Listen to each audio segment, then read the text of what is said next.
The Great Gatsby. By F. Scott Fitzgerald. Presented by Elon Musk Audiobooks. Then wear the gold hat, if that will move her. If you can bounce high, bounce for her too, till she cry, lover, gold-hatted, high-bouncing lover, I must have you. Thomas Park D'Invilliers. Chapter 1. In my younger and more vulnerable years, my father gave me some advice that I've been turning over in my mind ever since. Whenever you feel like criticizing anyone, he told me, just remember that all the people in this world haven't had the advantages that you've had.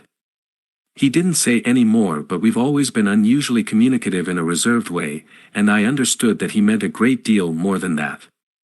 In consequence, I'm inclined to reserve all judgments, a habit that has opened up many curious natures to me and also made me the victim of not a few veteran bores. The abnormal mind is quick to detect and attach itself to this quality when it appears in a normal person, and so it came about that in college I was unjustly accused of being a politician, because I was privy to the secret griefs of wild, unknown men. Most of the confidences were unsought. Frequently I have feigned sleep, preoccupation, or a hostile levity when I realized by some unmistakable sign that an intimate revelation was ing on the horizon. For the intimate revelations of young men, or at least the terms in which they express them, are usually plagiaristic and marred by obvious oppressions. Reserving judgments is a matter of infinite hope. I am still a little afraid of missing something if I forget that, as my father snobbishly suggested, and I snobbishly repeat, a sense of the fundamental decencies is parceled out unequally at birth. And, after boasting this way of my tolerance, I come to the admission that it has a limit. Conduct may be founded on the hard rock or the wet marshes, but after a certain point I don't care what it's founded on. When I came back from the East last autumn, I felt that I wanted the world to be in uniform and at a sort of moral attention forever. I want, no more riotous excursions with privileged glimpses into the human heart. Only Gatsby, the man who gives his name to this book, was exempt from my reaction. Gatsby, who represented everything for which I have an unaffected scorn. If personality is an unbroken series of successful gestures, then there was something gorgeous about him, some heightened sensitivity to the promises of life, as if he were related to one of those intricate machines that register earthquakes 10,000 miles away. This responsiveness had nothing to do with that flabby impressionability which is dignified under the name of the creative temperament. It was an extraordinary gift for hope, a romantic readiness such as I have never found in any other person, and which it is not likely I shall ever find again. No, Gatsby turned out all right at the end. It is what preyed on Gatsby, what foul dust floated in the wake of his dreams, that temporarily closed out my interest in the abortive sorrows and short-winded elations of men. My family have been prominent, well-to-do people in this Middle Western city for 3 generations. The Carraways are something of a clan, and we have a tradition that we're descended from the Dukes of Buccleuch, but the actual founder of my line was my grandfather's brother, who came here in '51, sent a substitute to the Civil War, and started the wholesale hardware business that my father carries on today. I never saw this great uncle, but I'm supposed to look like him, with special reference to the rather hard-boiled painting that hangs in father's office.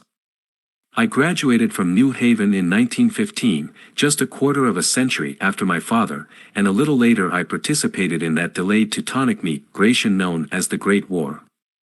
I enjoyed the counter-raid so thoroughly that I came back restless. Instead of being the warm center of the world, the Middle West now seemed like the ragged edge of the universe, so I decided to go east and learn the bond business. Everybody I knew was in the bond business, so I supposed it could support one more single man. All my aunts and uncles talked it over as if they were choosing a prep school for me, and finally said, yes, with very grave, hesitant faces. Father agreed to finance me for a year, and after various delays I came east, permanently, I thought, in the spring of '22. The practical thing was to find rooms in the city, but it was a warm season and I had just left a country of wide lawns and friendly trees, so when a young man at the office suggested that we take a house together in a commuting town, it sounded like a great idea. He found the house, a weather-beaten cardboard bungalow at $80 a month, but at the last minute the firm ordered him to Washington and I went out to the country alone. I had a dog, at least I had him for a few days until he ran away, and an old Dodge and a Finnish woman who made my bed and cooked breakfast and muttered Finnish wisdom to herself over the electric stove. It was lonely for a day or so until one morning some man, more recently arrived than I, stopped me on the road. "How do you get to West Egg Village?" he asked helplessly. I told him. And as I walked on I was lonely no longer. I was a guide, a pathfinder, an original settler. He had Kesu ally conferred on me the freedom of the neighborhood. And so with the sunshine and the great bursts of leaves growing on the trees just as things grow in fast movies, I had that familiar conviction that life was beginning over again with the summer. There was so much to read for one thing and so much fine health to be pulled down out of the young breath-giving air. I bought a dozen volumes on banking and credit and investment securities, and they stood on my shelf. In red and gold like new money from the mint, promising to unfold the shining secrets that only Midas and Morgan and Maecenas knew. And I had the high intention of reading many other books besides. I was rather literary in college. One year I wrote a series of very solemn and obvious editorials for the Yale News, and now I was going to bring back all such things into my life and become again that most limited of all specialists, the well-rounded man. This isn't just an epigram. Life is much more successfully looked at from a single window, after all. It was a matter of chance that I should have rented a house in one of the strangest communities in North America. It was on that slender riotous island which extends itself due east of New York and where there are, among other natural curiosities, two unusual formations of land.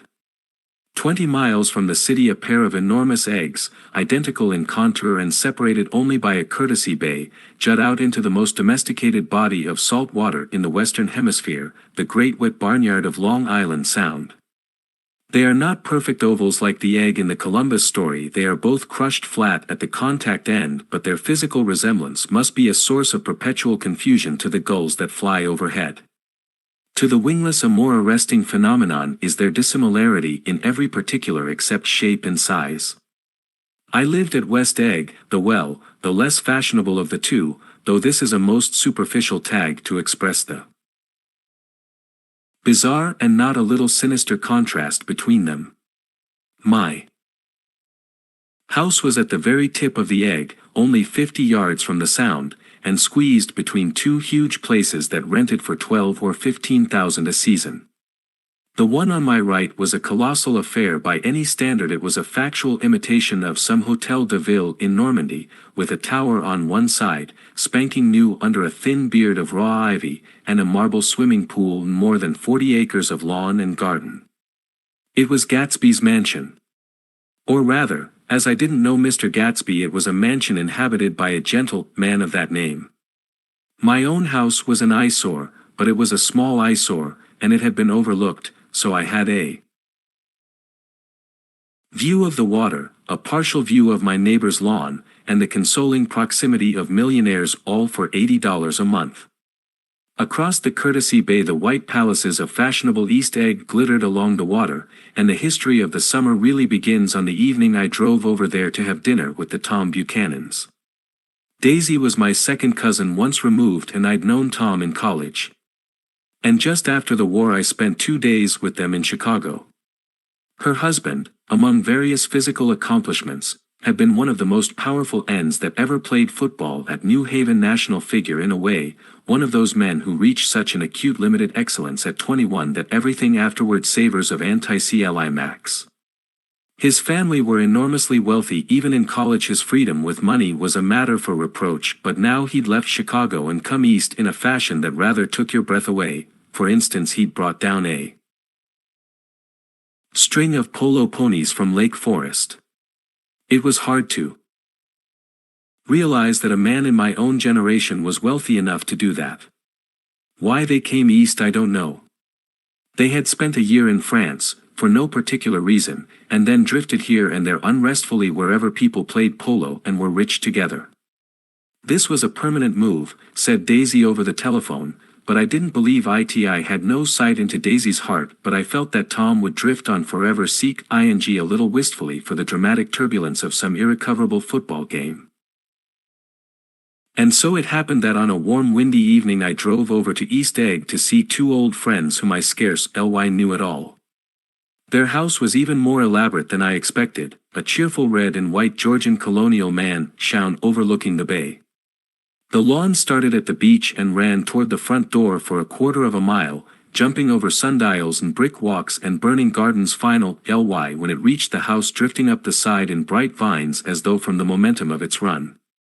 The front was broken by a line of French windows, glowing now with reflected gold, and wide open to the warm windy afternoon, and Tom Buchanan in riding clothes was standing with his legs apart on the front porch.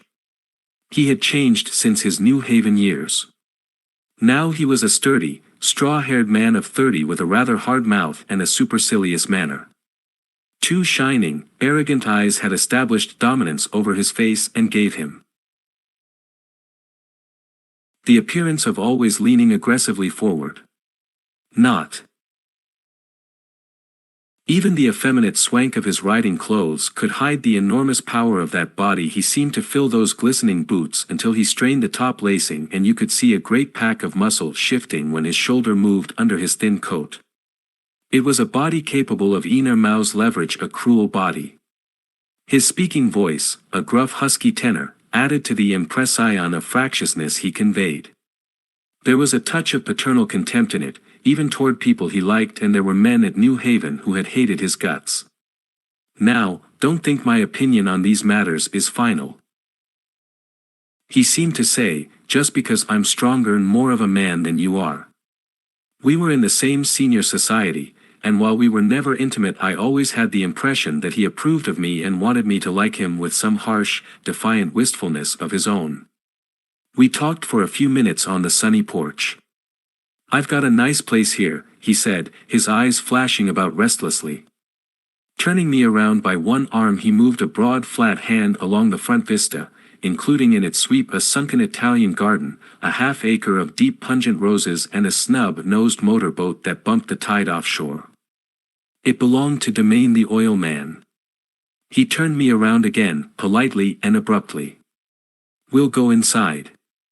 We walked through a high hallway into a bright rosy-colored space, fragilely bound into the house by French windows at either end. The windows were ajar and gleaming white against the fresh grass outside that seemed to grow a little way into the house.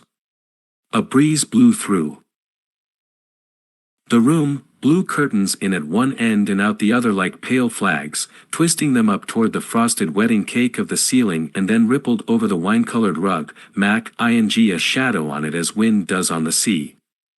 The only completely stationary object in the room was an enormous couch on which two young women were buoyed up as though upon an anchored balloon. They were both in white, and their dresses were rippling and fluttering as if they had just been blown back in after a short flight around the house. I must have stood for a few moments listening to the whip and snap of the curtains and the groan of a picture on the wall.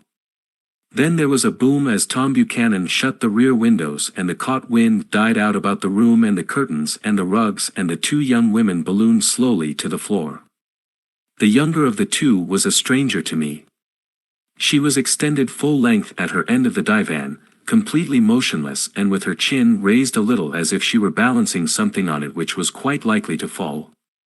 If she saw me out of the corner of her eyes, she gave no hint of it. Indeed, I was almost surprised into murmuring an apology for having disturbed her by coming in. The other girl, Daisy, made an attempt to rise. She leaned slightly forward with a conscientious expression, then she laughed, an absurd, charming little laugh, and I laughed too and came forward into the room. "I'm paralyzed with happiness." She laughed again, as if she said something very witty, and held my hand for a moment, looking up into my face, promising that there was no one in the world she so much wanted to see. That was a way she had. She hinted in a murmur that the surname of the balancing girl was Baker.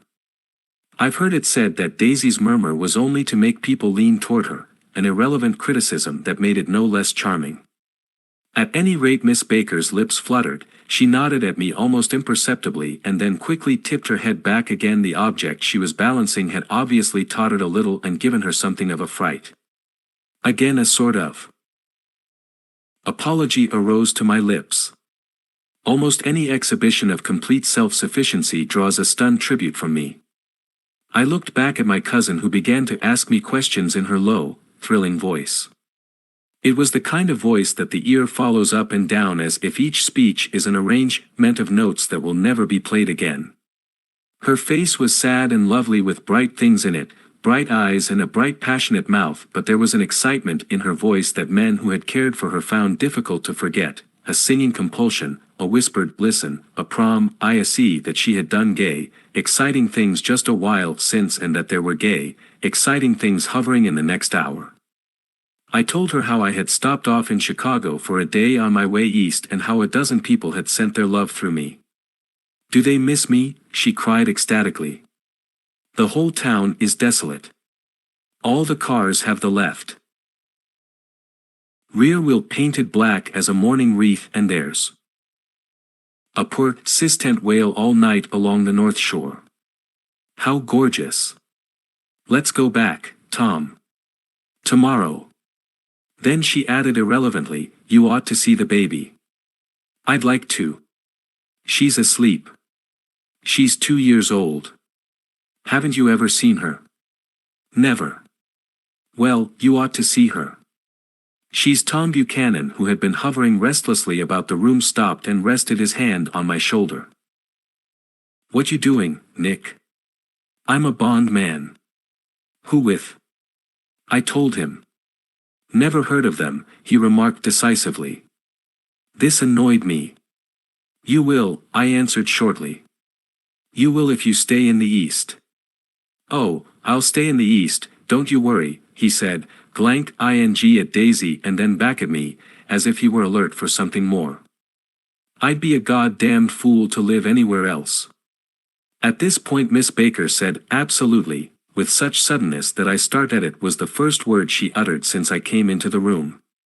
Evidently it surprised her as much as it did me, for she yawned and with a series of rapid, deft movements stood up into the room. I'm stiff, she complained, I've been lying on that sofa for as long as I can remember. Don't look at me, Daisy retorted. I've been trying to get you to New York all afternoon. No, thanks, said Miss Baker to the 4 cocktails just in from the pantry, I'm absolutely in training. Her host looked at her incredulously. You are. He took down his drink as if it were a drop in the bottom of a glass. How you ever get anything done is beyond me. I looked at Miss Baker wondering what it was she got done. I enjoyed looking at her. She was a slender, small-breasted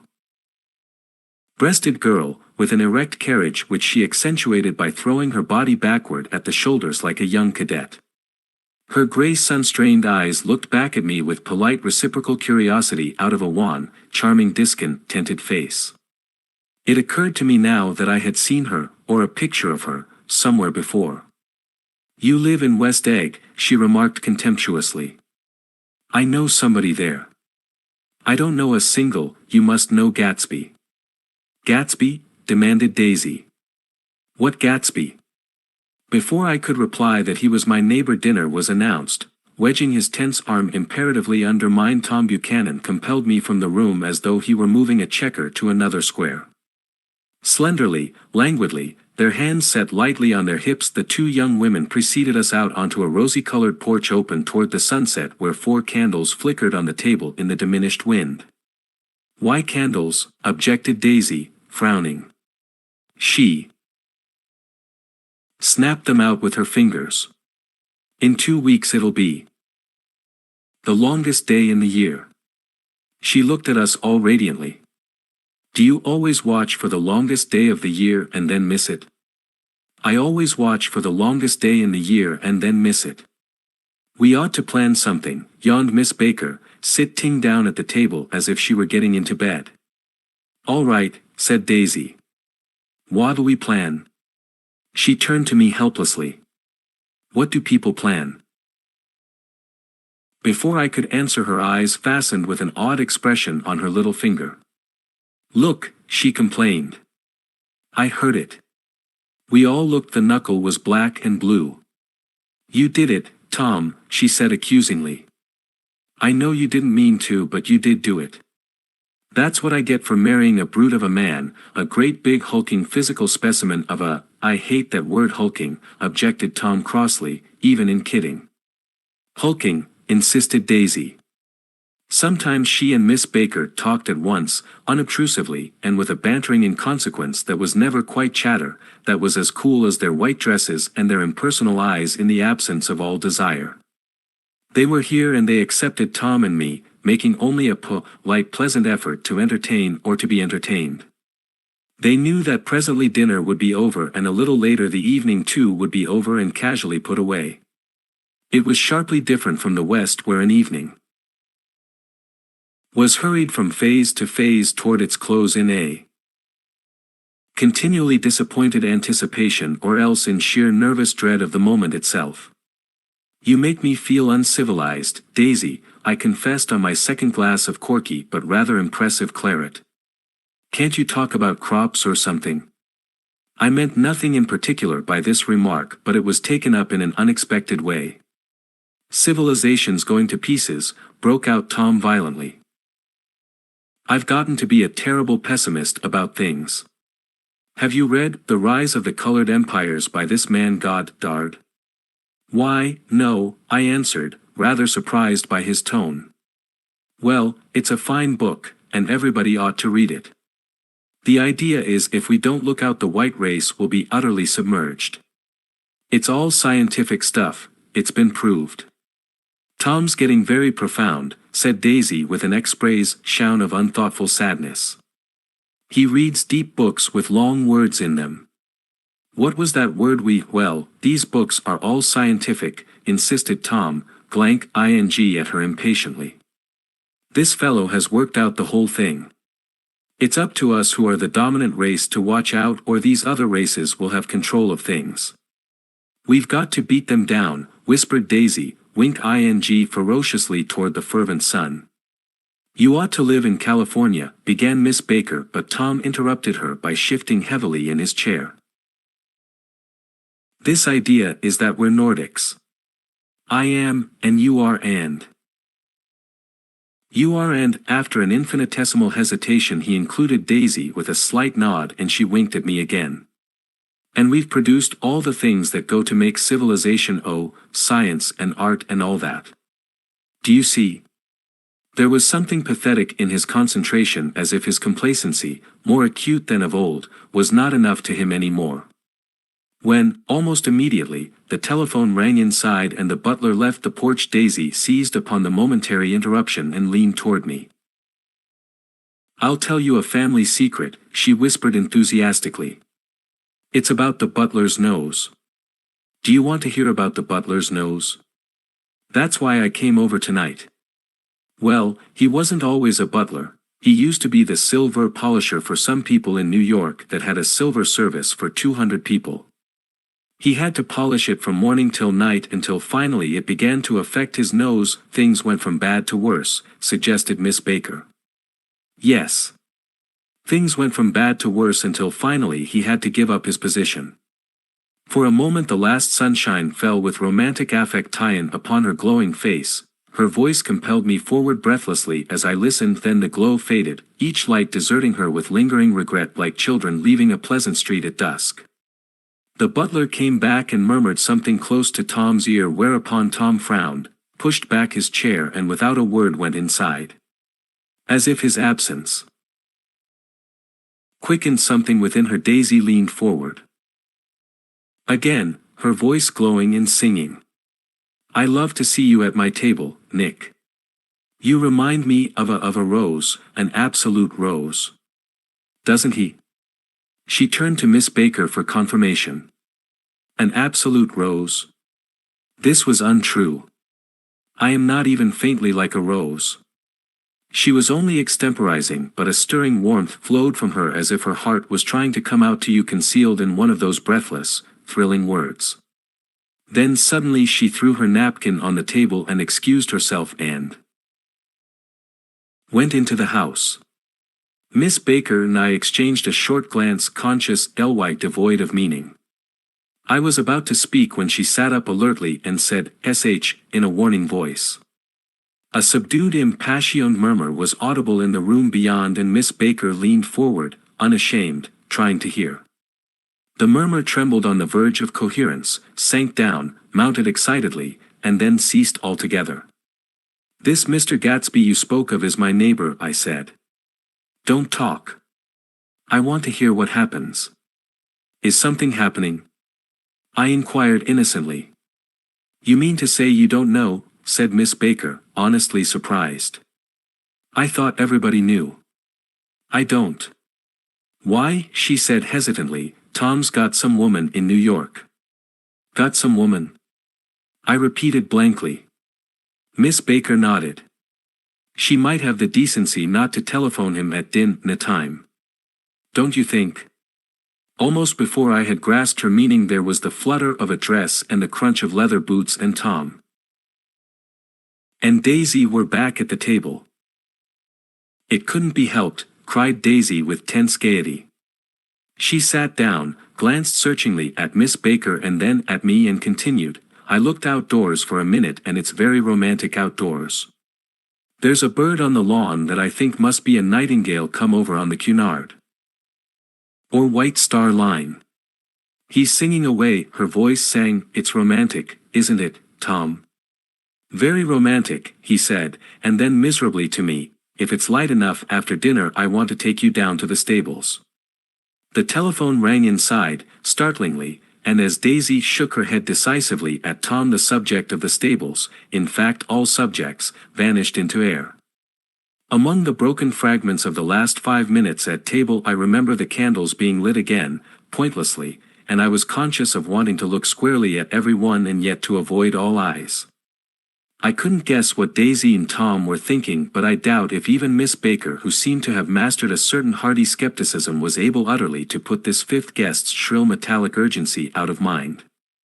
To a certain temperament the situation might have seemed intriguing. My own instinct was to telephone immediately for the police. The horses, needless to say, were not mentioned again. Tom and Miss Baker, with several feet of twilight between them, strolled back into the library, as if to a vigil beside a perfectly tangible body. While trying to look pleasantly interest and a little deaf, I followed Daisy around a chain of connecting verandas to the porch in front. In its deep gloom we sat down side by side on a wicker settee. Daisy took her face in her hands, as if feeling its love shape, and her eyes moved gradually out into the velvet dusk. I saw that turbulent emotions possessed her, so I asked what I thought would be some sedative questions about her little girl. "We don't know each other very well, Nick," she said suddenly. "Even if we are cousins. You didn't come to my wedding. I wasn't back from the war." "That's true." She hesitated. "Well, I've had a very bad time, Nick, and I'm pretty cynical about everything." Evidently she had reason to be. I waited, but she didn't say any more, and after a moment I returned rather feebly to the subject of her daughter. "I suppose she talks, and eats, and everything." "Oh, yes." She looked at me absently. "Listen, Nick, let me tell you what I said when she was born. Would you like to hear?" "Very much. It'll show you how I've gotten to feel about things." Well, she was less than an hour old and Tom was God knows where. I woke up out of the ether with an utterly abandoned feeling and asked the nurse right away if it was a boy or a girl. She told me it was a girl, and so I turned my head away and wept. "All right," I said, "I'm glad it's a girl. And I hope she'll be a fool. That's the best thing a girl can be in this world, a beautiful little fool. You see, I think everything's terrible anyhow," she went on in a convinced way. "Everybody thinks so, the most advanced people. And I know. I've been everywhere and seen everything and done everything." Her eyes flashed around her in a defiant way, rather like Tom's, and she laughed with thrilling scorn. Sophisticated God, I'm sophisticated. The instant her voice broke off, ceasing to compel my attention, my belief, I felt the basic insincerity of what she had said. It made me uneasy, as though the whole evening had been a trick of some sort to exact a contributory emo tie-in from me. I waited, and sure enough, in a moment she looked at me with an absolute smirk on her lovely face as if she had asserted her membership in a rather distinguished secret society to which she and Tom belonged. Inside, the crimson room bloomed with light. Tom and Miss Baker sat at either end of the long couch and she read aloud to him from the Saturday Evening Post the words, murmurous and uninflected, running together in a sooth-ing tune. The lamplight, bright on his boots and dull on the autumn leaf yellow of her hair, glinted along the paper as she turned a page with a flutter of slender muscles in her arms. When we came in she held us silent for a moment with a lifted hand. To be continued, she said, tossing the magazine on the table, in our very next issue. Her body asserted itself with a restless movement of her knee, and she stood up. 10 o'clock, she remarked, apparently finding the time on the ceiling. Time for this good girl to go to bed. Jordan's going to play in the tournament tomorrow, explained Daisy, over at Westchester. Oh, you're Jordan Baker. I knew now why her face was familiar. Its pleasing contemptuous expression had looked out at me from many rotogravure pictures of the sporting life at Asheville and Hot Springs and Palm Beach. I had heard some story of her too, a critical, unpleasant story, but what it was I had forgotten long ago. Good night, she said softly. Wake me at 8, won't you? If you'll get up. I will. Good night, Mr. Carraway. See you anon. Of course you will, confirmed Daisy. In fact, I think I'll arrange a marriage. Come over often, Nick, and I'll sort of hoffling you together. You know, lock you up accidentally in linen closets and push you out to sea in a boat, and all that sort of thing. Good night, called Miss Baker from the stairs. I haven't heard a word. She's a nice girl, said Tom after a moment. They oughtn't to let her run around the country this way. Who oughtn't to? Inquired Daisy coldly. Her family. Her family is one aunt about 1,000 years old. Besides, Nick's going to look after her, aren't you, Nick? She's going to spend lots of weekends out here this summer. I think the home influence will be very good for her. Daisy and Tom looked at each other for a moment in silence. Is she from New York? I asked quickly. From Louisville. Our white girlhood was passed together there. Our beautiful white. Did you give Nick a little heart-to-heart talk on the veranda? Demanded Tom suddenly. Did I? She looked at me. I can't seem to remember, but I think we talked about the Nordic race. Yes, I'm sure we did. It sort of crept up on us, and first thing you know, don't believe everything you hear, Nick, he advised. Me. I said lightly that I had heard nothing at all, and a few minutes later I got up to go home. They came to the door with me and stood side by side in a cheerful square of light. As I started my motor, Daisy peremptorily called, "Wait. I forgot to ask you something, and it's important. We heard you were engaged to a girl out west." That's right, corroborated Tom kindly. We heard that you were engaged. It's libel. I'm too poor. But we heard it, insisted Daisy, surprising me by open ing up again in a flower-like way. We heard it from 3 people, so it must be true. Of course I knew what they were referring to, but I wasn't even vaguely engaged.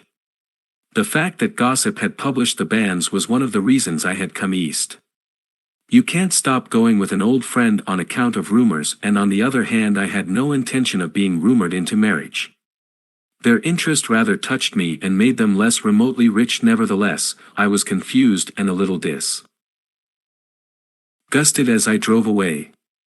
It seemed to me that the thing for Daisy to do was to rush out of the house, child in arms, but apparently there were no such intentions in her head.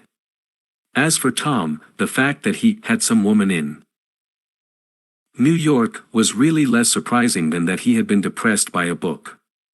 Something was making him nibble at the edge of stale ideas, as if his sturdy physical egotism no longer nourished his peremptory heart. Already it was deep summer on roadhouse roofs and in front of wayside garages, where new red gas pumps sat out in pools of light, and when I reached my estate at West Egg I ran the car under its shed and sat for a while on an abandoned grass roller in the yard. The wind had blown off, leaving a loud bright night with wings beating in the trees and a persistent organ sound as the full bellows of the earth blew the frogs full of life.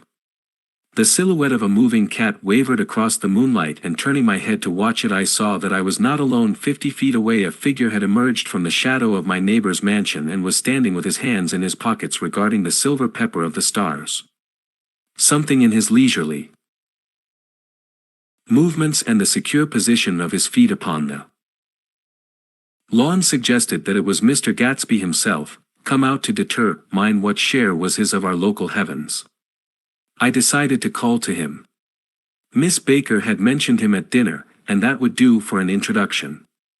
But I didn't call to him, for he gave a sudden intimation that he was content to be alone. He stretched out his arms toward the dark water in a curious way, and far as I was from him I could have sworn he was trembling. Involuntarily I glanced seaward and distinguished nothing except a single green light, minute and far away, that might have been the end of a dock. When I looked once more for Gatsby he had vanished, and I was alone again in the unquiet darkness. Chapter 2. About halfway between West Egg and New York the motor road hastily joins the railroad and runs beside it for a quarter of a mile, so as to shrink away from a certain desolate area of land. This is a valley of ashes, a fantastic farm where ashes grow like wheat into ridges and hills, and grotesque gardens where ashes take the forms of houses and chimneys and rising smoke, and finally, with a transcendent effort, of men who move dimly and already crumbling through the powdery air.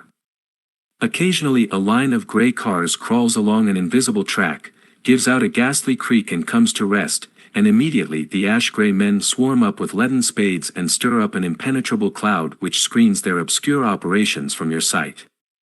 But above the gray land and the spasms of bleak dust which drift endlessly over it, you perceive, after a moment, the eyes of Dr. T. J. Eckelberg. The eyes of Dr. T. J. Eckelberg are blue and gigantic. Their retinas are 1 yard high. They look out of no face but, instead, from a pair of enormous yellow spectacles which pass over a non-existent nose. Evidently some wild wag of an oculist set them there to fatten his practice in the borough of Queens, and then sank down himself into eternal blindness or forgot them and moved away. But his eyes, dimmed a little by many paintless days under sun and rain, brood on over the solemn dumping ground. The Valley of Ashes is bounded on one side by a small foul river, and when the drawbridge is up to let barges through, the passengers on waiting trains can stare at the dismal scene for as long as half an hour. There is always a halt there of at least a minute, and it was because of this that I first met Tom Buchanan's mistress. The fact that he had one was insisted upon wherever he was known. His acquaintances resented the fact that he turned up in popular restaurants with her and, leaving her at a table, sauntered about, chatting with whomsoever he knew. Though I was curious to see her, I had no desire to meet her, but I did. I went up to New York with Tom on the train one afternoon, and when we stopped by the ash heaps he jumped to his feet and, taking hold of my elbow, literally forced me from the car. "We're getting off," he insisted. "I want you to meet my girl." I think he'd tanked up a good deal at luncheon, and his determination to have my company bordered on violence. The supercilious assumption was that on Sunday afternoon I had nothing better to do. I followed him over a low whitewashed railroad fence, and we walked back 100 yards along the road under Dr. Eckelberg's persistent stare. The only building in sight was a small block of yellow brick sitting on the edge of the wasteland, a sort of compact main street ministering to it and contiguous to absolutely nothing. One of the 3 shops it contained was for rent, and another was an all-night Restaurant approached by a trail of ashes. The third was a garage repairs. George B. Wilson. Cars bought and sold, and I followed Tom inside. The interior was unprosperous and bare. The only car visible was the dust-covered wreck of a Ford which crouched in a dim corner. It had occurred to me that this shadow of a garage must be a blind, and that sumptuous and romantic apartments were concealed overhead, when the proprietor himself appeared in the door of an office, wiping his hands on a piece of waste. He was a blond, spiritless man, Mike, and faintly handsome. When he saw us, a damp gleam of hope sprang into his light blue eyes. "Hello, Wilson, old man," said Tom, slapping him jovially on the shoulder. "How's business?" "I can't complain," answered Wilson unconvincingly. "When are you going to sell me that car?" "Next week. I've got my man working on it now." "Works pretty slow, don't he?" "No, he doesn't," said Tom coldly. "And if you feel that way about it, maybe I'd better sell it somewhere else after all." "I don't mean that," explained Wilson quickly. "I just meant—" His voice faded off and Tom glanced impatiently around the garage. Then I heard footsteps on a stairs, and in a moment the thickish figure of a woman blocked out the light from the office door. She was in the middle 30s, and faintly stout, but she carried her surplus flesh sensuously, as some women can. Her face, above a spotted dress of dark blue crepe de chine, contained no facet or gleam of beauty. But there was an immediately perceptible vitality about her, as if the nerves of her body were continually smoldering. She smiled slowly, and walking through her husband as if he were a ghost, shook hands with Tom, looking him flush in the eye. Then she wet her lips, and without turning around spoke to her husband in a soft, coarse voice. "Get some chairs, why don't you, so somebody can sit down." "Oh, sure," agreed Wilson hurriedly, and went toward the little office, mingling immediately with the cement color of the walls. A white ashen dust veiled his dark suit and his pale hair, as it veiled everything in the vicinity except his wife, who moved close to Tom. "I want to see you," said Tom intently. "Get on the next train." "All right. I'll meet you by the newsstand on the lower level." She nodded and moved away from him just as George Wilson emerged with 2 chairs from his office door. We waited for her down the road and out of sight. It was a few days before the 4th of July, and a gray, scrawny Italian child was setting torpedoes in a row along the railroad track. "Terrible place, isn't it?" said Tom, exchanging a frown with Dr. Eckelberg. "Awful. It does her good to get away." "Doesn't her husband object?" "Wilson. He thinks she goes to see her sister in New York. He's so dumb he doesn't know he's alive." So Tom Buchanan and his girl and I went up together to New York, or not quite together, for Mrs. Wilson sat discreetly in another car. Tom deferred that much to the sensibilities of those East Eggers who might be on the train.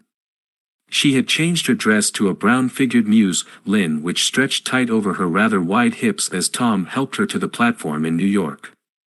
At the newsstand she bought a copy of Town Tattle and a moving picture magazine and, in the station drugstore, some cold cream and a small flask of perfume. Upstairs, in the solemn Echo ing drive, she let 4 taxi cabs drive away before she selected a new one, lavender-colored with gray upholstery, and in this we slid out from the mass of the station into the glow ing sunshine. But immediately she turned sharply from the window and, leaning forward, tapped on the front glass. "I want to get one of those dogs," she said earnestly. "I want to get one for the apartment. They're nice to have a dog." We backed up to a gray old man who bore an absurd resemblance to John D. Rockefeller. In a basket, swung from his neck, cowered a dozen very recent puppies of an interminate breed. "What kind are they?" asked Mrs. Wilson eagerly as he came to the taxi window. "All kinds." "What kind do you want, lady?" "I'd like to get one of those police dogs. I don't suppose you got that kind." The man peered doubtfully into the basket, plunged in his hand and drew one up, wriggling, by the back of the neck.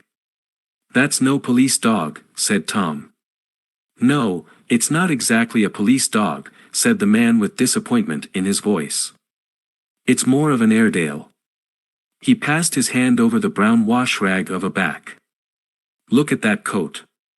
Some coat. That's a dog that'll never bother you with catching cold." "I think it's cute," said Mrs. Wilson enthusiastically. "How much is it?" "That dog?" He looked at it admiringly. "That dog will cost you $10. The Airedale, undoubtedly there was an Airedale concerned in it somewhere, though its feet were startlingly white, changed hands and settled down into Mrs. Wilson's lap, where she fondled the weatherproof coat with rapture. "Is it a boy or a girl?" she asked delicately. "That dog? That dog's a boy." "It's a bitch," said Tom decisively. "Here's your money. Go and buy 10 more dogs with it." We drove over to Fifth Avenue, so warm and soft. Almost pastoral, on the summer Sunday afternoon, that I wouldn't have been surprised to see a great flock of white sheep turn the corner. "Hold on," I said, "I have to leave you here." "No, you don't," interposed Tom quickly. "Myrtle'll be hurt if you don't come up to the apartment. Won't you, Myrtle?" "Come on," she urged. "I'll telephone my sister Catherine. She's said to be very beautiful by people who ought to know." "Well, I'd like to," but we went on, cutting back again over the park toward the West Hundreds. At 158th Street the cab stopped at one slice in a long white cake of apartment houses. Throwing a regal homecoming glance around the neighborhood, Mrs. Wilson gathered up her dog and her other purchases and went haughtily in. "I'm going to have the McKees come up," she announced as we rose in the elevator. And of course I got to call up my sister, too. The apartment was on the top floor, a small living room, a small dining room, a small bedroom and a bath. The living room was crowded to the doors with a set of tapestried furniture entirely too large for it, so that to move about was to stumble continually over scenes of ladies swinging in the gardens of Versailles. The only picture was an over-enlarged photograph, apparently a hen sitting on a blurred rock. Looked at from a distance, however, the hen resolved itself into a bonnet, and the countenance of a stout old lady beamed down into the room. Several old copies of Town Tattle lay on the table, together with a copy of Simon Called Peter, and some of the small scandal magazines of Broadway. Mrs. Wilson was first concerned with the dog. A reluctant elevator boy went for a box full of straw and some milk, to which he added on his own initiative a tin of large hard dog biscuits, one of which decomposed apathetically in the saucer of milk all afternoon. Meanwhile Tom brought out a bottle of whiskey from a locked bureau door. I have been drunk just twice in my life, and the second time was that afternoon, so everything that happened has a dim hazy cast over it, although until after 8 o'clock the apartment was full of cheerful sun. Sitting on Tom's lap, Mrs. Wilson called up several people on the telephone, then there were no cigarettes, and I went out to buy some at the drug store on the corner. When I came back they had disappeared, so I sat down discreetly in the living room and read a chapter of Simon Called Peter. Either it was terrible stuff or the whiskey distorted things, because it didn't make any sense to me. Just as Tom and Myrtle, after the first drink, Mrs. Wilson and I called each other by our first names, reappeared, company commenced to arrive at the apartment door. The sister, Catherine, was a slender, worldly girl of about 30, with a solid sticky bob of red hair and a complexion powdered milky white. Her eyebrows had been plucked and then drawn on again at a more rakish angle, but the efforts of nature toward the restoration of the old alignment gave a blurred air to her face. When she moved about there was an incessant clicking as innumerable pottery bracelets jingled up and down upon her arms.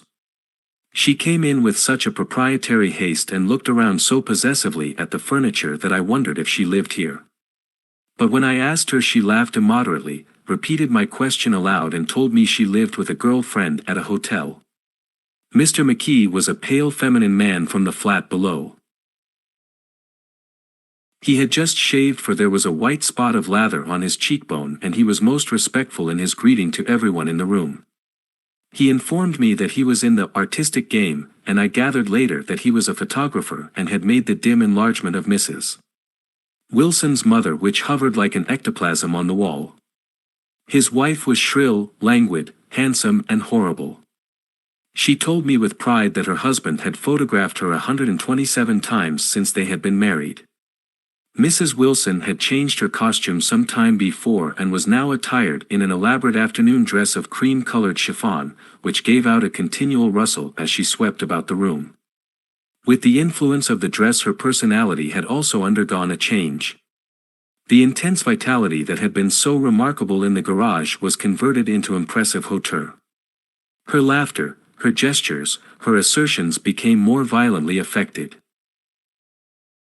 Moment by moment, and as she expanded, the room grew smaller around her until she seemed to be revolving on a noisy, creaking pivot through the smoky air. "My dear," she told her sister in a high mincing shout, "most of these fellas will cheat you every time. All they think of is money. I had a woman up here last week to look at my feet, and when she gave me the bill you'd have thought she had my appendicitis out." "What was the name of the woman?" asked Mrs. McKee. "Mrs. Eberhardt. She goes around looking at people's feet in their own homes." "I like your dress," remarked Mrs. McKee, "I think it's adorable." Mrs. Wilson rejected the compliment by raising her eyebrow in disdain. "It's just a crazy old thing," she said. "I just slip it on some times when I don't care what I look like." "But it looks wonderful on you, if you know what I mean," pursued Mrs. McKee. "If Chester could only get you in that pose, I think he could make something of it." We all looked in silence at Mrs. Wilson, who removed a strand of hair from over her eyes and looked back at us with a brilliant smile. Mr. McKee regarded her intently with his head on one side and then moved his hand back and forth slowly in front of his face. "I should change the light," he said after a moment. "I'd like to bring out the modeling of the features. And I'd try to get hold of all the back hair." "I wouldn't think of changing the light," cried Mrs. McKee. "I think it's her husband," said S.H., and we all looked at the subject again, whereupon Tom Buchanan yawned audibly and got to his feet. "You McKees have something to drink," he said. "Get some more ice and mineral water, Myrtle, before everybody goes to sleep. I told that boy about the ice." Myrtle raised her eyebrows in despair at the shiftlessness of the lower orders. "These people. You have to keep after them all the time." She looked at me and laughed pointlessly. Then she flounced over to the dog, kissed it with ecstasy and swept into the kitchen, implying that a dozen chefs awaited her orders there. "I've done some nice things out on Long Island," asserted Mr. McKee. Tom looked at him blankly. "2 of them we have framed downstairs." "2 what?" demanded Tom. "2 studies. One of them I call Montauk Point the Gulls, and the other I call Montauk Point the Sea." The sister Catherine sat down beside me on the couch. "Do you live down on Long Island, too?" she inquired. "I live at West Egg." "Really?" "I was down there at a party about a month ago. At a man named Gatsby's." "Do you know him?" "I live next door to him." "Well, they say he's a nephew or a cousin of Kaiser Wilhelm's. That's where all his money comes from." "Really?" She nodded. "I'm scared of him. I'd hate to have him get anything on me." This absorbing information about my neighbor was interrupted by Mrs. McKee's pointing suddenly at Catherine. "Chester, I think you could do something with her," she broke out, but Mr. McKee only nodded in a bored way and turned his attention to Tom. "I'd like to do more work on Long Island if I could get the entry. All I ask is that they should give me a start." "Ask Myrtle," said Tom, breaking into a short shout of laughter as Mrs. Wilson entered with a tray. "She'll give you a letter of introduction, won't you, Myrtle?" "Do what?" she asked, startled. "You'll give McKee a letter of introduction to your husband, so he can do some studies of him. His lips moved silently for a moment as he invented. George B. Wilson at the gasoline pump, or something like that. Catherine leaned close to me and whispered in my ear, neither of them can stand the person they're married to. Can't they? Can't stand them. She looked at Myrtle and then at Tom. What I say is, why go on living with them if they can't stand them? If I was them, I'd get a divorce and get married to each other right away. Doesn't she like Wilson either? The answer to this was unexpected. It came from Myrtle, who had overheard the question, and it was violent and obscene. You see, cried Catherine triumphantly. She lowered her voice again. It's really his wife that's keeping them apart. She's a Catholic and they don't believe in divorce. Daisy was not a Catholic, and I was a little shocked at the elaborateness of the lie. When they do get married, continued Catherine, they're going west to live for a while until it blows over. It'd be more discreet to go to Europe. Oh, do you like Europe? She exclaimed surprisingly. I just got back from Monte Carlo. Really? Just last year. I went over there with another girl. Stay long? No, we just went to Monte Carlo and back. We went by way of Marseilles. We had over $1,200 when we started, but we got gypped out of it all in 2 days in the private rooms. We had an awful time getting back, I can tell you. God, how I hated that town. The late afternoon sky bloomed in the window for a moment like the blue honey of the Mediterranean. Then the shrill voice of Mrs. McKee called me back into the room. I almost made a mistake, too, she declared vigorously.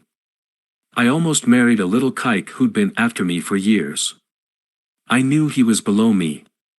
Everybody kept saying to me, Lucille, that man's way below you. But if I hadn't met Chester, he'd have got me sure. Yes, but listen, said Myrtle Wilson, nodding her head up and down, at least you didn't marry him. I know I didn't.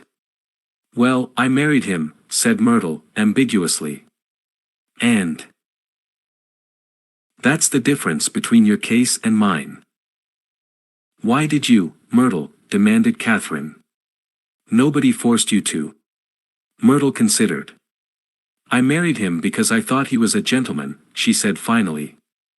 I thought he knew something about breed ing, but he wasn't fit to lick my shoe. You were crazy about him for a while, said Catherine.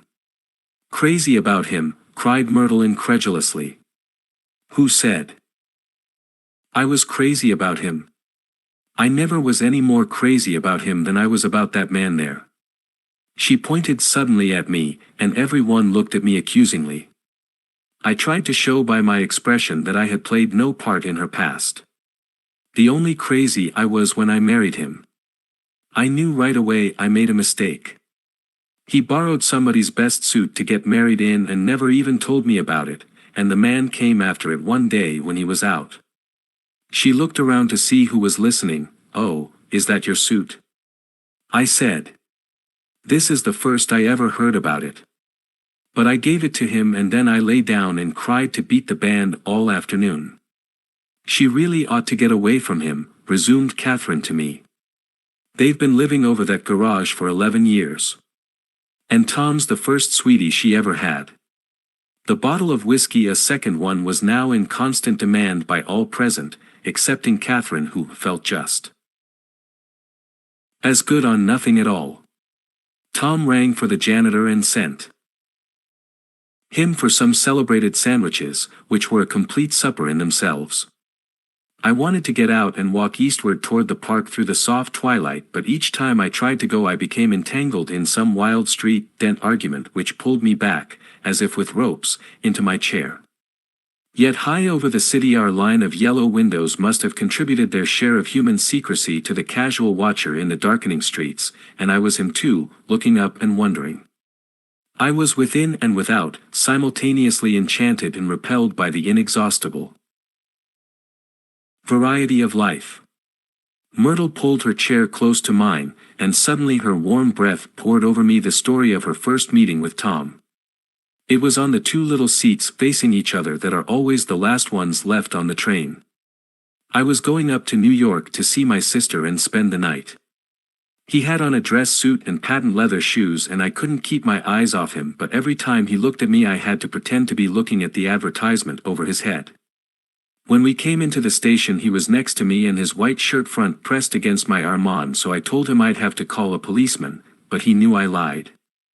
I was so excited that when I got into a taxi with him I didn't hardly know I wasn't getting into a subway train. All I kept thinking about, over and over, was, "You can't live forever, you can't live forever." She turned to Mrs. McKee and the room rang full of her artificial laughter. "My dear," she cried, "I'm going to give you this dress as soon as I'm through with it. I've got to get another one tomorrow. I'm going to make a list of all the things I've got to get. A massage and a wave and a collar for the dog and one of those cute little ashtrays where you touch a spring, and a wreath with a black silk bow for Mother's grave that'll last all summer. I got to write down a list so I won't forget all the things I got to do." It was 9 o'clock. Almost immediately afterward I looked at my watch and found it was 10. Mr. McKee was asleep on a chair with his fists clenched in his lap, like a photograph of a man of action. Taking out my handkerchief I wiped from his cheek the remains of the spot of dried laugh that had worried me all the afternoon. The little dog was sitting on the table looking with blind eyes through the smoke and from time to time groaning faintly. People disappeared, reappeared, made plans to go somewhere, and then lost each other, searched for each other, found each other a few feet away. Sometime toward midnight Tom Buchanan and Mrs. Wilson stood face to face discussing in impassioned voices whether Mrs. Wilson had any right to mention Daisy's name. "Daisy! Daisy! Daisy!" shouted Mrs. Wilson. "I'll say it whenever I want to. Daisy!" Making a short deft movement Tom Buchanan broke her nose with his open hand. Then there were bloody towels upon the bathroom floor, and women's voices scolding, and high over the confusion a long broken wail of pain. Mr. McKee awoke from his doze and started in a daze toward the door. When he had gone halfway he turned around and stared at the scene, his wife and Catherine scolding and consoling as they stumbled here and there among the crowded furniture with articles of aid, and the despairing figure on the couch bleeding fluently and trying to spread a copy of Town Tattle over the tapestry scenes of Versailles. Then Mr. McKee turned and continued on out the door. Taking my hat from the chandelier I followed. "Come to lunch some day," he suggested, as we groaned down in the elevator. "Where?" "Anywhere." "Keep your hands off the lever," snapped the elevator boy. "I beg your pardon," said Mr. McKee with dignity, "I didn't know I was touching it." "All right," I agreed, "I'll be glad to." I was standing beside his bed and he was sitting up between the sheets, clad in his underwear, with a great portfolio in his hands. Beauty and the Beast. Loneliness. Old Grocery Horse. Brook and Bridge. Then I was lying half asleep in the cold lower level of the Pennsylvania station, staring at the morning Tribune and waiting for the 4 o'clock train. Chapter 3. There was music from my neighbor's house through the summer nights. In his blue gardens men and girls came and went like moths among the whisperings and the champagne and the stars. At high tide in the afternoon I watched his guests diving from the tower of his raft or taking the sun on the hot sand of his beach while his 2 motorboats slit the waters of the Sound, drawing aquaplanes over cataracts of foam. On weekends his Rolls-Royce became an omnibus, bearing parties to and from the city, between 9 in the morning and long past midnight, while his STA tie-in wagon scampered like a brisk yellow bug to meet all trains. And on Mondays 8 servants including an extra gardener toiled all day with mops and scrubbing brushes and hammers and garden shears, repairing the ravages of the night before. Every Friday 5 crates of oranges and lemons arrived from a fruiterer in New York. Every Monday these same oranges and lemons left his back door in a pyramid of pulp. Less halves. There was a machine in the kitchen which Could extract the juice of 200 oranges in half an hour, if a little button was pressed 200 times by a butler's thumb. At least once a fortnight a corps of caterers came down with several hundred feet of canvas and enough colored lights to make a Christmas tree of Gatsby's enormous garden. On buffet tables, garnished with glistening hors d'oeuvre, spiced baked hams crowded against salads of harlequin designs and pastry pigs and turkeys bewitched to a dark gold. In the main hall a bar with a real brass rail was set up, and stocked with gins and liquors and with cordials so long forgotten that most of his female guests were too young to know one from another. By 7 o'clock the orchestra has arrived, no thin 5-piece affair but a whole pitful of oboes and trombones and saxophones and viols and cornets and piccolos and low and high drums. The last swimmers have come in from the beach now and are dressing upstairs. The cars from New York are parked 5 deep in the drive, and already the halls and salons and verandas are gaudy with primary colors and hair shorn in strange new ways and shawls beyond the dreams of Castile. The bar is in full swing and floating. Rounds of cocktails permeate the garden outside until the air is alive with chatter and laughter and casual innuendo and introductions forgotten on the spot and enthusiastic meetings between women who never knew each other's names. The lights grow brighter as the earth lurches away from the sun, and now the orchestra is playing yellow cocktail music and the opera of voices pitches a key higher. Laughter is easier, minute by minute, spilled with prodigality, tipped out at a cheerful word. The groups change more swift, swell with new arrivals, dissolve and form in the same breath. Already there are wanderers, confident girls who weave here and there among the stouter and more stable, become for a sharp, joyous moment the center of a group and then excited with triumph glide on through the sea, change of faces and voices and color under the constantly changing light. Suddenly one of these gypsies in trembling opal, seizes a cocktail out of the air, dumps it down for courage and moving her hands like Frisco dances out alone on the canvas platform. A momentary hush. The orchestra leader varies his rhythm obligingly for her and there is a burst of chatter as the erroneous news goes around that she is Gilda Gray's understudy from the Follies. The party has begun.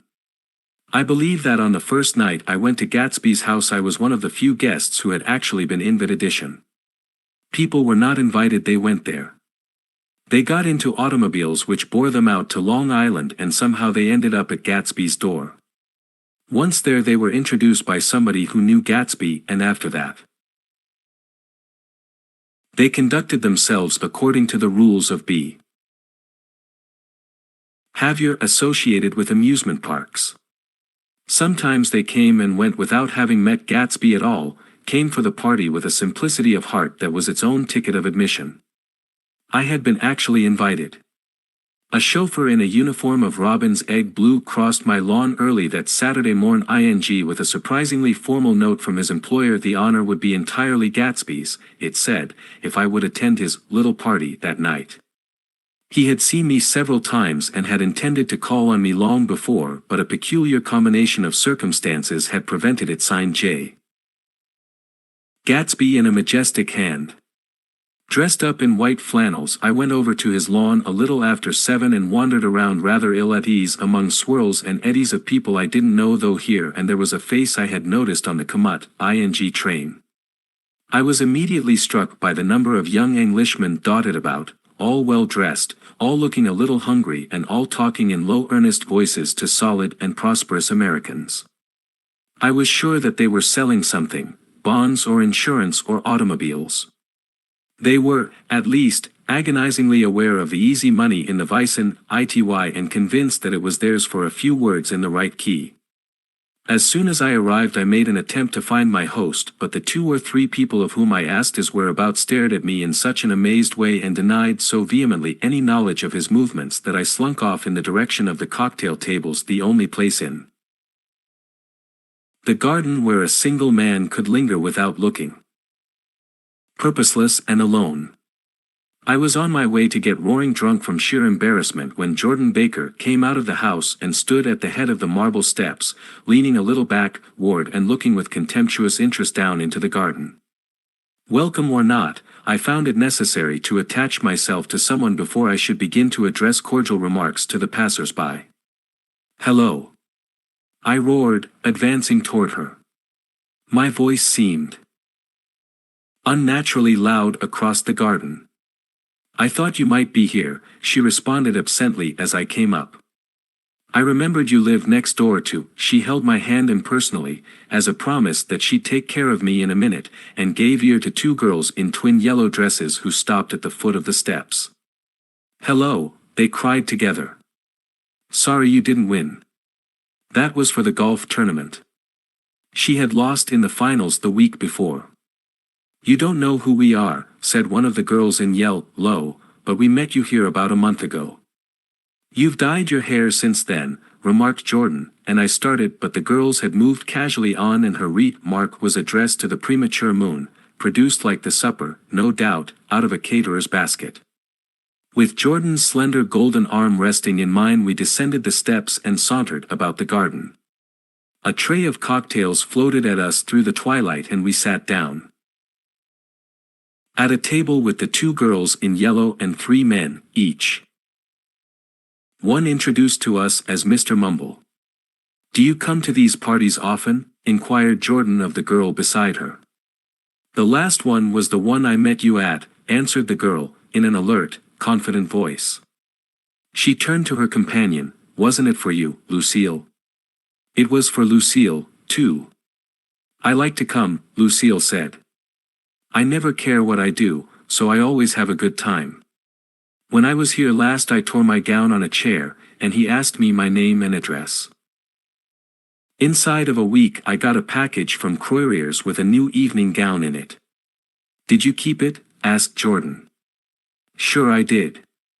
I was going to wear it tonight, but it was too big in the bust and had to be altered. It was gas blue with lavender beads. $265. There's something funny about a fellow that'll do a thing like that, said the other girl eagerly. He doesn't want any trouble with anybody. Who doesn't? I inquired. Gatsby. Somebody told me. The two girls and Jordan leaned together confidentially. Somebody told me they thought he killed a man once. A thrill passed over all of us. The three Mr. Mumbles bent forward and listened eagerly. I don't think it's so much that, argued Lucille skeptically, it's more that he was a German spy during the war. One of the men nodded in confirmation. I heard that from a man who knew all about him, grew up with him in Germany, he assured us positively. Oh, no, said the first girl, it couldn't be that, because he was in the American Army during the war. As our credulity switched back to her, she leaned forward with enthusiasm. You look at him sometimes when he thinks nobody's look ing at him. I'll bet he killed a man. She narrowed her eyes and shivered. Lucille shivered. We all turned and looked around for Gatsby. It was Testimony, New York, to the romantic speculation he inspired that there were whispers about him from those who found little that it was necessary to whisper about in this world. The first supper, there would be another one after midnight, was now being served, and Jordan invited me to join her own party, who were spread around a table on the other side of the garden. There were three married couples and Jordan's escort, a persistent undergraduate given to violent innuendo and obviously under the impression that sooner or later Jordan was going to yield him up her person to a greater or lesser degree. Instead of rambling, this party had preserved a dignified homogeneity, and assumed to itself the function of representing the staid nobility of the country side, East Egg condescending to West Egg, and carefully on guard against its spectroscopic gaiety. Let's get out, whispered Jordan, after a somehow wasteful and inappropriate half-hour. This is much too polite for me. We got up, and she explained that we were going to find the hostie. Had never met him, she said, and it was making me uneasy. The undergraduate nodded in a cynical, melancholy way. The bar, where we glanced first, was crowded, but Gatsby was not there. She couldn't find him from the top of the steps, and he wasn't on the veranda. On a chance we tried an important-looking door, and walked into a high Gothic library, paneled with carved English oak, and probably transported complete from some ruin overseas. A stout, middle-aged man with enormous owl-eyed spectacles was sitting somewhat drunk on the edge of a great table, staring with unsteady concentration at the shelves of books. As we entered, he wheeled excitedly around and examined Jordan from head to foot. "What do you think?" he demanded impetuously. "About what?" He waved his hand toward the bookshelves. "About that. As a matter of fact, you needn't bother to as certain." I ascertained. "They're real." "The books?" He nodded. "Absolutely real, have pages and everything. I thought they'd be a nice durable cardboard. Matter of fact, they're absolutely real. Pages and here. Lemme show you." Taking our skepticism for granted, he rushed to the bookcases and returned with volume 1 of the Stoddard Lectures. "See," he cried triumphantly. "It's a bona fide piece of printed matter. It fooled me. This fella's a regular Belasco. It's a triumph. What thoroughness! What realism! Knew when to stop too, didn't cut the pages. But what do you want? What do you expect?" He snatched the book from me and replaced it hastily on its shelf, muttering that if one brick was removed the whole library was liable to collapse. "Who brought you?" he demanded. "Or did you just come?"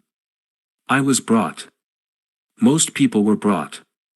Jordan looked at him alertly, cheerfully, without answer. "I was brought by a woman named Roosevelt," he continued. "Mrs. Claude Roosevelt. Do you know her?" "I met her somewhere last night. I've been drunk for about a week now, and I thought it might sober me up to sit in a library." "Has it?" "A little bit, I think. I can't tell yet. I've only been here an hour. Did I tell you about the books?" "They're real." You told us." We shook hands with him gravely and went back outdoors. There was dancing now on the canvas in the garden, old men pushing young girls backward in eternal grace, less circles, superior couples holding each other tortuously, fashionably, and keeping in the corners, and a great number of single girls dancing individualistically or relieving the orchestra for a moment of the burden of the banjo or the traps. By midnight the hilarity had increased. A celebrated tenor had sung in Italian and a notorious contralto had sung in jazz, and between the numbers people were doing stunts all over the garden, while happy vacuous bursts of laughter rose toward the summer sky. A pair of stage twins, who turned out to be the girls in yellow, did a baby act in costume, and champagne was served in glasses bigger than finger bowls. The moon had risen higher, and floating in the sound was a triangle of silver scales, trembling a little to the stiff, tinny drip of the banjos on the lawn. I was still with Jordan Baker. We were sitting at a table with a man of about my age and a rowdy little girl who gave way upon the slightest provocation to uncontrollable laughter. I was enjoying myself now. I had taken 2 finger bowls of champagne, and the scene had changed before my eyes into something significant, elemental and profound. At a lull in the entertainment the man looked at me and smiled. "Your face is familiar," he said, politely. "Weren't you in the 3rd Division during the war?" "Why, yes. I was in the 9th Machine Gun Battalion. I was in the 7th Infantry until June 1918. I knew I'd seen you somewhere before." We talked for a moment about some wet, grey little villages in France. Evidently he lived in this vicinity, for he told me that he had just bought a hydroplane and was going to try it out in the morning. "Want to go with me, old sport? Just near the shore along the Sound." "What time?" "Any time that suits you best." It was on the tip of my tongue to ask his name when Jordan looked around and smiled. "Having a gay time now?" she inquired. "Much better." I turned again to my new acquaintance. "This is an unusual party for me. I haven't even seen the host. I live over there. I waved my hand at the invisible hedge in the distance, and this man Gatsby sent over his chauffeur with an invitation. For a moment he looked at me as if he failed to understand. "I'm Gatsby," he said suddenly. "What?" I exclaimed. "Oh, I beg your pardon. I thought you knew, old sport. I'm afraid I'm not a very good host." He smiled understandingly, much more than understandingly. It was one of those rare smiles with a quality of eternal reassurance in it, that you may come across 4 or 5 times in life. It faced or seemed to face the whole external world for an instant, and then concentrated on you with an irresistible prejudice in your favor. It understood you just so far as you wanted to be understood, believed in you as you would like to believe in yourself, and assured you that it had precisely the impression of you that, at your best, you hoped to convey. Precisely at that point it vanished, and I was looking at an elegant young roughneck, a year or 2 over 30, whose elaborate formality of speech just missed being absurd. Some time before he introduced himself I'd got a strong impression that he was picking his words with care. Almost at the moment when Mr. Gatsby identified him, a butler hurried toward him with the information that Chicago was calling him on the wire. He excused himself with a small bow that included each of us in turn. "If you want anything, just ask for it, old sport," he urged me. "Excuse me. I will rejoin you later." When he was gone I turned immediately to Jordan, constrained to assure her of my surprise. I had expected that Mr. Gatsby would be a florid and corpulent person in his middle years. "Who is he?" I demanded. "Do you?" "No. He's just a man named Gatsby." "Where is he from, I mean? And what does he do?" "Now you're started on the subject," she answered with a wan smile. "Well, he told me once he was an Oxford man." A dim background started to take shape behind him, but at her next remark it faded away. "However, I don't believe it." "Why not?" "I don't know," she insisted, "I just don't think he went there." Something in her tone reminded me of the other girls. "I think he killed a man," and had the effect of stimulating my curiosity. I would have accepted without question the information that Gatsby sprang from the swamps of Louisiana or from the Lower East Side of New York. That was comprehensible. But young men didn't, at least in my provincial inexperience. I believed they didn't drift coolly out of nowhere and buy a palace on Long Island Sound. "Anyhow, he gives large parties," said Jordan, changing the subject with an urbane distaste for the concrete. "And I like large parties. They're so intimate. At small parties, there isn't any privacy." There was the boom of a bass drum, and the voice of the orchestra leader rang out suddenly above the echolalia of the garden. "Ladies and gentlemen," he cried. "At the request of Mr. Gatsby, we are going to play for you Mr. Vladimir Tolstoy's latest work, which attracted so much attention at Carnegie Hall last May. If you read the papers you know there was a big sensation." He smiled with jovial condescension and added, "Some sensation," whereupon everybody laughed. "The piece is known," he concluded lustily, "as the Vladimir Tolstoy's Jazz History of the World." The nature of Mr. Tolstoy's composition eluded me, because just as it began my eyes fell on Gatsby, standing alone on the marble steps and looking from one group to another with approving eyes. His tan skin was drawn attractive, tight on his face, and his short hair looked as though it were trimmed every day. I could see nothing sinister about him.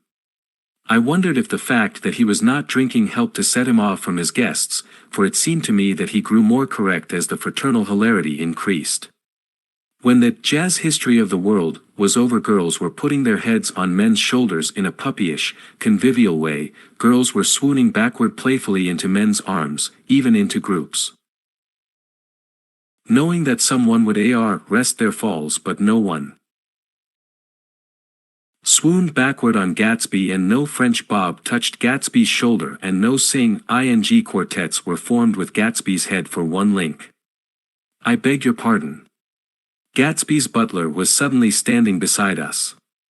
"Miss Baker," he inquired. "I beg your pardon, but Mr. Gatsby would like to speak to you alone." "With me?" she exclaimed in surprise. "Yes, madam." She got up slowly, raising her eyebrows at me in astonishment, and followed the butler toward the house. I noticed that she wore her evening dress, all her dresses, like sports clothes. There was a jauntiness about her movements as if she had first learned to walk upon golf courses on clean, crisp mornings. I was alone and it was almost 2.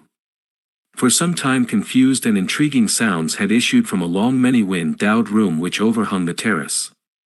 Eluding Jordan's undergraduate who was now engaged in an obstetrical conversation with 2 chorus girls, and who implored me to join him, I went inside.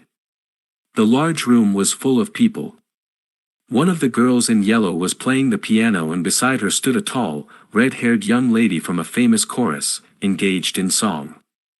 She had drunk a quantity of champagne and during the course of her song she had decided ineptly that everything was very very sad. She was not only singing, she was weeping too. Whenever there was a pause in the song, she filled it with gasping broken sobs and then took up the lyric again in a quavering soprano.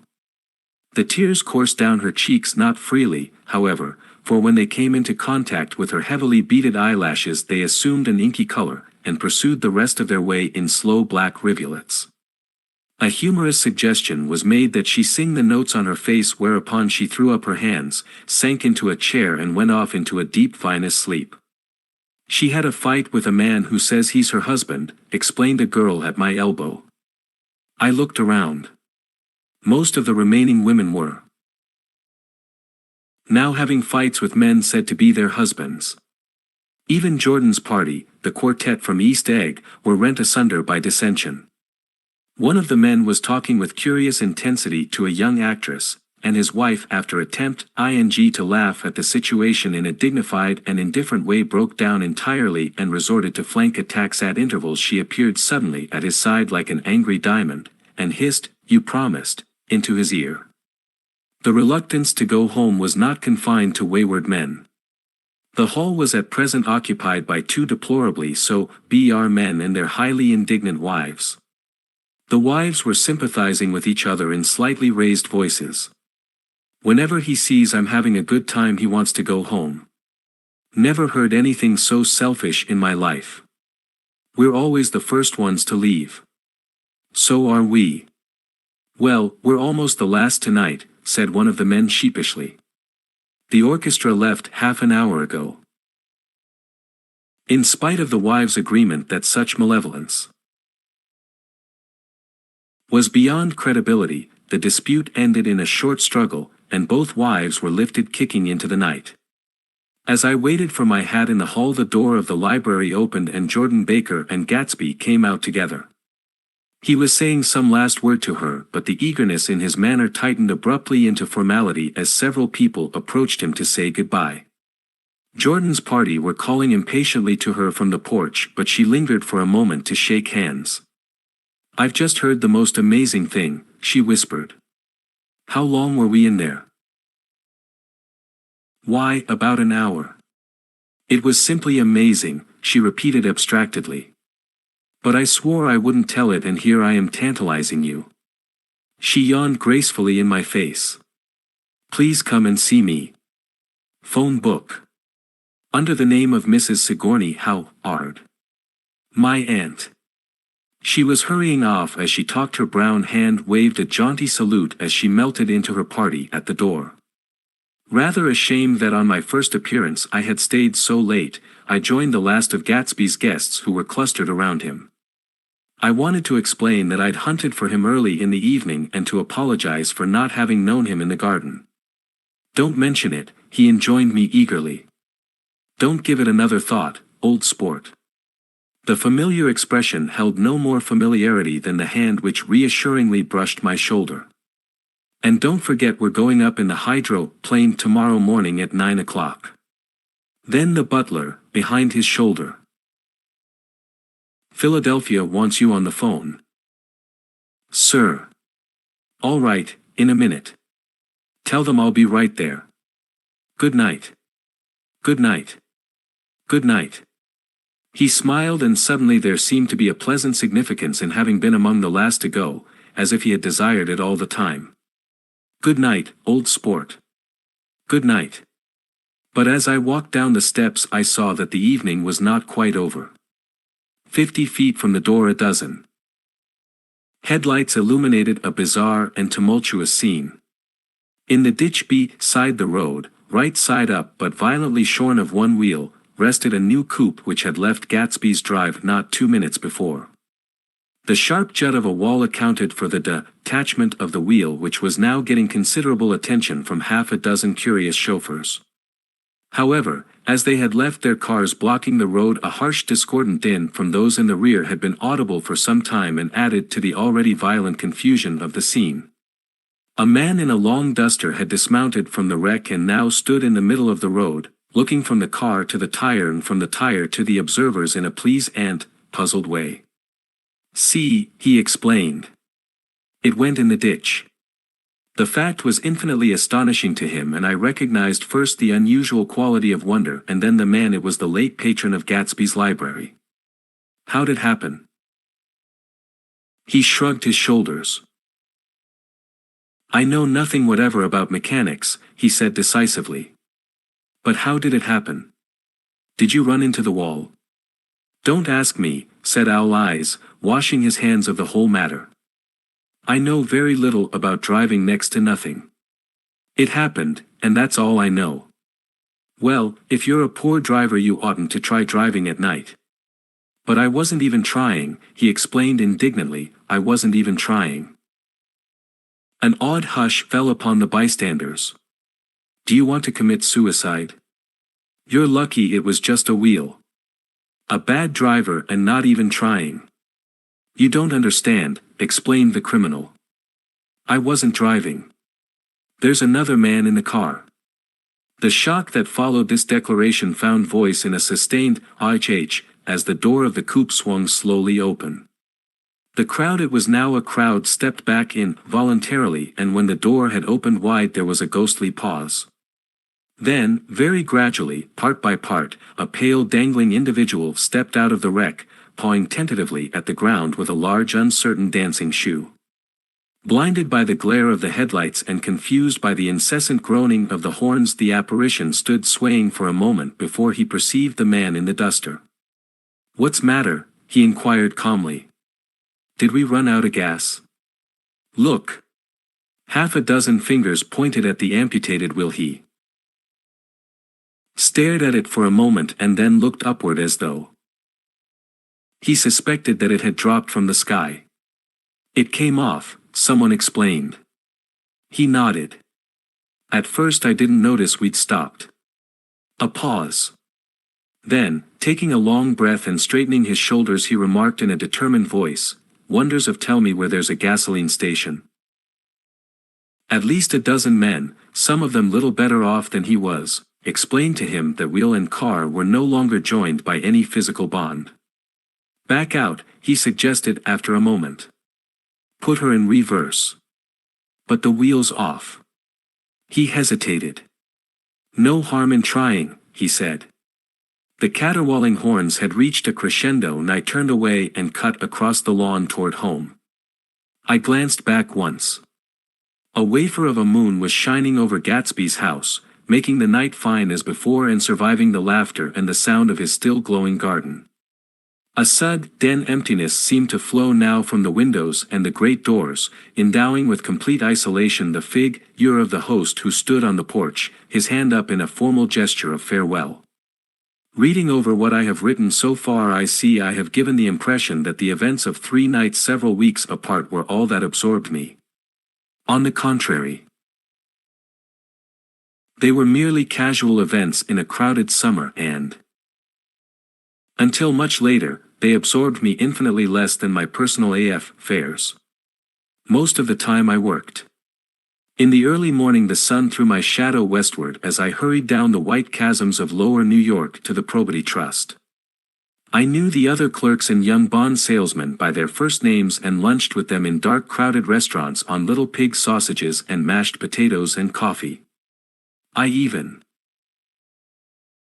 had a short affair with a girl who lived in Jersey City and worked in the accounting department, but her brother began throwing mean looks in my direction, so when she went on her vacation in July I let it blow quietly away. I took dinner usually at the Yale Club. For some reason it was the gloomiest event of my day, and then I went upstairs to the library and studied investments and securities for a conscientious hour. There were generally a few rioters around, but they never came into the library, so it was a good place to work. After that, if the night was mellow, I strolled down Madison Avenue past the old Murray Hill Hotel and over 33rd Street to the Pennsylvania Station. I began to like New York, the racy, adventurous feel of it at night and the satisfaction that the constant flicker of men and women and machines gives to the restless eye. I like to walk up Fifth Avenue and pick out romantic women from the crowd and imagine that in a few minutes I was going to enter into their lives, and no one would ever know or disapprove. Sometimes, in my mind, I followed them to their apartments on the corners of hidden streets, and they turned and smiled back at me before they faded through a door into warm darkness. At the enchanted metropolitan twilight I felt a haunting loneliness sometimes, and felt it in others, poor young clerks who loitered in front of windows waiting until it was time for a solitary restaurant dinner, young clerks in the dusk, wasting the most poignant moments of night and life. Again at 8 o'clock, when the dark lanes of the Forties were 5 deep with throbbing taxi cabs, bound for the theater district, I felt a sinking in my heart. Forms leaned together in the taxis as they waited, and voices sang, and there was laughter from unheard jokes, and lighted cigarettes outlined unintelligible gestures inside. Imagining that I, too, was hurrying toward gaiety and sharing their intimate excitement, I wished them well. For a while I lost sight of Jordan Baker, and then in midsummer I found her again. At first I was flattered to go places with her because she was a golf champion and everyone knew her name. Then it was something more. I wasn't actually in love, but I felt a sort of tender curiosity. The bored, haughty face that she turned to the world concealed something. Most affectations conceal something eventually, even though they don't in the beginning, and one day I found what it was. When we were on a house party together up in Warwick, she left a borrowed car out in the rain with the top down, and then lied about it, and suddenly I remembered the story about her that had eluded me that night at Daisy's. At her first big golf tournament there was a row that nearly reached the newspapers, a suggestion that she had moved her ball from a bad lie in the semi-final round. The thing approached the proportions of a scandal, then died away. A caddy retracted his statement and the only other witness admitted that he might have been mistaken. The incident and the name had remained together in my mind. Jordan Baker instinctively avoided clever, shrewd men, and now I saw that this was because she felt safer on a plane where any divergence from a code would be thought impossible. She was incurably dishonest. She wasn't able to endure being at a disadvantage, and given this unwillingness I suppose she had begun dealing in subterfuges when she was very young in order to keep that cool, insolent smile turned to the world and yet satisfy the demands of her hard, jaunty body. It made no difference to me. Dishonesty in a woman is a thing you never blame deeply. I was casually sorry, and then I forgot. It was on that same house party that we had a curious conversation about driving a car. It started because she passed so close to some workmen that our fender flicked a button on one man's coat. "You're a rotten driver," I protested. "Either you ought to be more careful or you oughtn't to drive at all." "I am careful." "No, you're not." "Well, other people are," she said lightly. "What's that got to do with it?" "They'll keep out of my way," she insisted. "It takes two to make an accident. Suppose you met somebody just as careless as yourself." "I hope I never will," she answered. "I hate careless people. That's why I like you." Her gray, sun-strained eyes stared straight ahead, but she had deliberately shifted our relations, and for a moment I thought I loved her. But I am slow-thinking and full of interior rules that act as brakes on my desires, and I knew that first I had to get myself definitely out of that tangle. Back home. I'd been writing letters once a week and signing them, "Love, Nick," and all I could think of was how, when that certain girl played tennis, a faint mustache of perspiration appeared on her upper lip. Nevertheless, there was a vague understanding that had to be tactfully broken off before I was free. Everyone suspects himself of at least one of the cardinal virtues, and this is mine. I am one of the few honest people that I have ever known. Chapter 4. On Sunday morning, while church bells rang in the villages along shore, the world and its mistress returned to Gatsby's house and twinkled hilariously on his lawn. "He's a bootlegger," said the young ladies, moving somewhere between his cocktails and his flowers. "One time he killed a man who had found out that he was nephew to von Hindenburg and second cousin to the devil. Reach me a rose, honey, and pour me a last drop into that there crystal glass." Once I wrote down on the empty spaces of a timetable the names of those who came to Gatsby's house that summer. It is an old timetable now, disintegrating at its folds and headed, "This schedule in effect July 5, 1922. But I can still read the gray names, and they will give you a better impression than my generalities of those who accepted Gatsby's hospitality and paid him the subtle tribute of knowing nothing whatever about him. From East Egg, then, came the Chester Beckers and the Leaches and a man named Bunsen whom I knew at Yale. And Dr. Webster Civet who was drowned last summer up in Maine. And the Hornbeams and the Willie Voltaires and a whole clan named Blackbuck who always gathered in a Ciorna and flipped up their noses like goats at whosoever came near. And the Ismays and the Christies, or rather Hubert Auerbach and Mr. Christie's wife, and Edgar Beaver, whose hair they say turned cotton white one winter afternoon for no good reason at all. Clarence Endive was from East Egg, as I remember. He came only once, in white knickerbockers, and had a fight with a bum named Eddie in the garden. From farther out on the island came the Cheadles and the O.R.P. Schrade heirs and the Stonewall Jackson Abrams of Georgia and the Fishguards and the Ripley Snells. Snell was there 3 days before he went to the penitentiary, so drunk out on the Gravel Drive that Mrs. Ulysses Sweat's automobile ran over his right hand. The Danceys came too, and S.B. Whitebait, who was well over 60, and Maurice Flink and the Hammer Heads and Beluga the tobacco importer and Beluga's girls. From West Egg came the Poles and the Mulreadys and Cecil Roebuck and Cecil Schoen and Gulick the State Senna. Tor and Newton Orchid who controlled films par excellence and Eckhost and Clyde Cohen and Don S. Schwartz, the Sun, and Arthur McCarty, all connected with the movies in one way or another. And the Catlips and the Bembergs and G. Earl Muldoon, brother to that Muldoon who afterward strangled his wife. De Fontano the promoter came there, and Ed LeGros and James B. Rotgut, Ferret and the De Jongs and Ernest Lilly they came to gamble, and when Ferret wandered into the garden it meant he was cleaned out and Associated Traction would have to fluctuate profitably next day. A man named Klipspringer was there so often and so long that he became known as the Border. I doubt if he had any other home. Of theatrical people there were Gus Weyes and Horace Odenaven and Lester Meyer and George Duckweed and Francis Bull. Also from New York were the Cromes and the Backhissons and the Dennick and Russell Betty and the Corrigans and the Kellehers and the Dewars and the Scullys and S.W. Belcher and the Smirks and the young Quinns, divorced now, and Henry L. Palmetto who killed himself by jumping in front of a subway train in Times Square. Benny McClenahan arrived always with 4 girls. They were never quite the same ones in physical person, but they were so identical one with another that it inevitably seemed they had been there before.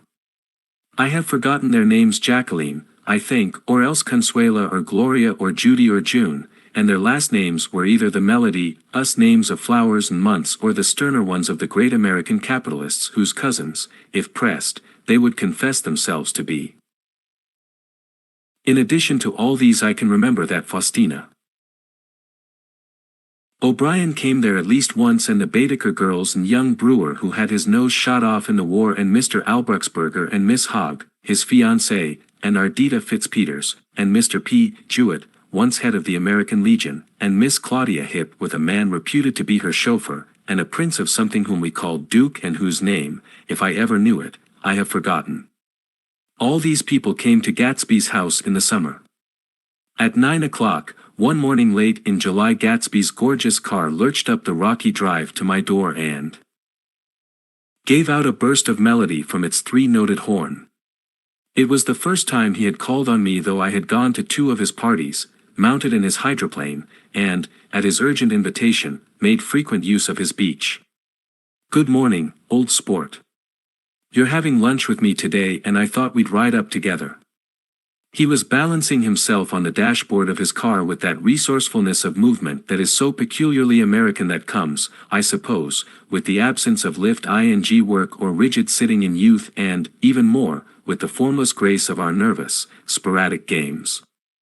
This quality was continually breaking through his punctilious manner in the shape of restlessness.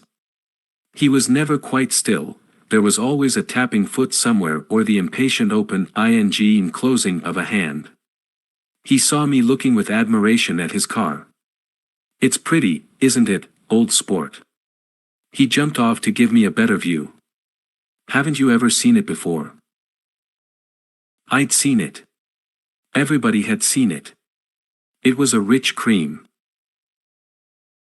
color, bright with nickel, swollen here and there in its monstrous length with triumphant hatboxes and supperboxes and toolboxes, and terraced with a labyrinth of windshields that mirrored a dozen suns. Sitting down behind many layers of glass in a sort of green leather conservatory, we started to town. I had talked with him perhaps half a dozen times in the past month, and found, to my disappointment, that he had little to say. So my first impression, that he was a person of some undefined consequence, had gradually faded, and he had become simply the proprietor of an elaborate roadhouse next door. And then came that disconcerting ride. We hadn't reached West Egg Village before Gatsby began leaving his elegant sentences unfinished and slapping himself indecisively on the knee of his caramel-colored suit. "Look here, old sport," he broke out surprisingly. "What's your opinion of me, anyhow?" A little overwhelmed, I began the generalized evasions which that question deserves. "Well, I'm going to tell you something about my life," he interrupted. "I don't want you to get a wrong idea of me from all these stories you hear." So he was aware of the bizarre accusations that flavored conversation in his halls. "I'll tell you God's truth." His right hand suddenly ordered divine retribution to stand by. "I am the son of some wealthy people in the Middle West, all dead now. I was brought up in America but educated at Oxford because all my ancestors have been educated there for many years. It is a family tradition." He looked at me sideways, and I knew why Jordan Baker had believed he was lying. He hurried the phrase "educated at Oxford," or swallowed it or choked on it as though it had bothered him before. And with this doubt his whole statement fell to pieces, and I wondered if there wasn't something a little sinister about him after all. "What part of the Middle West?" I inquired casually. "San Francisco." "I see. My family all died and I came into a good deal of money. Why?" His voice was solemn, as if the memory of that sudden extinction of a clan still haunted him. For a moment I suspected that he was pulling my leg, but a glance at him convinced me otherwise. "After that I lived like a young Raja in all the capitals of Europe, Paris, Venice, Rome, collecting jewels, chiefly rubies, hunting big game, painting a little, things for myself only, and trying to forget something very sad that had happened to me long ago." With an effort I managed to restrain my incredulous laughter. The very phrases were worn so threadbare that they evoked no image except that of a turbaned character leaking sawdust at every pore as he pursued a tiger through the Bois de Boulogne. Then came the war, old sport. It was a great relief, and I tried very hard to die, but I seemed to bear an enchanted life. I accepted a commission as first lieutenant when it began. In the Argonne forest I took 2 machine-gun detachments so far forward that there was a half-mile gap on either side of us where the infantry couldn't advance. We stayed there 2 days and 2 nights, 130 men with 16 Lewis guns, and when the infantry came up at last they found the insignia of 3 German divisions among the piles of dead. I was promoted to be a major and every Allied government gave me a decoration, even Montenegro, little Montenegro down on the Adriatic Sea. Little Montenegro. He lifted up the words and nodded at them with his smile. The smile comprehended Montenegro's troubled history and sympathized with the brave struggles of the Montenegrin people. It appreciated fully the chain of national circumstances which had elicited this tribute from Montenegro's warm little heart. My incredulity was submerged in fascination now. It was like skimming hastily through a dozen magazines. He reached in his pocket and a piece of metal, slung on a ribbon, fell into my palm. That's the one from Montenegro.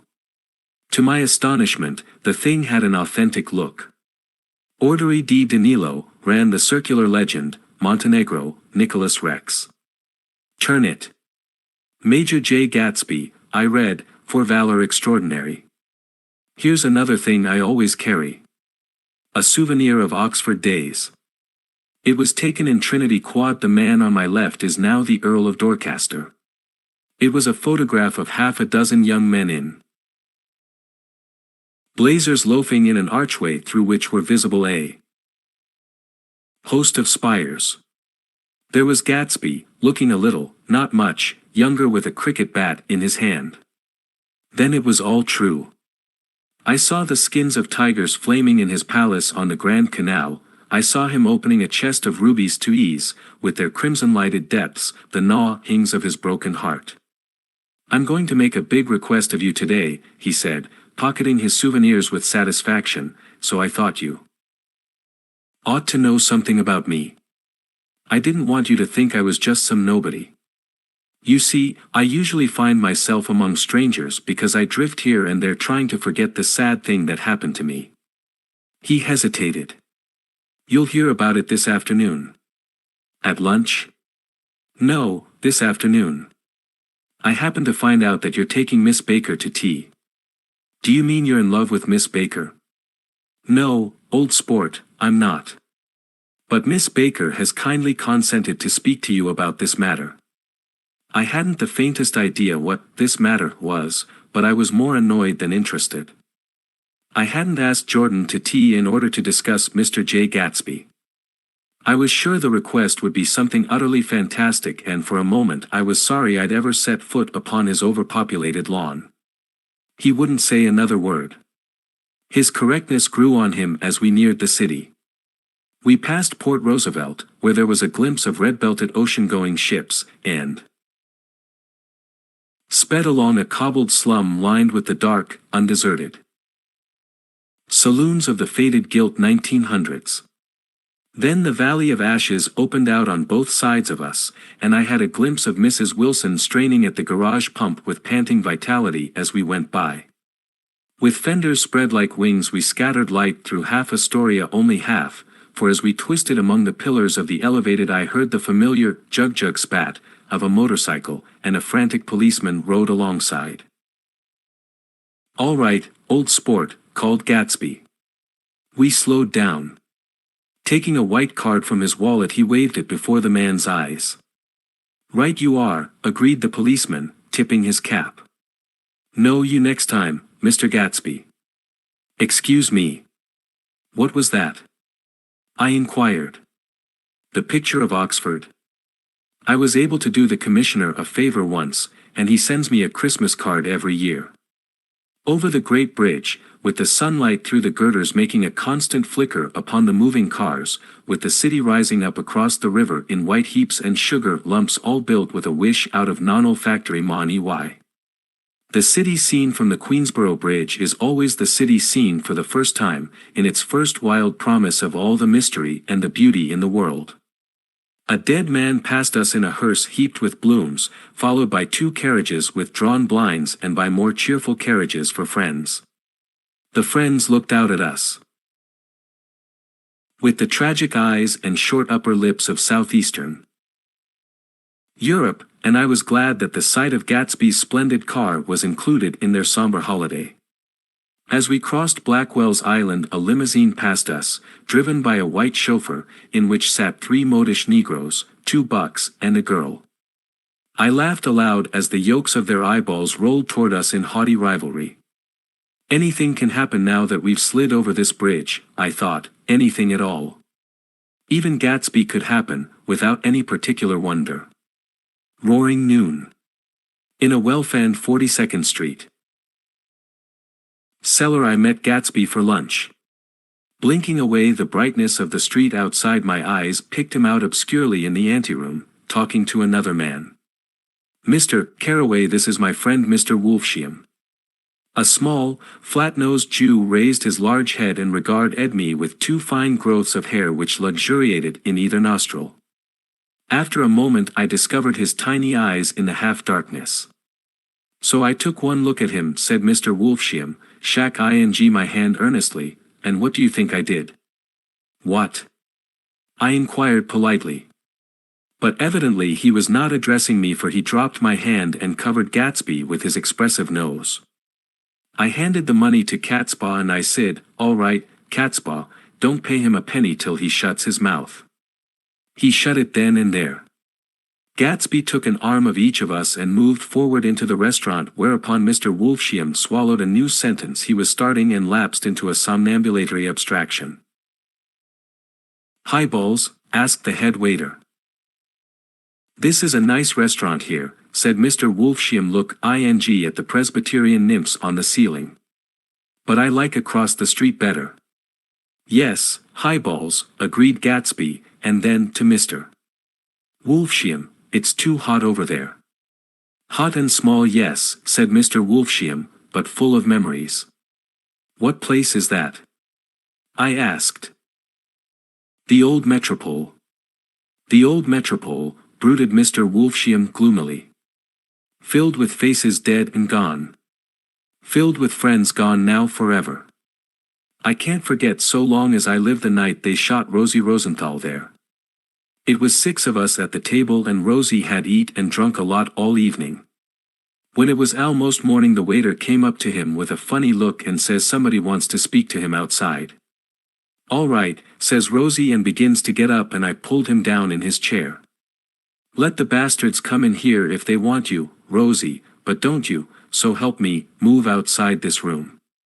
It was 4 o'clock in the morning then, and if we'd have raised the blinds we'd have seen daylight. "Did he go?" I asked innocently. "Sure he went." Mr. Wolfsheim's nose flashed at me indignantly. He turned around in the door and says, "Don't let that waiter take away my coffee."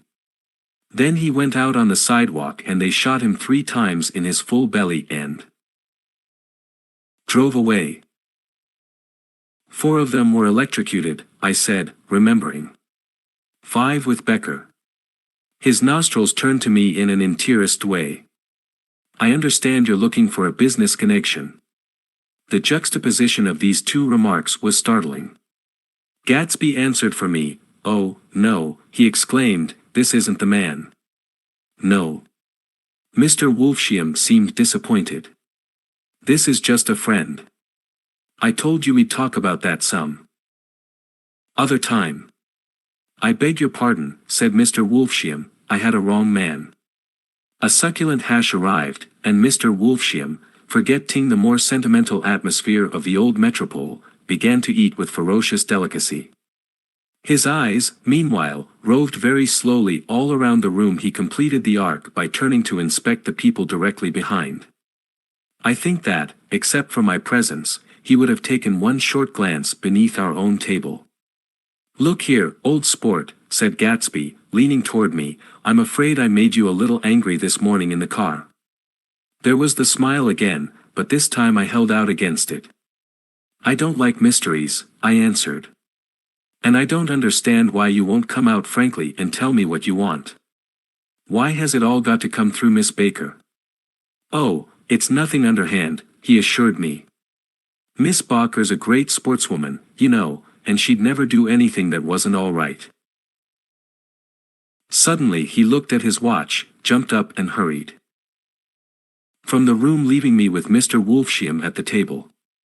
"He has to telephone," said Mr. Wolfsheim, following him with his eyes. "Fine fellow, isn't he? Handsome to look at and a perfect gentleman." "Yes. He's an Oxford man." "Oh. He went to Oxford College in England." "You know Oxford College?" "I've heard of it. It's one of the most famous colleges in the world." "Have you known Gatsby for a long time?" I inquired. "Several years," he answered in a gratified way. "I made the pleasure of his acquaintance just after the war. But I knew I had discovered a man of fine breeding after I talked with him an hour. I said to myself, there's the kind of man you'd like to take home and introduce to your mother and sister." He paused. "I see you're looking at my cuff buttons." I hadn't been looking at them, but I did now. They were composed of oddly familiar pieces of ivory. "Finest specimens of human molars," he informed me. Well, I inspected them. "That's a very interesting idea." "Yeah." He flipped his sleeves up under his coat. "Yeah, Gatsby's very careful about women. He would never so much as look at a friend's wife." When the subject of this instinctive trust returned to the table and sat down, Mr. Wolfsheim drank his coffee with a jerk and got to his feet. "I have enjoyed my lunch," he said, "and I'm going to run off from you two young men before I outstay my welcome." "Don't hurry, Meyer," said Gatsby, without enthusiasm. Mr. Wolfsheim raised his hand in a sort of benediction. "You're very polite, but I belong to another generation," he announced solemnly. "You sit here and discuss your sports.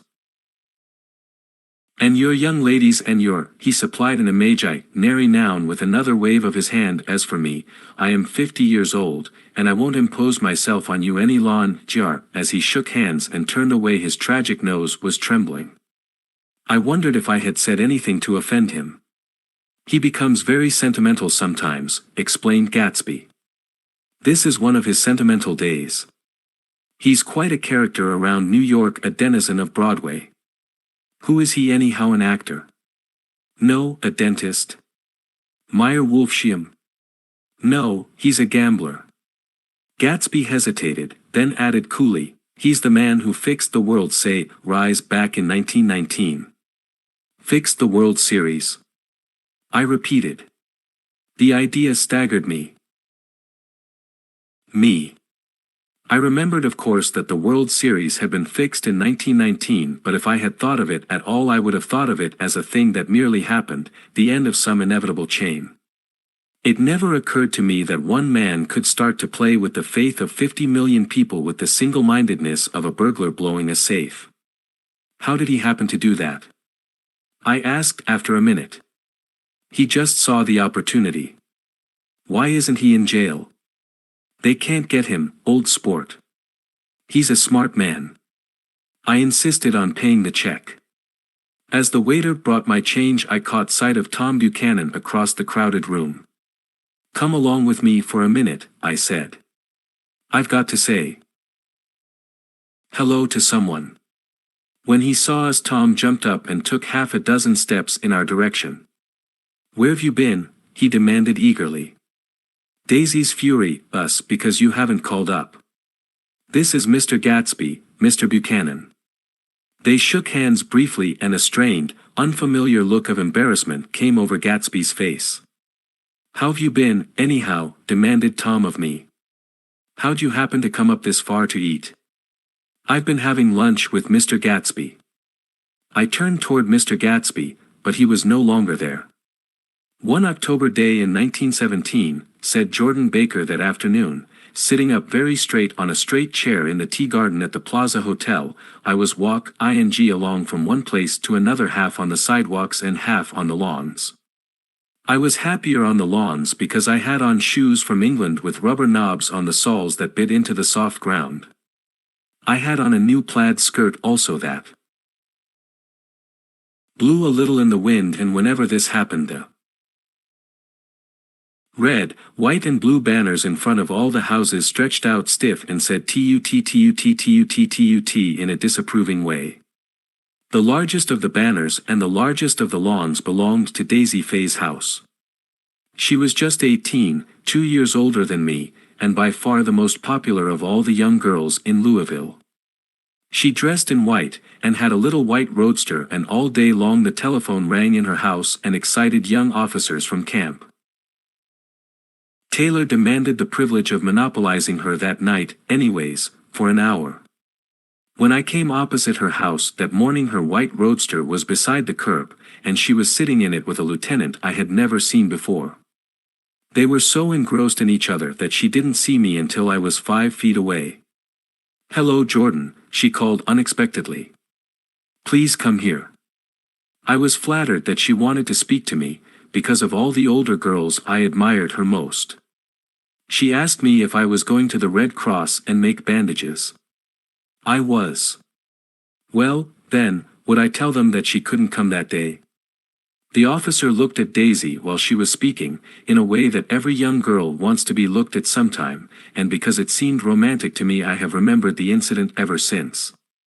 His name was Jay Gatsby, and I didn't lay eyes on him again for over 4 years. Even after I'd met him on Long Island, I didn't realize it was the same man. That was 1917. By the next year I had a few beaux myself, and I began to play in tournaments, so I didn't see Daisy very often. She went with a slightly older crowd when she went with anyone at all.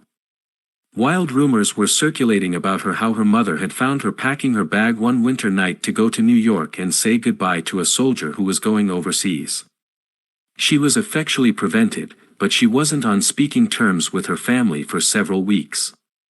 After that she didn't play around with the soldiers anymore, but only with a few flat-footed, short-sighted young men in town who couldn't get into the army at all. By the next autumn she was gay again, gay as ever. She had a debut after the armistice, and in February she was presumably engaged to a man from New Orleans. In June she married Tom Buchanan of Chicago with more pomp and circumstance than Louisville ever knew before. He came down with 100 people in 4 private cars and hired a whole floor of the Seelbach Hotel, and the day before the wedding he gave her a string of pearls valued at $350,000. I was bridesmaid. I came into her room half an hour before the bridal dinner, and found her lying on her bed as lovely as the June night in her flowered dress and as drunk as a monkey. She had a bottle of Sauterne in one hand and a letter in the other. "Gratulate me," she muttered. "Never had a drink before, but oh, how I do enjoy it." "What's the matter, Daisy?" I was scared, I can tell you. I'd never seen a girl like that before. "Here, dearest." She groped around in a wastebasket she had with her on the bed and pulled out the string of pearls. "Take 'em downstairs and give 'em back to whoever they belong to. Tell 'em all Daisy's change her mind. Say, Daisy's change her mind. She began to cry. She cried and cried. I rushed out and found her mother's maid, and we locked the door and got her into a cold bath. She wouldn't let go of the letter. She took it into the tub with her and squeezed it up into a wet ball, and only let me leave it in the soap dish when she saw that it was coming to pieces like snow. But she didn't say another word. We gave her spirits of ammonia and put ice on her forehead and hooked her back into her dress, and half an hour later when we walked out of the room the pearls were around her neck and the incident was over. Next day at 5 o'clock she married Tom Buchan, and without so much as a shiver, and started off on a 3-month trip to the South Seas. I saw them in Santa Barbara when they came back, and I thought I'd never seen a girl so mad about her husband. If he left the room for a minute she'd look around uneasily and say, "Where's Tom gone?" and wear the most abstract dead expression until she saw him coming in the door. She used to sit on the sand with his head in her lap by the hour, rubbing her fingers over his eyes and looking at him with unfathomable delight. It was touching to see them together. It made you laugh in a hushed, fascinated way. That was in August. A week after I left Santa Barbara, Tom ran into a wagon on the Ventura Road one night and ripped a front wheel off his car. The girl who was with him got into the purse too because her arm was broken. She was one of the chambermaids in the Santa Barbara hotel. The next April Daisy had her little girl and they went to France for a year. I saw them one spring in Cannes and later in Deauville, and then they came back to Chicago to settle down. Daisy was popular in Chicago, as you know. They moved with a fast crowd, all of them young and rich and wild, but she came out with an absolutely perfect reputation. Perhaps because she doesn't drink. It's a great advantage not to drink among hard-drinking people. You can hold your tongue and, moreover, you can time any little irregularity of your own so that everybody else is so blind that they don't see or care.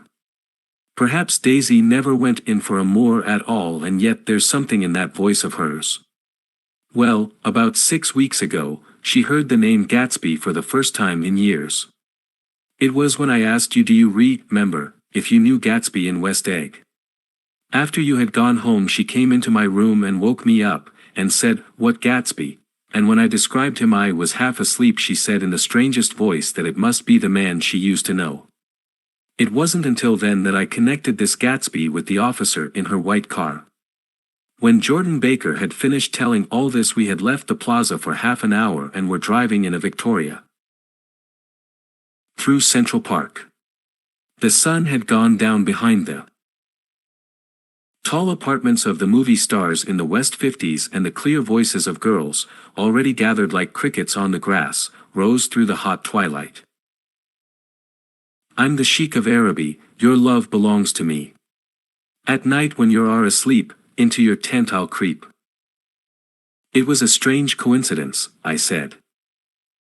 But it wasn't a coincidence at all. Why not? Gatsby bought that house so that Daisy would be just across the bay. Then it had not been merely the stars to which he had aspired on that June night. He came alive to me, delivered suddenly from the womb of his purposeless splendor. He wants to know, continued Jordan, if you'll invite Daisy to your house some afternoon and then let him come over. The modesty of the demand shook me. He had waited 5 years and bought a mansion where he dispensed starlight to casual moths so that he could come over some afternoon to a stranger's garden. Did I have to know all this before he could ask such a little thing? He's afraid. He's waited so long. He thought you might be offended. You see, he's a regular tough underneath it all. Something worried me. Why didn't he ask you to arrange a meeting? He wants her to see his house, she explained. And your house is right next door. Oh. I think he half expected her to wander into one of his parties some night, went on Jordan, but she never did. Then he began asking people casually if they knew her, and I was the first one he found. It was that night he sent for me at his dance, and you should have heard the elaborate way he worked up to it. Of course, I immediately suggested a luncheon in New York, and I thought he'd go mad. I don't want to do anything out of the way, he kept saying. I want to see her right next door. When I said you were a particular friend of Tom's, he started to abandon the whole idea. He doesn't know very much about Tom, though he says he's read a Chicago paper for years just on the chance of catching a glimpse of Daisy's name. It was dark now, and as we dipped under a little bridge I put my arm around Jordan's golden shoulder and drew her toward me and asked her to dinner. Suddenly I wasn't thinking of Daisy and Gatsby anymore, but of this clean, hard, limited person who dealt in universal skepticism and who leaned back jauntily just within the circle of my arm. A phrase began to beat in my ears with a sort of heady excitement: there are only the pursued, the pursuing, the busy and the tired. And Daisy ought to have something in her life, murmured Jordan to me. Does she want to see Gatsby? She's not to know about it. Gatsby doesn't want her to. No. You're just supposed to invite her to tea. We passed a barrier of dark trees, and then the facade of 59th Street, a block of delicate pale light, beamed down into the park. Unlike Gatsby and Tom Buchanan, I had no girl whose disembodied face floated along the dark cornices and blinding signs, and so I drew up the girl beside me, tightening my arms.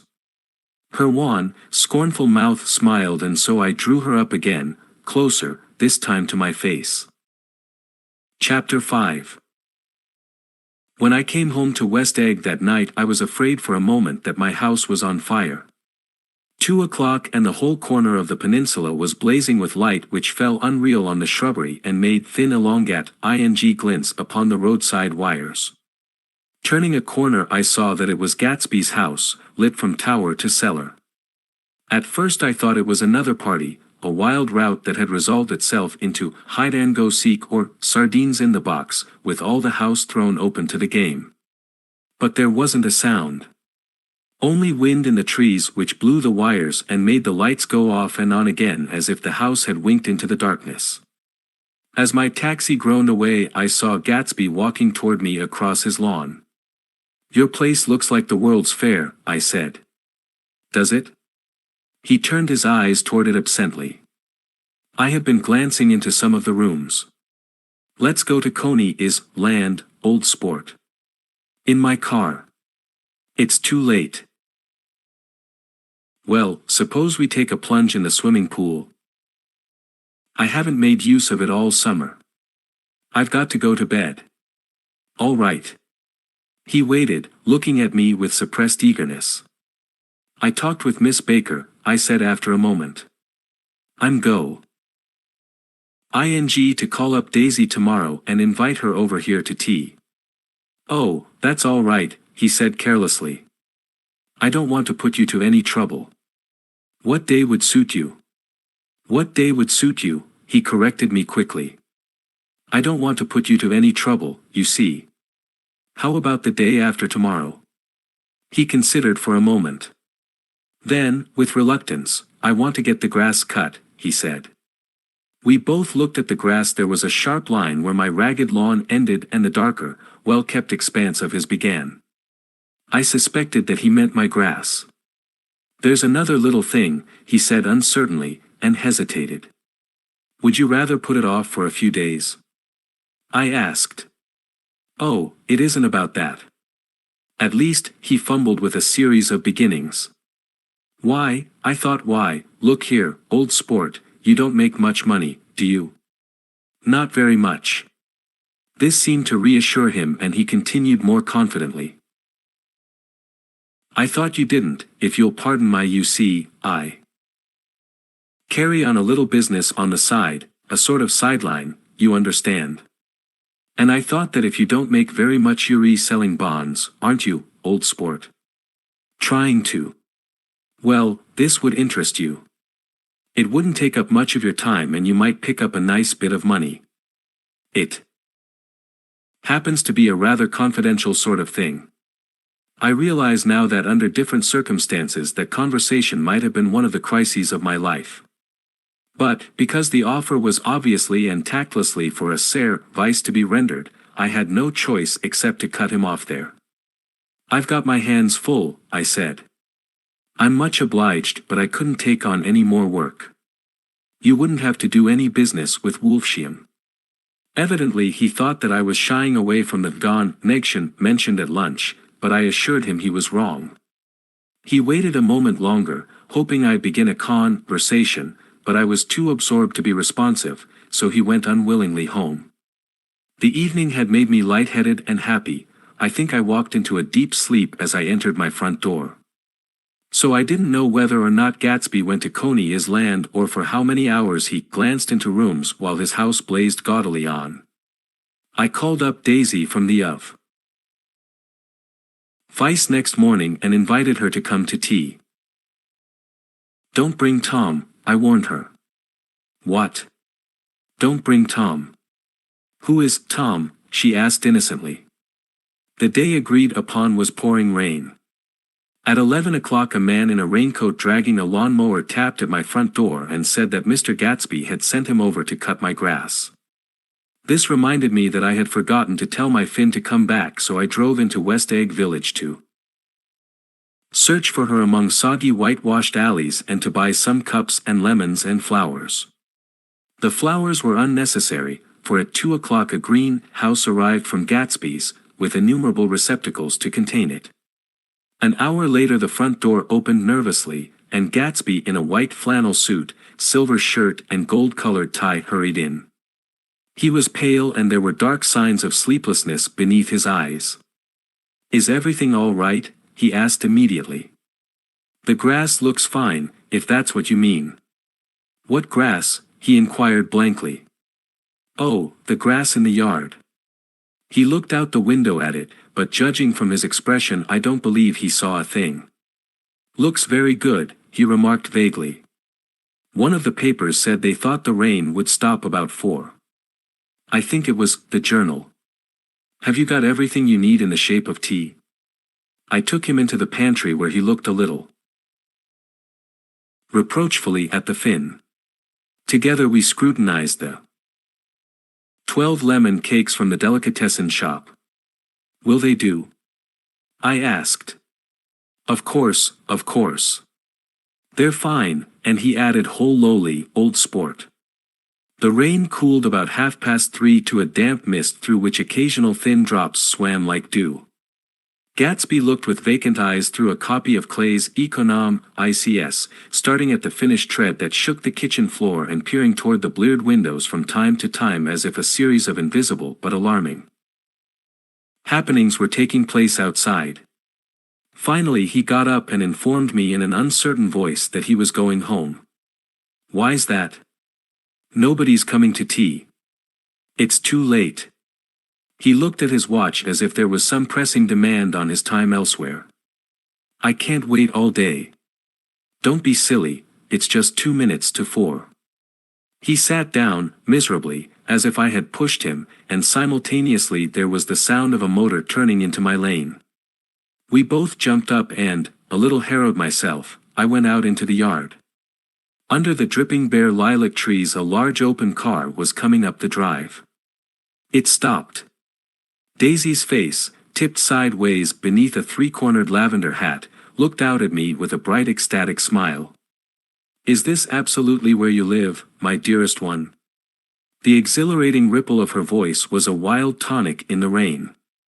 I had to follow the sound of it for a moment, up and down, with my ear alone before any words came. Through. A damp streak of hair lay like a dash of blue paint. Across her cheek and her hand was wet with glistening drops as I took it to help her from the car. "Are you in love with me?" she said low in my ear. "Or why did I have to come alone? That's the secret of Castle Rackrent.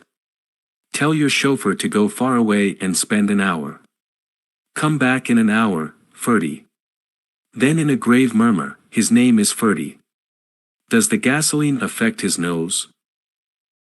"I don't think so," she said innocently. "Why?" We went in. To my overwhelming surprise the living room was deserted. "Well, that's funny," I exclaimed. "What's funny?" She turned her head as there was a light, dignified knock at the front door. I went out and opened it. Gatsby, pale as death, with his hands plunged like weights in his coat pockets, was standing in a puddle of water glaring tragically into my eyes. With his hands still in his coat pockets he stalked by me into the hall, turned sharply as if he were on a wire and disappeared into the living room. It wasn't a bit funny. Aware of the loud beating of my own heart I pulled the door to against the increasing rain. For half a minute there wasn't a sound. Then from the living room I heard a sort of choking murmur and part of a laugh followed by Daisy's voice on a clear artificial note. "I certainly am awfully glad to see you again." A pause, it endured horribly. I had nothing to do in the hall so I went into the room. Gatsby, his hands still in his pockets, was reclining against the mantelpiece in a strained counterfeit of perfect ease, even of boredom. His head leaned back so far that it rested against the face of a defunct mantelpiece clock, and from this position his distraught eyes stared down at Daisy, who was sitting frightened but graceful on the edge of a stiff chair. "We've met before," muttered Gatsby. His eyes glanced momentarily at me, and his lips parted with an abortive attempt at a laugh. Luckily the clock took this moment to tilt dangerously at the pressure of his head, whereupon he turned and caught it with trembling fingers and set it back in place. Then he sat down, rigidly, his elbow on the arm of the sofa and his chin in his hand. "I'm sorry about the clock," he said. My own face had now assumed a deep tropical burn. I couldn't muster up a single commonplace out of the thou sand in my head. "It's an old clock," I told them idiotically. I think we all believed for a moment that it had smashed in pieces on the floor. "We haven't met for many years," said Daisy, her voice as matter-of-fact as it could ever be. 5 years next November." The automatic quality of Gatsby's answer set us all back at least another minute. I had them both on their feet with the desperate suggestion that they help me make tea in the kitchen when the demoniac Finn brought it in on a tray. Amid the welcome confusion of cups and cakes a tame physical decency established itself. Gatsby got himself into a shadow, and while Daisy and I talked, looked conscientiously from one to the other of us with tense, unhappy eyes. However, as calmness wasn't an end in itself, I made an excuse at the first possible moment and got to my feet. "Where are you going?" demanded Gatsby in immediate alarm. "I'll be back. I've got to speak to you about something before you go." He followed me wildly into the kitchen, closed the door and whispered, "Oh, God," in a miserable way. "What's the matter?" "This is a terrible mistake," he said, shaking his head from side to side, "a terrible, terrible mistake. You're just embarrassed, that's all," and luckily, I added, Daisy's embarrassed too. "She's embarrassed," he repeated incredulously. "Just as much as you are. Don't talk so loud. You're acting like a little boy," I broke out impatiently. "Not only that, but you're rude. Daisy's sitting in there all alone." He raised his hand to stop my words, looked at me with unforgettable reproach, and opening the door cautiously went back into the other room. I walked out the back way just as Gatsby had when he had made his nervous circuit of the house half an hour before, and ran for a huge black knotted tree whose massed leaves made a fabric against the rain. Once more it was pouring in my irregular lawn, well shaved by Gatsby's gardener, abounded in small muddy swamps and prehistoric marshes. There was nothing to look at from under the tree except Gatsby's enormous house, so I stared at it, like Kant at his church steeple, for half an hour. A brewer had built it early in the period craze, a decade before, and there was a story that he'd agreed to pay 5 years' taxes on all the neighboring cottages if the owners would have their roofs thatched with straw. Perhaps their refusal took the heart out of his plan to found a family went into an immediate decline. His children sold his house with the black wreath still on the door. Americans, while occasionally willing to be serfs, have always been obstinate about being peasantry. After half an hour the sun shone again, and the grocer's automobile rounded Gatsby's drive with the raw material for his servant's dinner. I felt sure he wouldn't eat a spoonful. A maid began opening the upper windows of his house, appeared momentarily in each, and, leaning from a large central bay, spat meditatively into the garden. It was time I went back. While the rain continued, it had seemed like the murmur of their voices, rising and swelling a little, now and then, with gusts of emotion. But in the new silence I felt that silence had fallen within the house too. I went in after making every possible noise in the kitchen. And short of pushing over the stove, but I don't believe they heard a sound. They were sitting at either end of the couch looking at each other as if some question had been asked or was in the air, and every vestige of embarrassment was gone. Daisy's face was smeared with tears, and when I came in she jumped up and began wiping at it with her handkerchief before a mirror. But there was a change in Gatsby that was simply confounding. He literally glowed. Without a word or a gesture of exultation, a new well-being radiated from him and filled the little room. "Oh, hello, old sport," he said, as if he hadn't seen me for years. I thought for a moment he was going to shake hands. "It stopped raining." "Has it?" When he realized what I was talking about, that there were twinkle bells of sunshine in the room, he smiled like a weather man, like an ecstatic patron of recurrent light, and repeated the news to Daisy. "What do you think of that? It stopped raining." "I'm glad, Jay." Her throat, full of aching, grieving beauty, told only of her unexpected joy. "I want you and Daisy to come over to my house," he said. "I'd like to show her around." "You're sure you want me to come?" "Absolutely, old sport." Daisy went upstairs to wash her face, too late I thought, with humiliation of my towels, while Gatsby and I waited on the lawn. "My house looks well, doesn't it?" he demanded. "See how the whole front of it catches the light." I agreed that it was splendid. "Yes." His eyes went over it, every arched door and square tower. "It took me just 3 years to earn the money that bought it." "I thought you inherited your money." "I did, old sport," he said automatically, "but I lost most of it in the big panic, the panic of the war." I think he hardly knew what he was saying, for when I asked him what business he was in he answered, "That's my affair," before he realized that it wasn't the appropriate reply. "Oh, I've been in several things," he corrected himself. "I was in the drug business and then I was in the oil business. But I'm not in either one now." He looked at me with more attention. "Do you mean you've been thinking over what I proposed the other night?" Before I could answer, Daisy came out of the house and 2 rows of brass buttons on her dress gleamed in the sunlight. "That huge place there," she cried, pointing. "Do you like it?" "I love it, but I don't see how you live there all alone. I keep it always full of interesting people, night and day. People who do interesting things. Celebrated people." Instead of taking the short cut along the Sound, we went down the road and entered by the big postern. With enchanting murmurs Daisy admired this aspect or that of the feudal silhouette against the sky, admired the gardens, the sparkling odor of jonquils and the frothy odor of hawthorn and plum blossoms and the pale gold odor of kiss-me-at. The gate. It was strange to reach the marble steps and find no stir of bright dresses in and out the door, and hear no sound but bird voices in the trees. And inside, as we wandered through Marie Antoinette music rooms and restoration salons, I felt that there were guests concealed behind every couch and table, under hors d'oeuvres, to be breathlessly silent until we had passed through.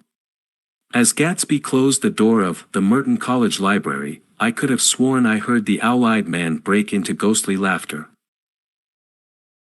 We went upstairs, through period bedrooms swathed in rose and lavender silk and vivid with new flowers, through dressing rooms and pool rooms, and bathrooms with sunken baths intruding into one chamber where a disheveled man in pajamas was doing liver exercises on the floor. It was Mr. Klipspringer, the boarder. I had seen him wander hungrily about the beach that morning. Finally we came to Gatsby's own apartment, a bedroom and a bath and an Adam's study, where we sat down and drank a glass of some chartreuse he took from a cupboard in the wall. He hadn't once ceased looking at Daisy, and I think he revalued everything in his house according to the measure of response it drew from her well-loved eyes. Sometimes, too, he stared around at his possessions in a dazed way, as though in her actual and astounding presence none of it was any longer real. Once he nearly toppled down a flight of stairs. His bedroom was the simplest room of all except where the dresser was garnished with a toilet set of pure dull gold. Daisy took the brush with delight and smoothed her hair, whereupon Gatsby sat down and shaded his eyes and began to laugh. "It's the funniest thing, old sport," he said hilariously. "I can't when I try to." He had passed visibly through 2 states and was entering upon a third. After his embarrassment and his unreasoning joy, he was consumed with wonder at her presence. He had been full of the idea so long, dreamed it right through to the end, waited with his teeth set, so to speak, at an inconceivable pitch of intensity. Now, in the reaction, he was running down like an overwound clock. Recovering himself in a minute, he opened for us 2 hulking patent cabinets which held his massed suits and dressing gowns and ties, and his shirts, piled like bricks in stacks a dozen high. "I've got a man in England who buys me clothes. He sends over a selection of things at the beginning of each season, spring and fall. He took out a pile of shirts and began throwing them, one by one before us, shirts of sheer linen and thick silk and fine flannel which lost their folds as they fell and covered the table in many-colored disarray. While we admired, he brought more, and the soft rich heap mounted higher shirts with stripes and scrolls and plaids in coral and apple green and lavender and faint orange with monograms of Indian blue. Suddenly, with a strained sound, Daisy bent her head into the shirts and began to cry stormily. "They're such beautiful shirts," she sobbed, her voice. Muff fled in the thick folds. "It makes me sad because I've never seen such beautiful shirts before." After the house, we were to see the grounds and the swimming pool, and the hydroplane and the midsummer flowers, but outside Gatsby's window it began to rain again, so we stood in a row looking at the corrugated surface of the Sound. "If it wasn't for the mist we could see your home across the bay," said Gatsby. "You always have a green light that burns all night at the end of your dock." Daisy put her arm through his abruptly, but he seemed absorbed in what he had just said. Possibly it had occurred to him that the colossal significance of that light had now vanished forever. Compared to the great distance that had separated him from Daisy, it had seemed very near to her, almost touching her. It had seemed as close as a star to the moon. Now it was again a green light on a dock. His count of enchanted objects had diminished by one. I began to walk about the room, examining various indefinite objects in the half-darkness. A large photograph of an elderly man in yachting costume attracted me, hung on the wall over his desk. "Who's this?" "That? That's Mr. Dan Cody, old sport." The name sounded faintly familiar. "He's dead now. He used to be my best friend years ago." There was a small picture of Gatsby, also in yachting costume, on the bureau. Gatsby with his head thrown back defiantly, taken apparently when he was about 18. "I adore it," exclaimed Daisy. "The pompadour. You never told me you had a pompadour or a yacht." "Look at this," said Gatsby quickly. "Here's a lot of clip pinks about you." They stood side by side examining it. I was going to ask to see the rubies when the phone rang and Gatsby took up the receiver. "Yes. Well, I can't talk now." "I can't talk now, old sport." I said a small town. He must know what a small town is. Well, he's no use to us if Detroit is his idea of a small town. He rang off. "Come here quick," cried Daisy at the window. The rain was still falling, but the darkness had parted in the west, and there was a pink and golden billow of foamy clouds above the sea. "Look at that," she whispered, and then, after a moment, "I'd like to just get one of those pink clouds and put you in it and push you around." I tried to go then, but they wouldn't hear of it. Perhaps my presence made them feel more satisfactorily alone. "I know what we'll do," said Gatsby, "we'll have Clip Springer play the piano." He went out of the room calling Ewing, and returned in a few minutes accompanied by an embarrassed, slight, worn young man with shell-rimmed glasses and scanty blonde hair. He was now decently clothed in a sport shirt open at the neck, sneakers, and duck trousers of a nebulous hue. "Did we interrupt your exercises?" inquired Daisy polite. "Ly. I was asleep," cried Mr. Clipspringer, in a spasm of embarrassment. "That is, I'd been asleep. Then I got up." "Clipspringer plays the piano," said Gatsby, cutting him off. "Don't you, Ewing, old sport?" "I don't play well." I hardly play at all." "I'm all out of prac." "We'll go downstairs," interrupted Gatsby. He flipped a switch. The gray windows disappeared as the house glowed full of light. In the music room, Gatsby turned on a solitary lamp beside the piano. He lit Daisy's cigarette from a trembling match, and sat down with her on a couch far across the room where there was no light save what the gleaming floor bounced in from the hall. When Clipspringer had played The Love Nest, he turned around on the bench and searched unhappily for Gatsby in the gloom. "I'm all out of practice," you see. I told you I couldn't play. I'm all out of prac, don't talk so much, old sport, commanded Gatsby. Play. In the morning, in the evening, ain't we got fun? Outside the wind was loud and there was a faint flow of thunder along the sound. All the lights were going on in West Egg now, the electric trains, men carrying, were plunging home through the rain from New York. It was the hour of a profound human change, and excitement was generating on the air. One thing's sure and nothing's sure, the rich get richer and the poor get children. In the meantime. In between time. As I went over to say goodbye, I saw that the expression of bewilderment had come back into Gatsby's face, as though a faint doubt had occurred to him as to the quality of his present happiness. Almost 5 years. There must have been moments even that afternoon when Daisy tumbled short of his dreams, not through her own fault but because of the colossal vitality of his illusion.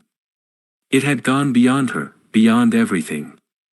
He had thrown himself into it with a creative passion, adding to it all the time, decking it out with every bright feather that drifted his way. No amount of fire or freshness can challenge what a man will store up in his ghostly heart. As I watched him, he adjusted himself a little, visibly. His hand took hold of hers, and as she said something low in his ear, he turned toward her with a rush of emotion. I think that voice held him most with its fluctuating, feverish warmth, because it couldn't be overdreamed. That voice was a deathless song. They had forgotten me, but Daisy glanced up and held out her hand. Gatsby didn't know me now at all. I looked once more at them and they looked back at me, remotely, possessed by intense life. Then I went out of the room and down the marble steps into the rain, leaving them there together. Chapter 6. About this time an ambitious young reporter from New York arrived one morning at Gatsby's door and asked him if he had anything to say. Anything to say about what? Inquired Gatsby politely. Why, any statement to give out. It transpired after a confused 5 minutes that the man had heard Gatsby's name around his office in a connection which he either wouldn't reveal or didn't fully understand. This was his day off, and with laudable initiative he had hurried out to see. It was a random shot, and yet the reporter's instinct was right. Gatsby's notoriety, spread about by the hundreds who had accepted his hospitality and so become authorities on his past, had increased all summer until he fell just short of being news. Contemporary legends such as the underground pipeline to Canada attached themselves to him, and there was one persistent story that he didn't live in a house at all, but in a boat that looked like a house and was moved secretly up and down the Long Island shore. Just why these inventions were a source of satisfaction to James Gatz of North Dakota isn't easy to say. James Gatz, that was really, or at least legally, his name. He had changed it at the age of 17 and at the specific moment that witnessed the beginning of his career, when he saw Dan Cody's yacht drop anchor over the most us flat on Lake Superior. It was James Gatz who had been loafing along the beach that afternoon in a torn green jersey and a pair of canvas pants, but it was already Jay Gatsby who borrowed a rowboat, pulled out to the Tuolumne and informed Cody that a wind might catch him and break him up in half an hour. I suppose he'd had the name ready for a long time, even then. His parents were shiftless and unsuccessful farm people. His imagination had never really accepted them as his parents at all. The truth was that Jay Gatsby, of West Egg, Long Island, sprang from his platonic conception of himself. He was a son of God, a phrase which, if it means anything, means just that, and he must be about his father's business, the service of a vast, vulgar and meretricious beauty. So he invented just the sort of Jay Gatsby that a 17-year-old boy would be likely to invent, and to this conception he was faithful to the end. For over a year he had been beating his way along the south shore of Lake Superior as a clam digger and a salmon fisher, or in any other capacity that brought him food and bed. His brown, hardening body lived naturally through the half-fierce, half-lazy work of the bracing days. He knew women early, and since they spoiled him he became contemptuous of them, of young virgins because they were ignorant, of the others because they were hysterical about things which in his overwhelming self-absorption he took for granted. But his heart was in a constant, turbulent riot. The most grotesque and fantastic conceits haunted him in his bed at night. A universe of ineffable gaudiness spun itself out in his brain while the clock ticked on the washstand and the moon soaked with wet light his tangled clothes upon the floor. Each night he added to the pattern of his fancies until drowsiness closed down upon some vivid scene with an oblivious embrace. For a while these reveries provided an outlet for his imagination. They were a satisfactory hint of the unreality of reality, a promise that the rock of the world was founded securely on a fairy's wing. An instinct toward his future glory had led him, some months before, to the small Lutheran college of St. Olaf in southern Minnesota. He stayed there 2 weeks, dismayed at its ferocious indifference to the drums of his destiny, to destiny itself, and despising the janitor's work with which he was to pay his way through. Then he drifted back to Lake Superior, and he was still searching for something to do on the day that Dan Cody's yacht dropped anchor in the Schultz along shore. Cody was 50 years old then, a product of the Nevada silver fields, of the Yukon, of every rush for metal since 75. The transactions in Montana copper had made him many times a millionaire, found him physically robust but on the verge of soft-mindedness, and, suspecting this, an infinite number of women tried to separate him from his money. The none too savory ramifications by which Ella Kay, the newspaper woman, played Madame de Main tenant to his weakness and sent him to sea in a yacht, were common knowledge to the turgid journalism of 1902. He had been coasting along all too hospitable shores for 5 years when he turned up as James Gats's destiny at Little Girl Bay. To the young Gats, resting on his oars and looking up at the railed deck, the yacht represented all the beauty and glamour in the world. I suppose he smiled at Cody. He had probably discovered that people liked him when he smiled. At any rate, Cody asked him a few questions. One of them elicited the brand new name, and found that he was quick and extravagantly ambitious. A few days later he took him to Duluth and bought him a blue coat, 6 pair of white duck trousers and a yachting cap.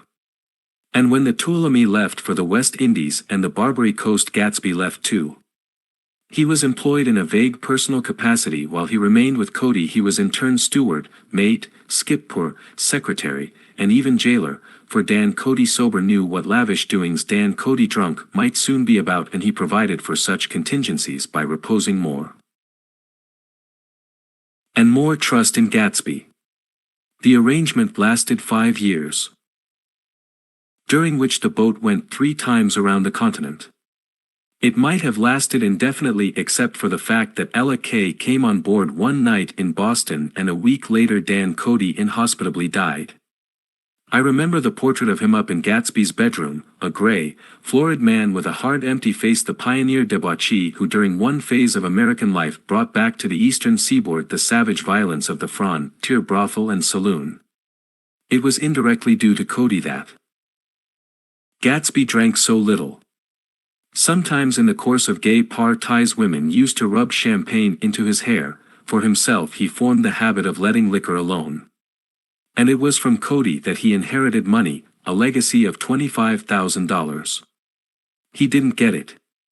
He never understood the legal device that was used against him, but what remained of the millions went intact to Ella Kay. He was left with his singularly appropriate education. The vague contour of Jay Gatsby had filled out to the substantiality of a man. He told me all this very much later, but I've put it down here with the idea of exploding those first wild rumors about his antecedents, which weren't even faintly true. Moreover, he told it to me at a time of confusion, when I had reached the point of believing everything and nothing about him. So I take advantage of this short halt, while Gatsby, so to speak, caught his breath, to clear this set of misconceptions away.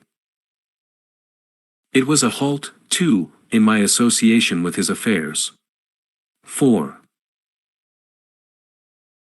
Several weeks I didn't see him or hear his voice on the phone. Mostly I was in New York, trotting around with Jordan and trying to ingratiate myself with her senile aunt, but finally I went over to his house one Sunday afternoon. I hadn't been there 2 minutes when somebody brought Tom Buchanan in for a drink. I was startled, naturally, but the really surprising thing was that it hadn't happened before. They were a party of 3 on horseback, Tom and a man named Sloane and a pretty woman in a brown riding habit who had been there previously. "I'm delighted to see you," said Gatsby standing on his porch. "I'm delighted that you dropped in." As though they cared. "Sit right down. Have a cigarette or a cigar." He walked around the room quickly, ringing bells. "I'll have something to drink for you in just a minute." He was profoundly affected by the fact that Tom was there. But he would be uneasy anyhow until he had given them something, realizing in a vague way that that was all they came for. Mr. Sloane wanted nothing. "A lemonade?" "No, thanks." "A little champagne?" "Nothing at all, thanks." "I'm sorry, did you have a nice ride?" "Very good roads around here." "I suppose the automobiles, yeah."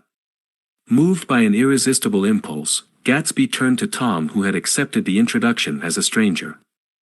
"I believe we've met somewhere before, Mr. Buchanan." "Oh, yes," said Tom, gruffly polite but obviously not remembering. "So we did. I remember very well. About 2 weeks ago." "That's right. You were with Nick here." "I know your wife," continued Gatsby, almost aggressively. "That so?" Tom turned to me. "You live near here, Nick?" "Next door." "That so?" Mr. Sloane didn't enter into the conversation but lounged back haughtily in his chair. The woman said nothing either until unexpectedly, after 2 highballs, she became cordial. "We'll all come over to your next party, Mr. Gatsby," she suggested. "What do you say?" "Certainly. I'd be delighted to have you." "Be ver nice," said Mr. Sloane, without gratitude. "Well, think ought to be starting home." "Please don't hurry," Gatsby urged them. He had control of himself now and he wanted to see more of Tom. Why don't you stay for supper? I wouldn't be surprised if some other people dropped in from New York." "You come to supper with me," said the lady enthusiastically. "Both of you." This included me. Mr. Sloane got to his feet. "Come along," he said, but to her only. "I mean it," she insisted. "I'd love to have you. Lots of room." Gatsby looked at me questioningly. He wanted to go and he didn't see that Mr. Sloane had determined he shouldn't. "I'm afraid I won't be able to," I said. "Well, you come," she urged, concentrating on Gatsby. Mr. Sloane murmured something close to her ear. "We won't be late if we start now," she insisted. Aloud. "I haven't got a horse," said Gatsby. "I used to ride in the army but I've never bought a horse. I'll have to follow you in my car. Excuse me for just a minute." The rest of us walked out on the porch, where Sloane and the lady began an impassioned conversation aside. "My God, I believe the man's coming," said Tom. "Doesn't he know she doesn't want him?" "She says she does want him. She has a big dinner party and he won't know a soul there." He frowned. "I wonder where in the devil he met Sy. By God, I may be old-fashioned in my ideas, but women run around too much these days to suit me. They meet all kinds of crazy fish." Suddenly Mr. Sloane and the lady walked down the steps and mounted their horses. "Come on," said Mr. Sloane to Tom, "we're late. We've got to go." And then to me, "Tell him we couldn't wait, will you?" Tom and I shook hands, the rest of us exchanged a cool nod and they trotted quickly down the drive, disappearing under the August foliage just as Gatsby with hat and light overcoat in hand came out the front door. Tom was evidently perturbed at Daisy's running around alone, for on the following Saturday night he came with her to Gatsby's party. Perhaps his presence gave the evening its peculiar quality of oppressiveness. It stands out in my memory from Gatsby's other parties that summer. There were the same people, or at least the same sort of people, the same profusion of champagne, the same many-colored. Many-keyed commotion, but I felt an unpleasantness in the air, a pervading harshness that hadn't been there before. Or perhaps I had merely grown used to it, grown to accept West Egg as a world complete in itself, with its own standards and its own great figures, second to nothing because it had no consciousness of being so, and now I was looking at it again, through Daisy's eyes. It is invariably saddening to look through new eyes at things upon which you have expended your own powers of adjustment. They arrived at twilight, and as we strolled out among the sparkling hundreds, Daisy's voice was playing murmurous tricks in her throat. "These things excite me so," she whispered. "If you want to kiss me any time during the evening, Nick, just let me know and I'll be glad to arrange it for you. Just mention my name. Or present a green card." "I'm giving out green." "Look around," suggested Gatsby. "I'm looking around. I'm having a marvelous. You must see the faces of many people you've heard about." Tom's arrogant eyes roamed the crowd. "We don't go around very much," he said. "In fact, I was just thinking I don't know a soul here. Perhaps you know that lady."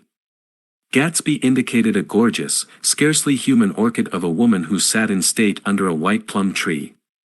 Tom and Daisy stared, with that peculiarly unreal feeling that accompanies the recognition of a hitherto ghostly celebrity of the movies. "She's lovely," said Daisy. "The man bending over her is her director." He took them ceremoniously from group to group. "Mrs. Buchanan, and Mr. Buchanan." After an instant's hesitation he added, "the polo player." "Oh no," objected Tom quickly, "not me." But evidently the sound of it pleased Gatsby, for Tom remained the polo player for the rest of the evening. "I've never met so many celebrities," Daisy exclaimed. "I liked that man, what was his name, with the sort of blue nose?" Gatsby identified him, adding that he was a small producer. "Well, I liked him anyhow."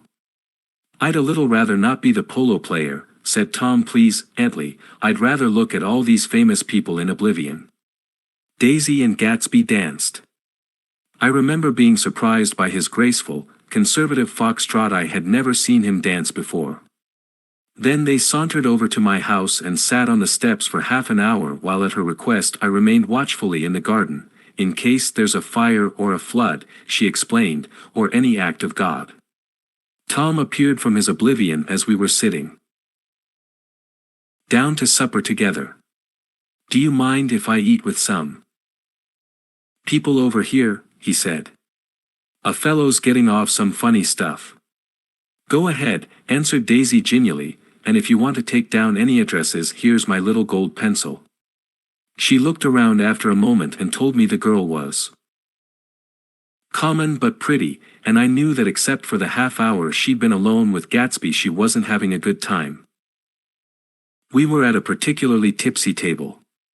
That was my fault. Gatsby had been called to the phone and I'd enjoyed these same people only 2 weeks before. But what had amused me then turned septic on the air now.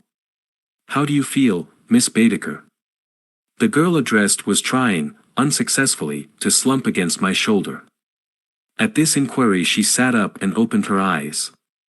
Wah! A massive and lethargic woman, who had been urging Daisy to play golf with her at the local club tomorrow, spoke in Miss Baedeker's defense. "Oh, she's all right now. When she's had 5 or 6 cocktails she always starts screaming like that. I tell her she ought to leave it alone." "I do leave it alone," affirmed the accused hollowly. "We heard you yelling, so I said to Doc Civet here, 'There's somebody that needs your help, document.'" "She's much obliged, I'm sure," said another friend, without gratitude. "But you got her dress all wet when you stuck her head in the pool." "Anything I hate is to get my head stuck in a pool." "Mum," bled Miss Baedeker. "They almost drowned me once over in New Jersey." "Then you ought to leave it alone," countered Dr. Civet. "Speak for yourself," cried Miss Baedeker violently. "Your hand shakes. I wouldn't let you operate on me." It was like that. Almost the last thing I remember was standing with Daisy and watching the moving picture director and his star. They were still under the white plum tree and their faces were touching except for a pale thin ray of moonlight between. It occurred to me that he had been very slowly bending toward her all evening to attain this proximity, and even while I watched I saw him stoop one ultimate degree and kiss at her cheek. "I like her," said Daisy, "I think she's lovely." But the rest offended her and inarguably, because it wasn't a gesture but an emotion. She was appalled by West Egg, this unprecedented place that Broadway had begot 10 upon a Long Island fishing village, appalled by its raw vigor that chafed under the old euphemisms and by the too obtrusive fate that herded its inhabitants along a short cut from nothing to nothing. She saw something awful in the very simplicity she failed to understand. I sat on the front steps with them while they waited for their car. It was dark here in front, only the bright door sent 10 square feet of light volleying out into the soft black morning. Sometimes a shadow moved against a dressing room blind above, gave way to another shadow, an indefinite procession of shadows, who rouged and powdered in an invisible glass. "Who is this Gatsby anyhow?" demanded Tom suddenly. "Some big bootlegger." "Where'd you hear that?" I inquired. "I didn't hear it. I imagined it. A lot of these newly rich people are just big bootleggers, you know." "Not Gatsby," I said shortly. He was silent for a moment. The pebbles of the drive crunched under his feet. Well, he certainly must have strained himself to get this menagerie together. A breeze stirred the gray haze of Daisy's fur collar. "At least they're more interesting than the people we know," she said with an effort. "You didn't look so interested." "Well, I was." Tom laughed and turned to me. "Did you notice Daisy's face when that girl asked her to put her under a cold shower?" Daisy began to sing with the music in a husky, rhythmic whisper, bringing out a meaning in each word that it had never had before and would never have again. When the melody rose, her voice broke up sweetly, following it, in a way contralto voices have, and each change tipped out a little of her warm human magic upon the air. "Lots of people come who haven't been invited," she said suddenly. That girl hadn't been invited. They simply forced their way in and he's too polite to object. "I'd like to know who he is and what he does," insisted Tom. "And I think I'll make a point of finding out." "I can tell you right now," she answered. "He owns some drug stores, a lot of drug stores. He built them up himself." The dilatory limousine came rolling up the drive. "Good night, Nick," said Daisy. Her glance left me and sought the lighted top of the steps where 3 o'clock in the morning, a neat, sad little waltz of that year, was drifting out the open door. After all, in the very casualness of Gatsby's party there were romantic possibilities totally absent from her world. What was it up there in the song that seemed to be calling her back inside? What would happen now in the dim incalculable hours? Perhaps some unbelievable guest would arrive, a person infinitely rare and to be marveled at, some authentically radiant young girl who with one fresh glance at Gatsby, one moment of magical encounter, would blot out those 5 years of unwavering devotion. I stayed late that night.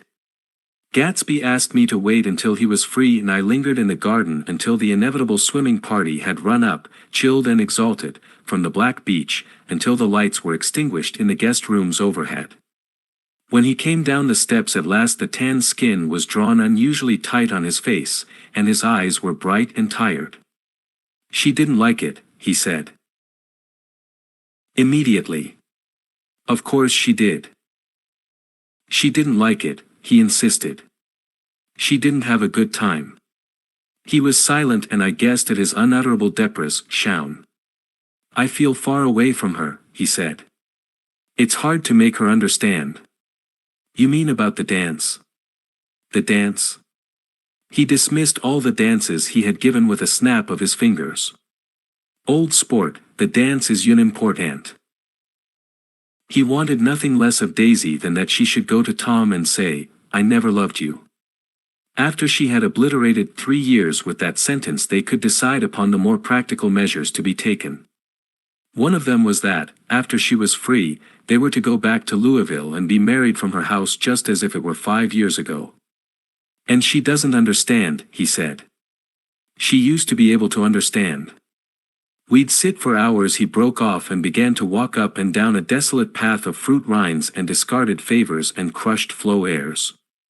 "I wouldn't ask too much of her," I ventured. "You can't." "Repeat the past." "Can't repeat the past," he cried incredulously. "Why, of course you can." He looked around him wildly, as if the past were lurking here in the shadow of his house, just out of reach of his hand. "I'm going to fix everything just the way it was before," he said, nodding determinedly. "She'll see." He talked a lot about the past, and I gathered that he wanted to recover something, some idea of himself perhaps, that had gone into loving Daisy. His life had been confused and disordered since then, but if he could once return to a certain starting place and go over it all slowly, he could find out what that thing was. One autumn night, 5 years before, they had been walking down the street when the leaves were falling, and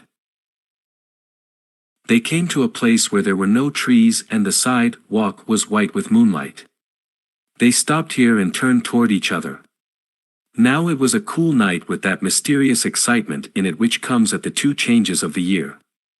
The quiet lights in the houses were humming out into the darkness, and there was a stir and bustle among the stars. Out of the corner of his eye Gatsby saw that the blocks of the sidewalk really formed a ladder and mounted to a secret place above the trees. He could climb to it, if he climbed alone, and once there he could suck on the pap of life, gulp down the incomparable milk of wonder. His heart beat faster and faster as Daisy's white face came up to his own. He knew that when he kissed this girl, and forever wed his unutterable visions to her perishable breath, his mind would never romp again like the mind of God. So he waited, listening for a moment longer to the tuning fork that had been struck upon a star. Then he kissed her. At his lips' touch she blossomed for him like a flower, and the incarnation was complete. Through all he said, even through his appalling sentimentality, I was reminded of something, an elusive rhythm, a fragment of lost words, that I had heard somewhere a long time ago. For a moment a phrase tried to take shape in my mouth, and my lips parted like a dumb man's, as though there was more struggling upon them than a wisp of startled air. But they made no sound, and what I had almost remembered was uncommunicable forever. Chapter 7. It was when curiosity about Gatsby was at its highest that the lights in his house failed to go on one Saturday night, and, as obscurely as it had begun, his career as Trimalchio was over. Only gradually did I become aware that the automobiles which turned expectantly into his drive stayed for just a minute and then drove sulkily away. Wondering if he were sick, I went over to find out. An unfamiliar butler with a villainous face squinted at me suspiciously from the door. "Is Mr. Gatsby sick?" "Nope." After a pause he added, "Sir," in a dilatory, grudge-ing way. I hadn't seen him around, and I was rather worried.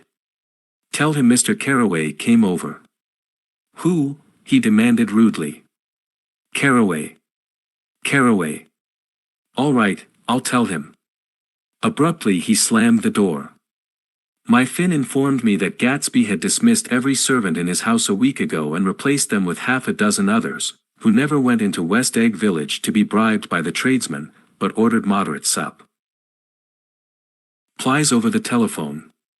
The grocery boy reported that the kitchen looked like a pigsty, and the general opinion in the village was that the new people weren't servants at all. Next day Gatsby called me on the phone. "Going away?" I inquired. "No, old sport. I hear you fired all your servants. I wanted somebody who wouldn't gossip. Daisy comes over quite often in the afternoons." So the whole caravansary had fallen in like a card house at the disapproval in her eyes. "There's some people Wolfsheim wanted to do something for. They're all brothers and sisters. They used to run a small hotel." "I see." He was calling up at Daisy's request would I come to lunch at her house tomorrow. Miss Baker would be there. Half an hour later Daisy herself telephoned and seemed relieved to find that I was coming. Something was up. And yet I couldn't believe that they would choose this occasion for a scene specially for the rather harrowing scene that Gatsby had outlined in the garden. The next day was broiling, almost the last, certainly the warmest, of the summer. As my train emerged from the tunnel into sunlight, only the hot whistles of the National Biscuit Company broke the simmering hush at noon. The straw seats of the car hovered on the edge of combustion. The woman next to me perspired delicately for a while into her white shirtwaist, and then, as her newspaper dampened under her fingers, lapsed despairingly into deep heat with a desolate cry. Her pocketbook slapped to the floor. "Oh, my," she gasped. I picked it up with a weary bend and handed it back to her, holding it at arm's length and by the extreme tip of the corners to indicate that I had no designs upon it, but everyone nearby, including the woman, suspected me just the same. "Hot," said the conductor to familiar faces. "Some with hot. Hot. Hot. Is it hot enough for you? Is it hot? Is it?" My commutation ticket came back to me with a dark stain from his hand. That anyone should care in this heat, whose flushed lips he kissed, whose head made damp the pajama pocket over his heart. Through the hall of the Buchanan's house blew a faint wind, carrying the sound of the telephone bell out to Gatsby and me as we waited at the door. "The master's body," roared the butler into the mouthpiece.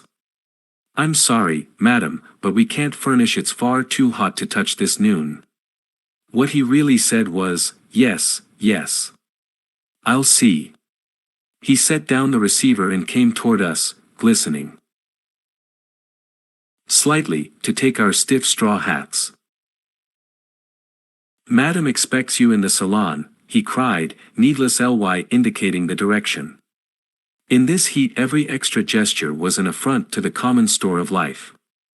The room, shadowed well with awnings, was dark and cool. Daisy and Jordan lay upon an enormous couch, like silver idols, weighing down their own white dresses against the singing breeze of the fans. "We can't move," they said together. Jordan's fingers, powdered white over their tan, rested for a moment in mine. "And Mr. Thomas Buchanan, the athlete?" I inquired. Simultaneously I heard his voice, gruff, muffled, husky, at the hall telephone. Gatsby stood in the center of the crimson carpet and gazed around with fascinated eyes. Daisy watched him and laughed, her sweet, exciting laugh. A tiny gust of powder rose from her bosom into the air. "The rumor is," whispered Jordan, "that's Tom's girl on the telephone." We were silent. The voice in the hall rose high with annoyance. "Very well, then, I won't sell you the car at all. I'm under no obligations to you at all. And as for your bothering me about it at lunchtime, I won't stand that at all." Holding down the receiver, said Daisy cynically. "No, he's not," I assured her. "It's a bona fide deal. I happen to know about it." Tom flung open the door, blocked out its space for M.O. meant with his thick body, and hurried into the room. "Mr. Gatsby." He put out his broad, flat hand with well-concealed dislike. "I'm glad to see you, sir." "Nick. Make us a cold drink," cried Daisy. As he left the room again she got up and went over to Gatsby and pulled his face down, kissing him on the mouth. "You know I love you," she murmured. "You forget there's a lady present," said Jordan. Daisy looked around doubtfully. "You kissed Nick too. What a low, vulgar girl." "I don't care," cried Daisy and began to clog on the brick fireplace. Then she remembered the heat and sat down guilt-eyedly on the couch just as a freshly laundered nurse leading a little girl came into the room. "Blessed precious," she crooned, holding out her arms. "Come to your own mother that loves you." The child, relinquished by the nurse, rushed across the room and rooted shyly into her mother's dress. The bless said precise. Did mother get powder on your old yellowy hair? Stand up now, and say how to do. Gatsby and I in turn leaned down and took the small reluctant hand. Afterward he kept looking at the child with surprise. I don't think he had ever really believed in its existence before. I got dressed before luncheon, said the child, turning eagerly to Daisy. That's because your mother wanted to show you off. Her face bent into the single wrinkle of the small white neck. You dream, you. You absolute little dream. Yes, admitted the child calmly. Aunt Jordan's got on a white dress too. How do you like mother's friends? Daisy turned her around so that she faced Gatsby. Do you think they're pretty? Where's Daddy? She doesn't look like her father, explained Daisy. She looks like me. She's got my hair and shape of the face. Daisy sat back upon the couch. The nurse took a step forward and held out her hand. Come, Pammy. Goodbye, sweetheart. With a reluctant backward glance the well-disciplined child held to her nurse's hand and was pulled out the door, just as Tom came back, preceding 4 gin rickeys that clicked full of ice. Gatsby took up his drink. They certainly look cool, he said, with visible tension. We drank in long greedy swallows. I read somewhere that the sun's getting hotter every year, said Tom genially. It seems that pretty soon the Earth's going to fall into the sun, or wait a minute, it's just the opposite, the sun's getting colder every year. Come outside, he suggested to Gatsby, I'd like you to have a look at the place. I went with them out to the veranda. On the green sound, stagnant in the heat, one small sail crawled slowly toward the fresher sea. Gatsby's eyes followed it. Momentarily, he raised his hand and pointed across the bay. I'm right across from you. So you are.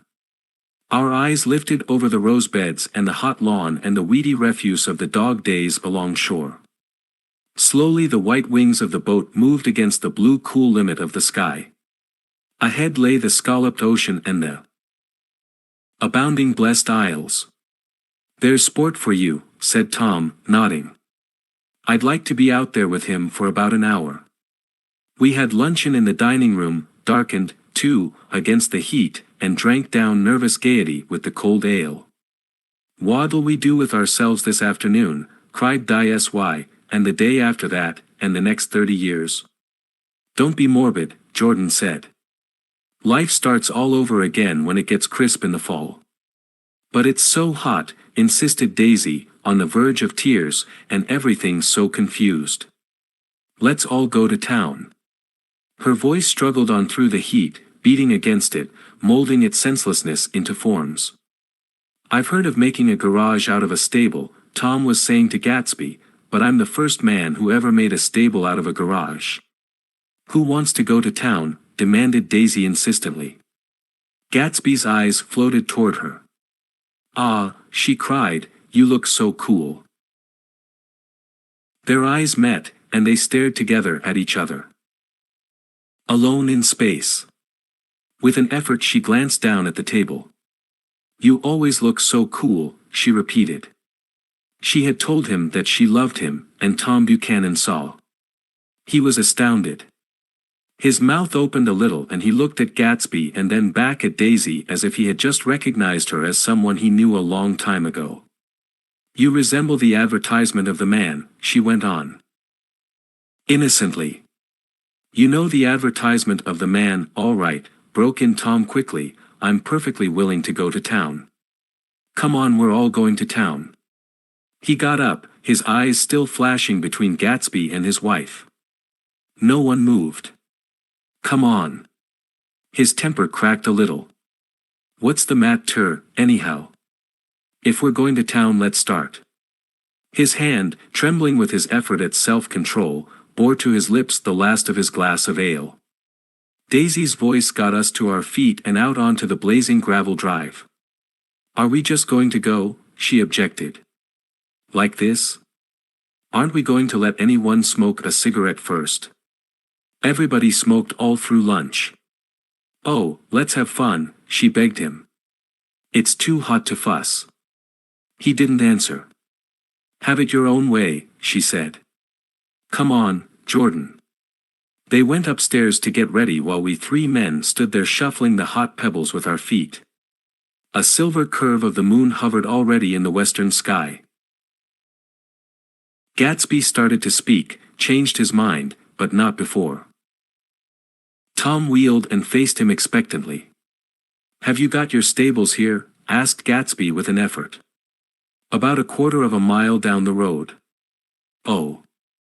A pause. I don't see the idea of going to town, broke out Tom savagely. Women get these notions in their heads. Shall we take anything to drink? Called Daisy from an 12Y. Upper window. I'll get some whiskey, answered Tom. He went inside. Gatsby turned to me rigidly. I can't say anything in his house, old sport. She's got an indiscreet voice, I remarked. It's full of, I hesitated. Her voice is full of money, he said suddenly. That was it. I'd never understood before. It was full of money, that was the inexhaustible charm that rose and fell in it, the jingle of it, the cymbal song of it. High in a white palace the king's daughter, the golden girl. Tom came out of the house wrapping a quart bottle in a towel, followed by Daisy and Jordan wearing small tight hats of metallic cloth and carrying light capes over their arms. Shall we all go in my car? Suggested Gatsby. He felt the hot, green leather of the seat. I ought to have left it in the shade. Is it standard shift? Demanded Tom. Yes. Well, you take my coupe and let me drive your car to town. The suggestion was distasteful to Gatsby. I don't think there's much gas, he objected. Plenty of gas, said Tom boisterously. He looked at the gauge. And if it runs out I can stop at a drugstore. You can buy anything at a drugstore nowadays. A pause followed this apparently pointless remark. Die. S.Y. looked at Tom frowning in an indefinable expression, at once definitely unfamiliar and vaguely recognizable, as if I had only heard it described in words, passed over Gatsby's face. Come on, Daisy, said Tom, pressing her with his hand toward Gatsby's car. I'll take you in this circus wagon. He opened the door, but she moved out from the circle of his arm. You take Nick and Jordan. We'll follow you in the coupe. She walked close to Gatsby, touching his coat with her hand.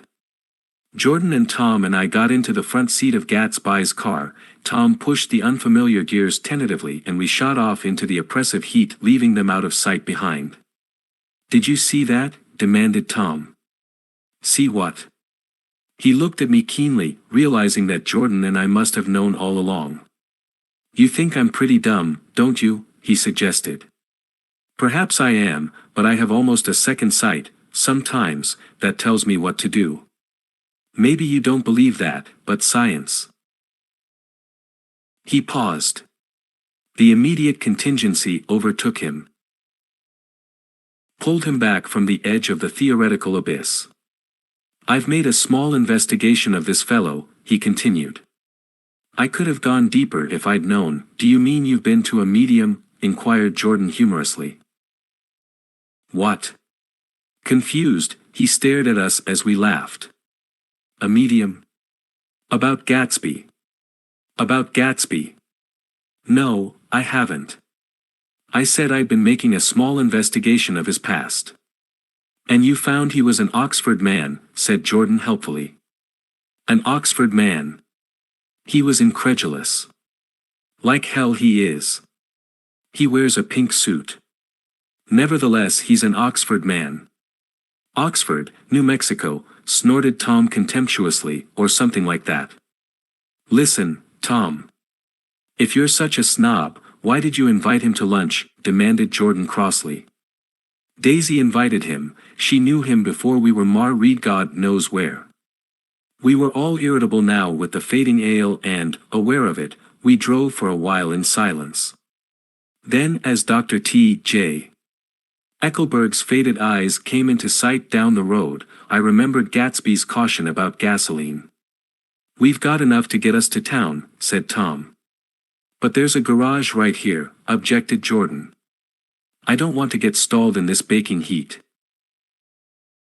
Tom threw on both brakes impatiently and we slid to an abrupt dusty stop under Wilson's sign.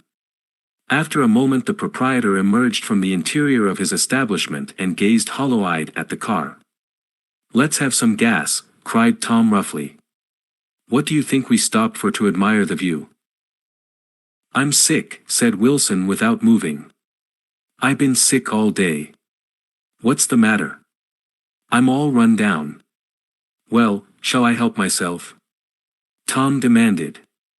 "You sound Ed well enough on the phone." With an effort Wilson left the shade in support of the doorway and, breathing hard, unscrewed the cap of the tank. In the sunlight his face was green. "I didn't mean to interrupt your lunch," he said. "But I need money pretty bad and I was wondering what you were going to do with your old car." "How do you like this one?" inquired Tom. "I bought it last week." "It's a nice yellow one," said Wilson, as he strained at the handle. "Like to buy it?" "Big chance," Wilson smiled faintly. "No, but I could make some money on the other." "What do you want money for, all of a sudden?" "I've been here too long. I want to get away. My wife and I want to go west." "Your wife does," exclaimed Tom, startled. "She's been talking about it for 10 years.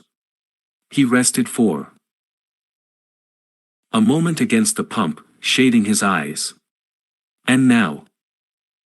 She's going whether she wants to or not. I'm going to get her away."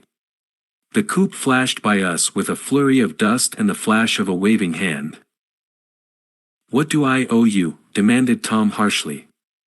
"I just got wised up to something funny the last 2 days," remarked Wilson. "That's why I want to get away. That's why I've been bothering you about the car." "What do I owe you?" $20. The relentless beating heat was beginning to confuse me and I had a bad moment there before I realized that so far his suspicions hadn't alighted on Tom. He had discovered that Myrtle had some sort of life apart from him in another world and the shock had made him physically sick. I stared at him and then at Tom, who had made a parallel discovery less than an hour before, and it occurred to me that there was no difference between men, in intelligence or race, so profound as the difference between the sick and the well. Wilson was so sick that he looked guilty, unforgivably guilty, as if he had just got some poor girl with child. "I'll let you have that car," said Tom. "I'll send it over tomorrow afternoon." That locality was always vaguely disquieting, even in the broad glare of afternoon, and now I turned my head as though I had been warned of something behind. Over the ash heaps the giant eyes of Dr. J. Eckelberg kept their vigil, but I perceived, after a moment, that other eyes were regarding us with peculiar intensity from less than 20 feet away. In one of the windows over the garage the curtains had been moved aside a little and Myrtle Wilson was peering down at the car. So engrossed was she that she had no consciousness of being observed, and one emotion after another crept into her face like objects into a slowly developing picture. Her expression was curiously familiar. It was an expression I had often seen on women's faces, but on Myrtle Wilson's face it seemed purposeless and inexplicable until I realized that her eyes, wide with jealous terror, were fixed not on Tom, but on Jordan Baker, whom she took to be his wife. There is no confusion like the confusion of a simple mind, and as we drove away Tom was feeling the hot whips of panic. His wife and his mistress, until an hour ago secure and inviolate, were slipping precipitately from his control. Instinct made him step on the accelerator with the double purpose of overtaking Daisy and leaving Wilson behind, and we sped along toward Astoria at 50 miles an hour, until, among the spidery girders of the elevated, we came in sight of the easygoing blue coupe. Those big movies around 50th Street are cool, Sug. Just Jordan. I love New York on summer afternoons. When everyone's away. There's something very sensuous about it, overripe, as if all sorts of funny fruits were going to fall into your hands. The word sensuous had the effect of further disquieting Tom, but before he could invent a protest the coupe came to a stop and Daisy signaled us to draw up alongside. "Where are we going?" she cried. "How about the movies?" "It's so hot," she complained. "You go. We'll ride around and meet you after." With an effort her wit rose faintly. "We'll meet you on some corner. I'll be the man smoking 2 cigarettes." "We can't argue about it here," Tom said impatiently as a truck gave out a cursing whistle behind us. "You follow me to the south side of Central Park, in front of the plaza." Several times he turned his head and looked back for their car, and if the traffic delayed them he slowed up until they came into sight. I think he was afraid they would dart down a side street and out of his life forever. But they didn't. And we all took the less explicable step of engaging the parlor of a suite in the Plaza Hotel. The prolonged and tumultuous argument that ended by herding us into that room eludes me, though I have a sharp physical memory that, in the course of it, my underwear kept climbing like a damp snake around my legs and intermittent beads of sweat raced cool across my back. The notion originated with Daisy's suggestion that we hire 5 bathrooms and take cold baths, and then assumed more tangible form as a place to have a mint julep. Each of us said over and over that it was a crazy idea. We all talked at once to a baffled clerk and thought, or pretended to think, that we were being very funny. The room was large and stifling, and, though it was already 4 o'clock, opening the windows admitted only a gust of hot shrubbery from the park. Daisy went to the mirror and stood with her back to us, fixing her hair. "It's a swell suite," whispered Jordan respectfully, and everyone laughed. "Open another window," commanded Daisy, without turning around. "There aren't any more." "Well, we'd better telephone for an axe. The thing to do is to forget about the heat," said Tom impatiently. "You make it 10 times worse by crabbing about it." He unrolled the bottle of whiskey from the towel and put it on the table. "Why not let her alone, old sport," remarked Gatsby. "You're the one that wanted to come to town." There was a moment of silence. The telephone book slipped from its nail and splashed to the floor, whereupon Jordan whispered, "Excuse me," but this time no one laughed. "I'll pick it up," I offered. "I've got it." Gatsby examined the parted string, muttered, in an interested way, and tossed the book on a chair. "That's a great expression of yours, isn't it?" said Tom sharply. "What is?" "All this old sport business. Where'd you pick that up?" "Now see here, Tom," said Daisy, turning around from the mirror, "if you're going to make personal remarks I won't stay here a minute. Call up and order some ice for the mint julep."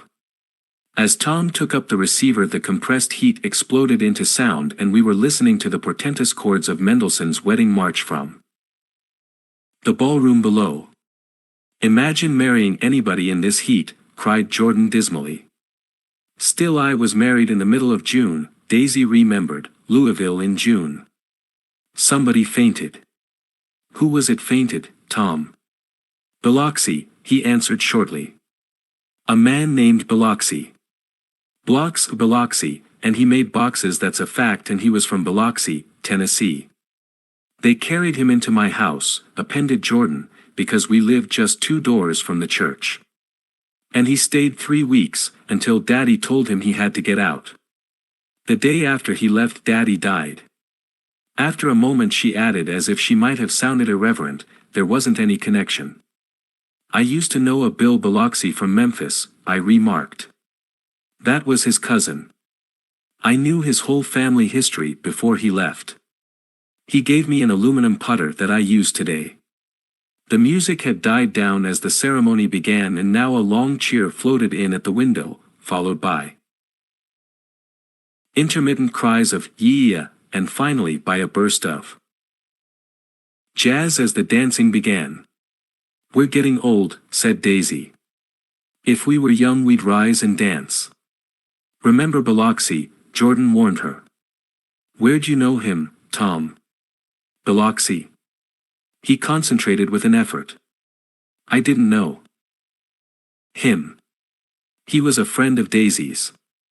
He was not, she denied. I'd never seen him before. He came down in a private car. Well, he said he knew you. He said he was raised in Louisville. Asa Bird brought him around at the last minute and asked if we had room for him. Jordan smiled. He was probably bumming his way home. He told me he was president of your class at Yale. Tom and I looked at each other blankly. Biloxi. First place, we didn't have any president. Gatsby's foot beat a short, restless tattoo and Tom eyed him suddenly. By the way, Mr. Gatsby, I understand you're an Oxford man. Not exactly.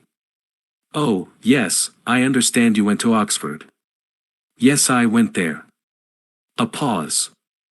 Then Tom's voice, incredulous and insulting, you must have gone there about the time Biloxi went to New Haven. Another pause. A waiter knocked and came in with crushed mint and ice, but the silence was unbroken by his "thank you" and the soft closing of the door. This tremendous detail was to be cleared up at last. I told you I went there, said Gatsby. I heard you, but I'd like to know when. It was in 1919, I only stayed 5 months. That's why I can't really call myself an Oxford man. Tom glanced around to see if we mirrored his unbelief. But we were all looking at Gatsby. It was an opportunity they gave to some of the officers after the armistice, he continued. We could go to any of the universities in England or France. I wanted to get up and slap him on the back. I had one of those renewals of complete faith in him that I'd experienced before. Daisy rose, smiling faintly, and went to the table. Open the whiskey, Tom, she ordered. And I'll make you a mint julep. Then you won't seem so stupid to yourself. Look at the mint. Wait a minute, snapped Tom, I want to ask Mr. Gatsby one more question. Go on, Gatsby said politely. What kind of a row are you trying to cause in my house anyhow? They were out in the open at last and Gatsby was content. He isn't causing a row. Daisy looked desperately from one to the other. You're causing a row. Please have a little self-control. Self-control, repeated Tom incredulously. I suppose. The latest thing is to sit back and let Mr. Nobody from Nowhere make love to your wife. Well, if that's the idea you can count me out. Nowadays people begin by sneering at family life and family institutions and next they'll throw everything overboard and have intermarriage between black and white. Flushed with his impassioned gibberish he saw himself standing alone on the last barrier of civilization. We're all white here, murmured Jordan. I know I'm not very popular. I don't give big parties. I suppose you've got to make your house into a pigsty in order to have any friends in the modern world. Angry as I was, as we all were, I was tempted to laugh whenever he opened his mouth. The transition from libertine to prig was so complete. I've got something to tell you, old sport, began Gatsby. But Daisy guessed at his intention. Please don't, she interrupted helplessly. Please let's all go home. Why don't we all go home? That's a good idea. I got up. Come on, Tom. Nobody wants a drink. I want to know what Mr. Gatsby has to tell me. Your wife doesn't love you, said Gatsby. She's never loved you.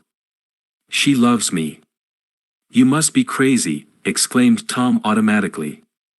Gatsby sprang to his feet, vivid with excitement. She never loved you, do you hear? He cried. She only married you because I was poor and she was tired of wait ing for me. It was a terrible mistake, but in her heart she never loved anyone except me. At this point Jordan and I tried to go but Tom and Gatsby insisted with competitive firmness that we remain as though neither of them had anything to conceal and it would be a privilege to partake vicariously of their emotions. Sit down, Daisy. Tom's voice groped unsuccessfully for the paternal note. What's been going on? I want to hear all about it. I told you what's been going on, said Gatsby. Going on for 5 years and you didn't know. Tom turned to Daisy sharply. You've been seeing this fellow for 5 years? Not seeing, said Gatsby. No, we couldn't meet. But both of us loved each other all that time, old sport, and you didn't know. I used to laugh sometimes, but there was no laughter in his eyes, to think that you didn't know. Oh, that's all. Tom tapped his thick fingers together like a clergyman and leaned back in his chair. You're crazy, he exploded. I can't speak about what happened 5 years ago, because I didn't know Daisy then, and I'll be damned if I see how you got within a mile of her unless you brought the groceries to the back door. But all the rest of that's a goddamned lie. Daisy loved me when she married me and she loves me now. No, said Gatsby, shaking his head. She does, though. The trouble is that sometimes she gets foolish ideas in her head and doesn't know what she's doing. He nodded sagely. And what's more, I love Daisy too. Once in a while I go off on a spree and make a fool of myself, but I always come back, and in my heart I love her all the time. You're revolting, said Daisy. She turned to me, and her voice, dropping an octave lower, filled the room with thrill. Scorn, do you know why we left Chicago? I'm surprised that they didn't treat you to the story of that little spree. Gatsby walked over and stood beside her. Daisy, that's all over now, he said earnestly. It doesn't matter anymore. Just tell him the truth that you never loved him and it's all wiped out forever. She looked at him blindly. Why, how could I love him possibly? You never loved him. She hesitated. Her eyes fell on Jordan and me with a sort of appeal, as though she realized at last what she was doing and as though she had never, all along, intended doing anything at all. But it was done now. It was too late. I never loved him, she said, with perceptible reluctance. Not at Kapiolani, demanded Tom suddenly. No, from the ballroom beneath, muffled and suffocating chords were drifting up on hot waves of air. Not that day I carried you down from the punch bowl to keep your shoes dry. There was a husky tenderness in his tone. Daisy? Please don't. Her voice was cold, but the rancor was gone from it. She looked at Gatsby. There, Jay, she said, but her hand as she tried to light a cigarette was trembling. Suddenly she threw the cigarette and the burning match on the carpet. Oh, you want too much, she cried to Gatsby. I love you now, isn't that enough? I can't help what's past. She began to sob helplessly. I did love him once, but I loved you too. Gatsby's eyes opened and closed. You loved me too, he repeated. Even that's a lie, said Tom savagely. She didn't know you were alive. Why, there are things between Daisy and me that you'll never know, things that neither of us can ever forget. The words seemed to bite physically into Gatsby. I want to speak to Daisy alone, he insisted. She's all excited now, even alone. I can't say I never loved Tom, she admitted in a pitiful voice.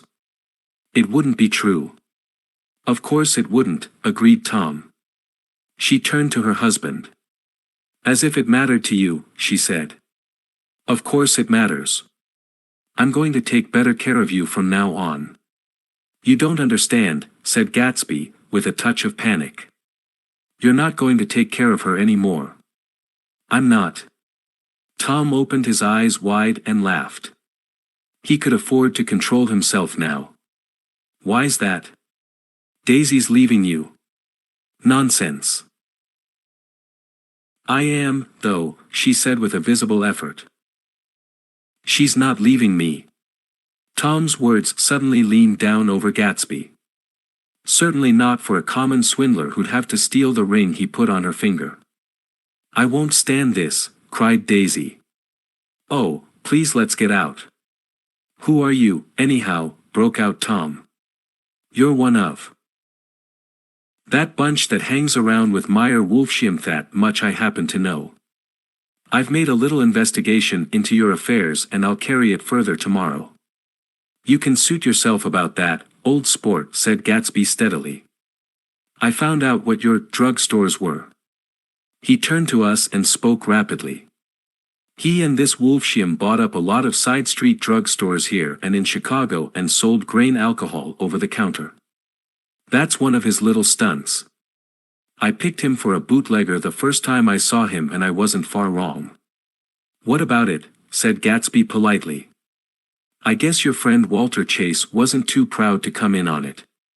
And you left him in the lurch, didn't you? You let him go to jail for a month over in New Jersey. God! You ought to hear Walter on the subject of you. He came to us dead broke.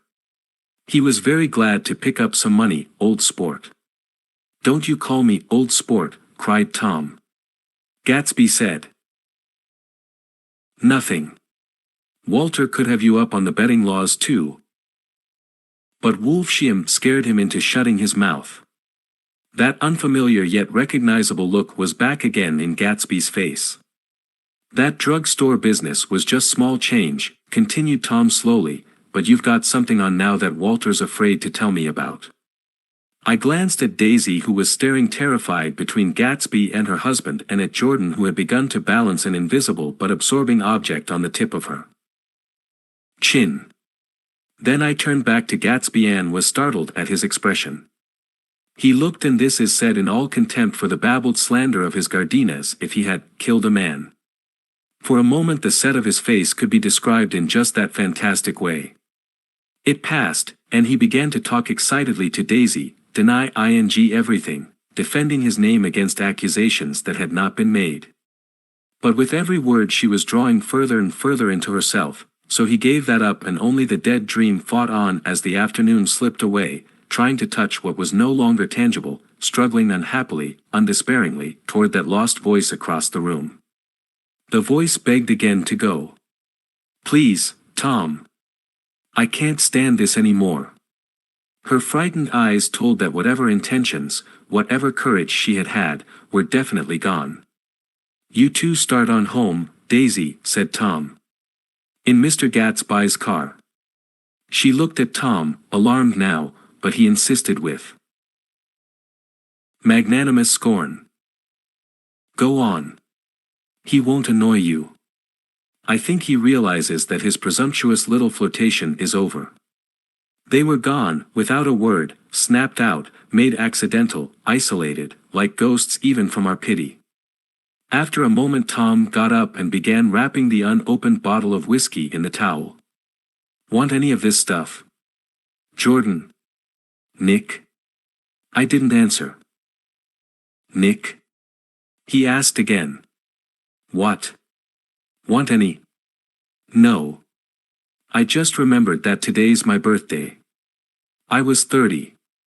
Before me stretched the portentous Menach road of a new decade. It was 7 o'clock when we got into the coupe with him and started for Long Island. Tom talked incessantly, and laughing, but his voice was as remote from Jordan and me as the foreign clamor on the sidewalk or the tumult of the elevated overhead.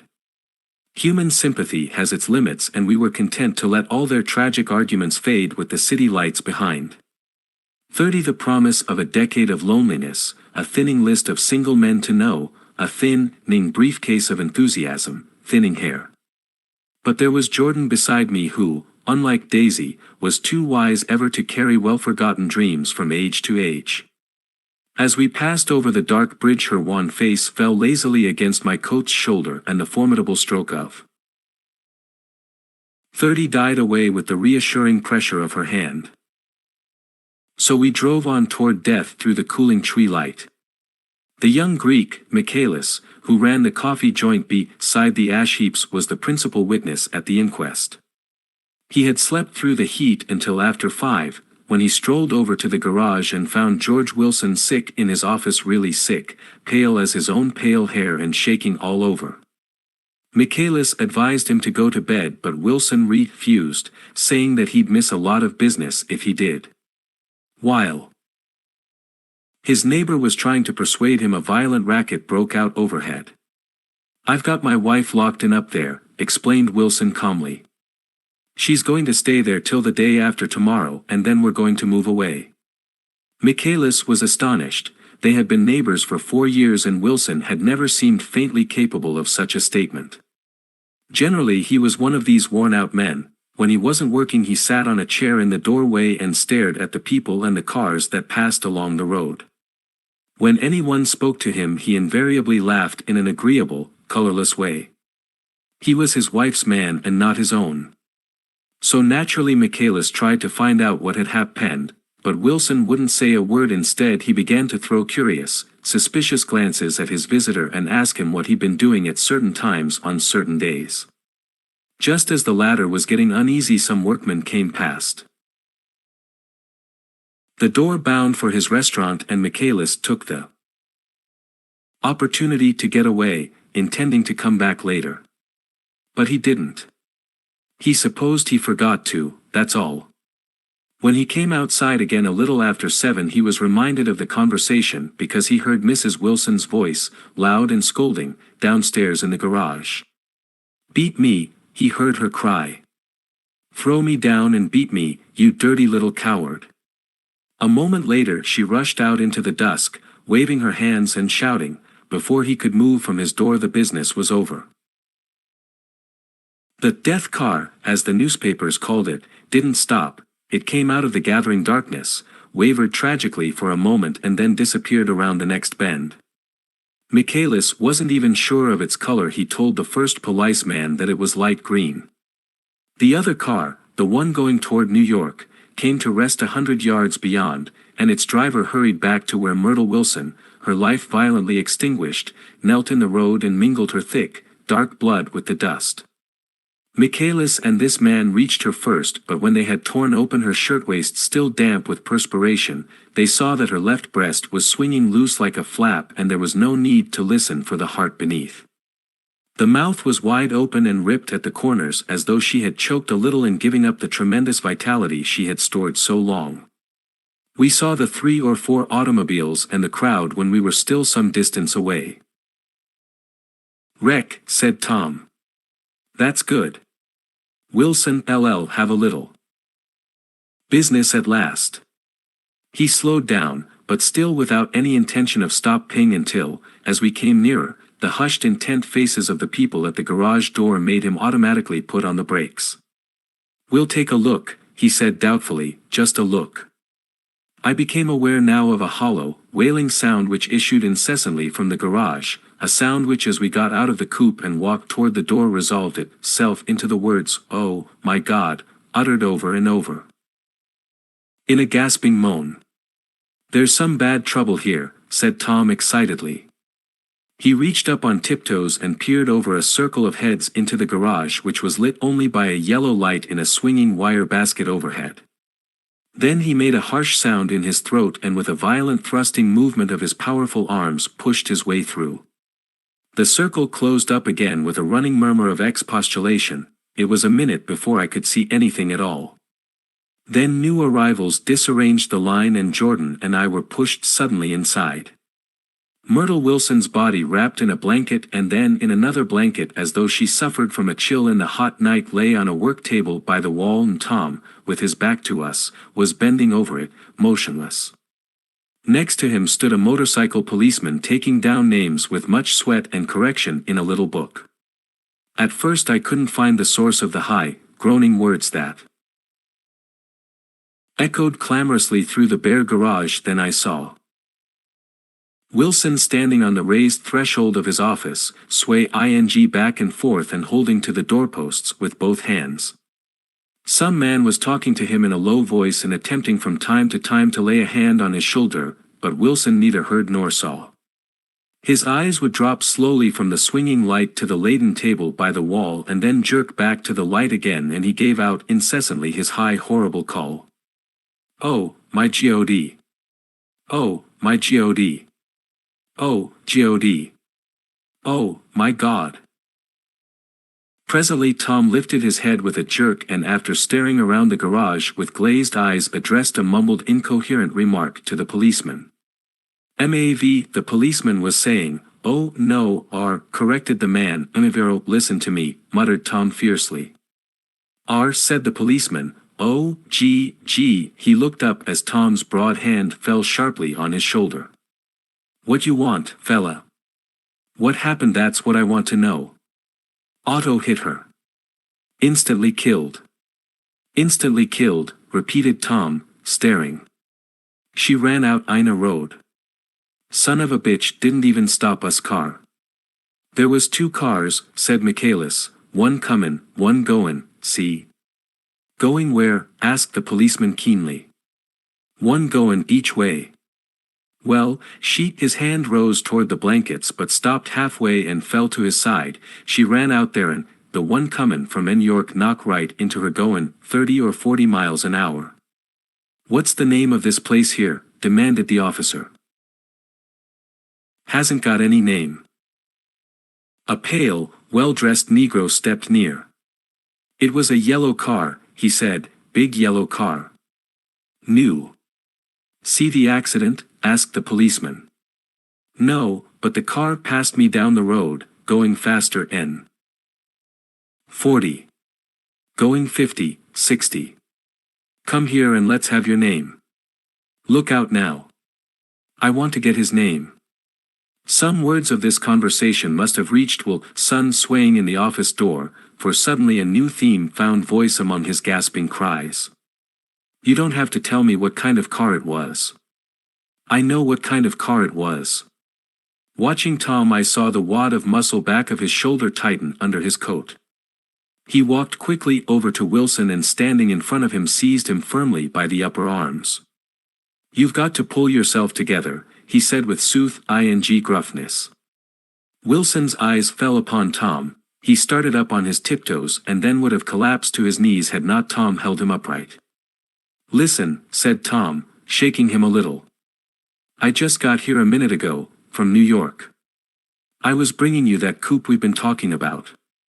That yellow car I was driving this afternoon wasn't mine, do you hear? I haven't seen it all afternoon." Only the Negro and I were near enough to hear what he said, but the policeman caught something in the tone and looked over with truculent eyes. "What's all that?" he demanded. "I'm a friend of his." Tom turned his head but kept his hands firm on Wilson's body. "He says he knows the car that did it. It was a yellow car." Some dim impulse moved the policeman to look suspiciously at Tom. "And what color is your car?" "It's a blue car, a coupe." "We've come straight from New York," I said. Someone who had been driving a little behind us confirmed this and the policeman turned away. "Now, if you'll let me have that name again correct." Picking up Wilson like a doll, Tom carried him into the office, set him down in a chair and came back. "If somebody will come here and sit with him," he snapped authoritatively. He watched while the 2 men standing closest glanced at each other and went unwillingly into the room. Then Tom shut the door on them and came down the single step, his eyes avoiding the table. As he passed close to me he whispered, "Let's get out." Self-consciously, with his authoritative arms breaking the way, we pushed through the still gathering crowd, past a hurried doctor, case in hand, who had been sent for in Wild Hope half an hour ago. Tom drove slowly until we were beyond the bend then. His foot came down hard and the coupe raced along through the night. In a little while I heard a low husky sob and saw that the tears were overflowing down his face. "The goddamn coward," he whimpered. "He didn't even stop his car." The Buchanan's house floated suddenly toward us through the dark rustling trees. Tom stopped beside the porch and looked up at the second floor where 2 windows bloomed with light among the vines. "Daisy's home," he said. As we got out of the car he glanced at me and frowned slightly. "I ought to have dropped you in West Egg, Nick. There's nothing we can do tonight." A change had come over him and he spoke gravely, and with decision. As we walked across the moonlight gravel to the porch he disposed of the situation in a few brisk fuzzy yes. "I'll telephone for a taxi to take you home, and while you're waiting you and Jordan better go in the kitchen and have them get you some supper if you want any." He opened the door. "Come in." "No thanks. But I'd be glad if you'd order me the taxi. I'll wait outside." Jordan put her hand on my arm. "Won't you come in, Nick?" "No thanks. I was feeling a little sick and I wanted to be alone." But Jordan lingered for a moment more. "It's only 9:30, she said. I'd be damned if I'd go in. I'd had enough of all of them for one day, and suddenly that included Jordan too. She must have seen something of this in my expression, for she turned abruptly away and ran up the porch steps into the house. I sat down for a few minutes with my head in my hands, until I heard the phone taken up inside and the butler's voice call a taxi. Then I walked slowly down the drive away from the house, intending to wait by the gate. I hadn't gone 20 yards when I heard my name, and Gatsby stepped from between two bushes into the path. I must have felt pretty weird by that time, because I could think of nothing except the luminosity of his pink suit under the moon. "What are you doing?" I inquired. "Just standing here, old sport." Somehow, that seemed a despicable occupation. For all I knew he was going to rob the house in a moment, I wouldn't have been surprised to see sinister faces, the faces of Wolf Sheem's people, behind him in the dark shrubbery. "Did you see any trouble on the road?" he asked after a minute. "Yes." He hesitated. "Was she killed?" "Yes. I thought so. I told Daisy I thought so. It's better that the shock should all come at once. She stood it pretty well." He spoke as if Daisy's reaction was the only thing that mattered. "I got to West Egg by a side road," he went on, "and left the car in my garage.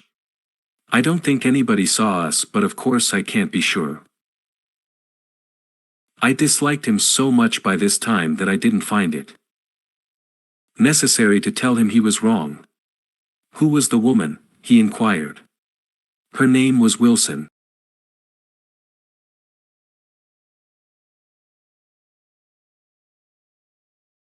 "Well, I tried to swing the wheel," he broke off, and suddenly I guessed at the truth.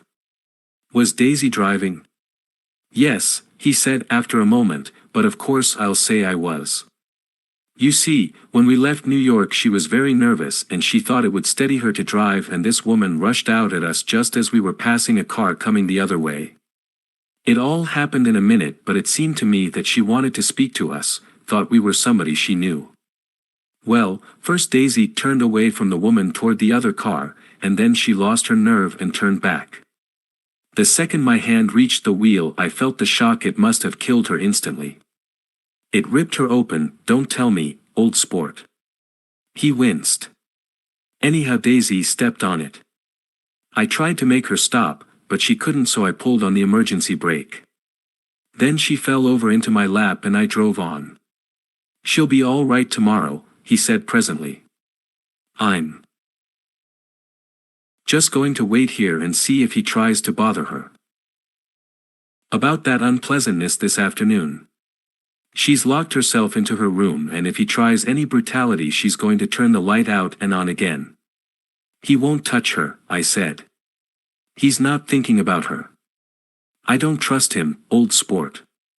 "How long are you going to wait?" "All night if necessary. Anyhow, till they all go to bed." A new point of view occurred to me. Suppose Tom found out that Daisy had been driving. He might think he saw a connection in it. He might think anything. I looked at the house. There were 2 or 3 bright windows downstairs and the pink glow from Daisy's room on the second floor. "You wait here," I said. "I'll see if there's any sign of a commotion." I walked back along the border of the lawn, traversed the gravel softly, and tiptoed up the veranda steps. The draw-in room curtains were open, and I saw that the room was empty. Crossing the porch where we had dined that June night 3 months before, I came to a small rectangle of light which I guessed was the pantry window. The blind was drawn, but I found a rift at the sill. Daisy and Tom were sitting opposite each other at the kitchen table with a plate of cold fried chicken between them and 2 bottles of ale. He was talking intently across the table at her, and in his earnestness his hand had fallen upon and covered her own. Once in a while she looked up at him and nodded in agreement. They weren't happy, and neither of them had touched the chicken or the ale, and yet they weren't unhappy either. There was an unmistakable air of natural intimacy about the picture, and anybody would have said that they were conspiring together. As I tiptoed from the porch, I heard my taxi feeling its way along the dark road toward the house. Gatsby was where I had left him in the drive. "Is it all quiet up there?" he asked anxiously. "Yes, it's all quiet." I hesitated. "You'd better come home and get some sleep." He shook his head. "I want to wait here till Daisy goes to bed. Good night, old sport." He put his hands in his coat pockets and turned back eagerly to his scrutiny of the house, as though my presence marred the sacredness of the vigil. So I walked away and left him standing there in the moonlight watching over Nath ing. Chapter 8. I couldn't sleep all night. A foghorn was groaning incessantly on the sound, and I tossed half-sick between grotesque reality and savage, frightening dreams. Toward dawn I heard a taxi go up Gatsby's drive, and immediately I jumped out of bed and began to dress. I felt that I had something to tell him, something to warn him about, and morning would be too late. Crossing his lawn, I saw that his front door was still open and he was leaning against a table in the hall, heavy with dejection or sleep. "Nothing happened," he said wanly. I waited, and about 4 o'clock she came to the window and stood there for a minute and then turned out the light. His house had never seemed so enormous to me as it did that night when we hunted through the great rooms for cigarettes. We pushed aside curtains that were like pavilions and felt over innumerable feet of dark wall for electric light switches. Once I tumbled with a sort of splash upon the keys of a ghostly piano.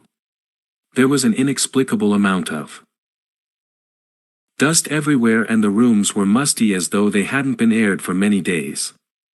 I found the humidor on an unfamiliar table with 2 stale dry cigarettes inside. Throwing open the French windows of the drawing room, we sat smoking out into the darkness. "You ought to go away," I said. "It's pretty certain they'll trace your car. Go away now, old sport. Go to Atlantic City for a week, or up to Montreal." He wouldn't consider it. He couldn't possibly leave Daisy until he knew what she was going to do. He was clutching at some last hope, and I couldn't bear to shake him free. It was this night that he told me the strange story of his youth with Dan. Cody told it to me because Jay Gatsby had broken up like glass against Tom's hard malice, and the long secret extravaganza was played out. I think that he would have acknowledged anything, now, without reserve, but he wanted to talk about Daisy. She was the first nice girl he had ever known. In various unrevealed capacities he had come in contact with such people, but always with indiscernible barbed wire between. He found her excitingly desirable.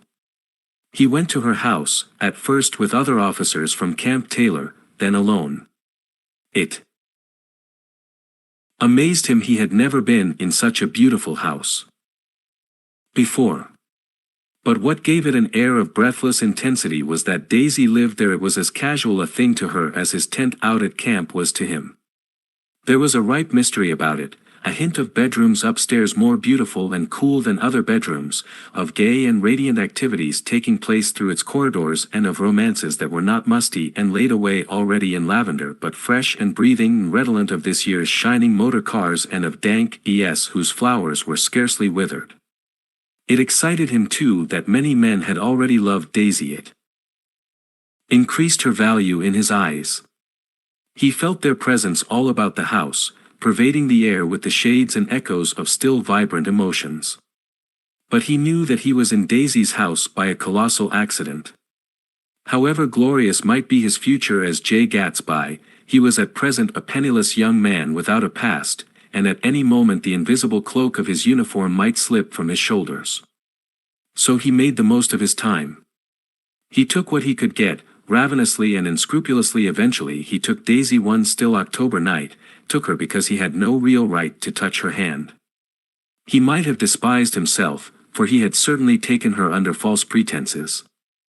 I don't mean that he had traded on his phantom millions, but he had deliberately given Daisy a sense of security. He let her believe that he was a person from much the same stratum as herself, that he was fully able to take care of her.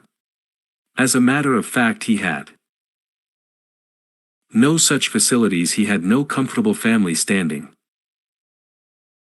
behind him, and he was liable at the whim of an impersonal government to be blown anywhere about the world. But he didn't despise himself, and it didn't turn out as he had imagined. He had intended, probably, to take what he could and go, but now he found that he had committed himself to the following of a grail. He knew that Daisy was extraordinary, but he didn't realize just how extraordinary a nice girl could be. She vanished into her rich house, into her rich, full life, leaving Gatsby nothing. He felt married to her, that was all.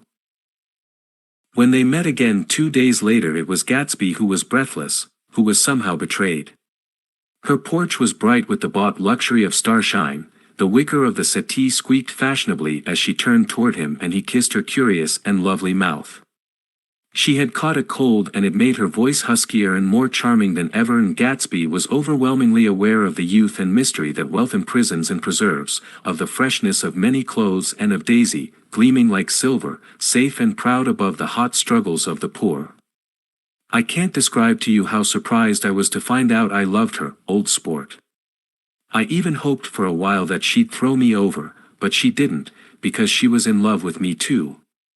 She thought I knew a lot because I knew different things from her.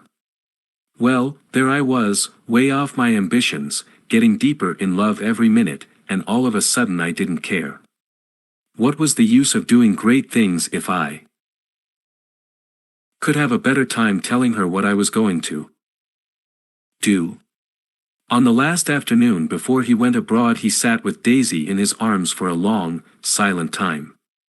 It was a cold fall day with fire in the room, and her cheeks flushed.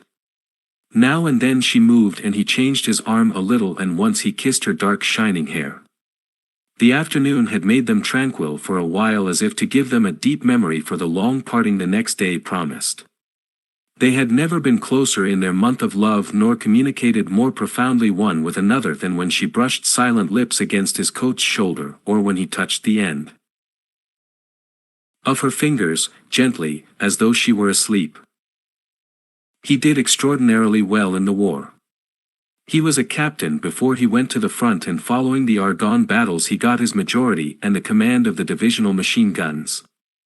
After the armistice he tried frantically to get home, but some complication or misunderstanding sent him to Oxford instead. He was worried now. There was a quality of nervous despair in Daisy's letters. She didn't see why he couldn't come. She was feeling the pressure of the world outside, and she wanted to see him and feel his presence beside her and be reassured that she was doing the right thing after all. For Daisy was young, her artificial world was redolent of orchids and pleasant, cheerful snobbery and orchestras which set the rhythm of the year, summing up the sadness and suggestiveness of life in new tunes. All night the saxophones wailed the hopeless comment of the Beale Street Blues, while 100 pairs of golden and silver slippers shuffled the shining dust. At the grey tea hour there were always rooms that throbbed incessantly with this low sweet fever, while fresh faces drifted here and there like rose pet als blown by the sad horns around the floor. Through this twilight universe Daisy began to move again with the season. Suddenly she was again keeping half a dozen dates a day with half a dozen men, and drowsing asleep at dawn with the beads and chiffon of an evening dress tangled among dying orchids on the floor beside her bed. And all the time something within her was crying for a decision. She wanted her life shaped now, immediately, and the decision must be made by some force of love, of money, of unquestionable practicality that was close at hand. That force took shape in the middle of spring with the arrival of Tom Buchanan. There was a wholesome bulkiness about his person and his position, and Daisy was flattered. Doubtless there was a certain struggle and a certain relief. The letter reached Gatsby while he was still at Oxford. It was dawn now on Long Island, and we went about open the rest of the windows downstairs, filling the house with grey turning, gold turning light. The shadow of a tree fell abruptly across the dew, and ghostly birds began to sing among the blue leaves. There was a slow pleasant movement in the air, scarcely a wind, promising a cool lovely day. I don't think she ever loved him. Gatsby turned around from a window and looked at me challengingly. You must. Remember, old sport, she was very excited this afternoon.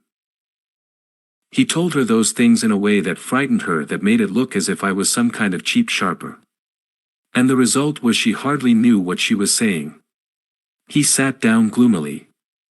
Of course she might have loved him, just for a minute, when they were first married, and loved me more even then, do you see? Suddenly he came out with a curious remark. In any case, he said, it was just personal. What could you make of that, except to suspect some intensity in his conception of the affair that couldn't be measured? He came back from France when Tom and Daisy were still on their wedding trip, and made a miserable but irresistible journey to Louisville on the last of his army pay. He stayed there a week, walking the streets where their footsteps had clicked together through the November night, and revisiting the out-of-the-way places to which they had driven in her white car. Just as Daisy's house had always seemed to him more mysterious and gay than other houses, so his idea of the city itself, even though she was gone from it, was pervaded with a melancholy beauty. He left feeling that if he had searched harder he might have found her, that he was leaving her behind. The day coach, he was penniless now, was hot. He went out to the open vestibule and sat down on a folding chair, and the STA tie-in slid away and the backs of unfamiliar buildings moved by. Then out into the spring fields, where a yellow trolley raced them for a minute with people in it who might once have seen the pale magic of her face along the casual street. The track curved, and now it was going away from the sun which, as it sank lower, seemed to spread itself in benediction over the vanishing city where she had drawn her breath. He stretched out his hand desperately, as if to snatch only a wisp of air, to save a fragment of the spot that she had made lovely for him. But it was all going by too fast now for his blurred eyes, and he knew that he had lost that part of it, the freshest and the best, forever. It was 9 o'clock when we finished breakfast and went out on the porch. The night had made a sharp difference in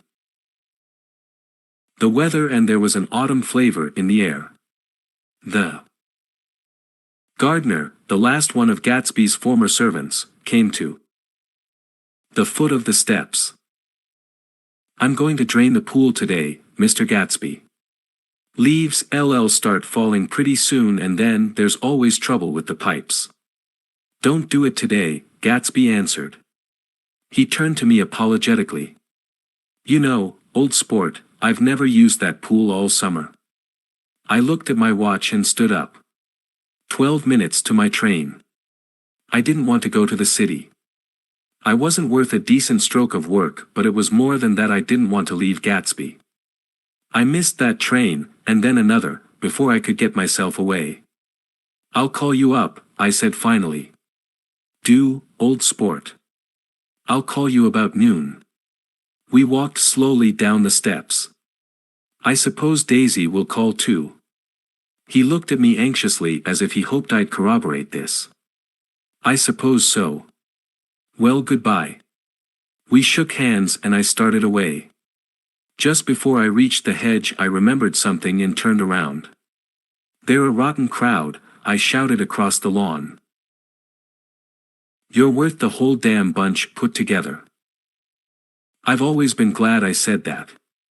It was the only compliment I ever gave him, because I disapproved of him from beginning to end. First he nodded politely, and then his face broke into that radiant and understanding smile, as if we'd been in ecstatic cahoots on that fact all the time. His gorgeous pink rag of a suit made a bright spot of color against the white steps, and I thought of the night when I first came to his ancestral home 3 months before. The lawn and drive had been crowded with the faces of those who guessed at his corruption, and he had stood on those steps, conceal his incorruptible dream, as he waved them goodbye. I thanked him for his hospitality. We were always thank him for that, I and the others. Goodbye, I called. I enjoyed breakfast, Gatsby. Up in the city I tried for a while to list the quotations on an interminable amount of stock, then I fell asleep in my swivel chair. Just before noon the phone woke me and I started up with sweat breaking out on my forehead. It was Jordan Baker. She often called me up at this hour because the uncertainty of her own movements between hotels and clubs and private houses made her hard to find in any off her way. Usually her voice came over the wire as something fresh and cool, as if a divot from a green golf links had come sailing in at the office window, but this morning it seemed harsh and dry. "I've left Daisy's house," she said. "I'm at Hempstead and I'm going down to Southampton this afternoon." Probably it had been tactful to leave Daisy's house, but the act annoyed me and her next remark made me rigid. "You weren't so nice to me last night." How could it have mattered then? Silence for a moment. "Then, however, I want to see you." "I want to see you too." "Suppose I don't go to Southampton, and come into town this afternoon?" "No, I don't think this afternoon." "Very well. It's impossible this afternoon." We talked like that for a while and then abruptly we weren't talking any longer. I don't know which of us hung up with a sharp click, but I know I didn't care. I couldn't have talked to her across a tea table that day if I never talked to her again in this world. I called Gatsby's house a few minutes later, but the line was busy. I tried 4 times. Finally an exasperated Trowel told me the wire was being kept open for long distance from Detroit. Taking out my timetable, I drew a small circle around the 3:50 train. Then I leaned back in my chair and tried to think. It was just noon. When I passed the ash heaps on the train that morning, I had crossed deliberately to the other side of the car.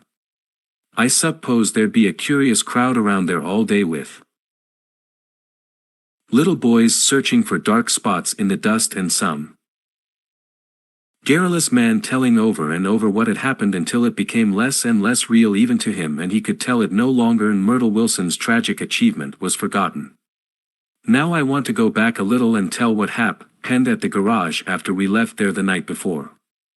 They had difficulty in locating the sister, Catherine. She must have broken her rule against drinking that night, for when she arrived she was stupid with liquor and unable to understand that the ambulance had already gone to Flushing. When they convinced her of this, she immediately fainted, as if that was the intolerable part of the affair. Someone kind or curious took her in his car and drove her in the wake of her sister's body. Until long after midnight a changing crowd lapped up against the front of the garage while George Wilson rocked himself back and forth on the couch inside. For a while the door of the office was open and everyone who came into the garage glanced irresistibly through it.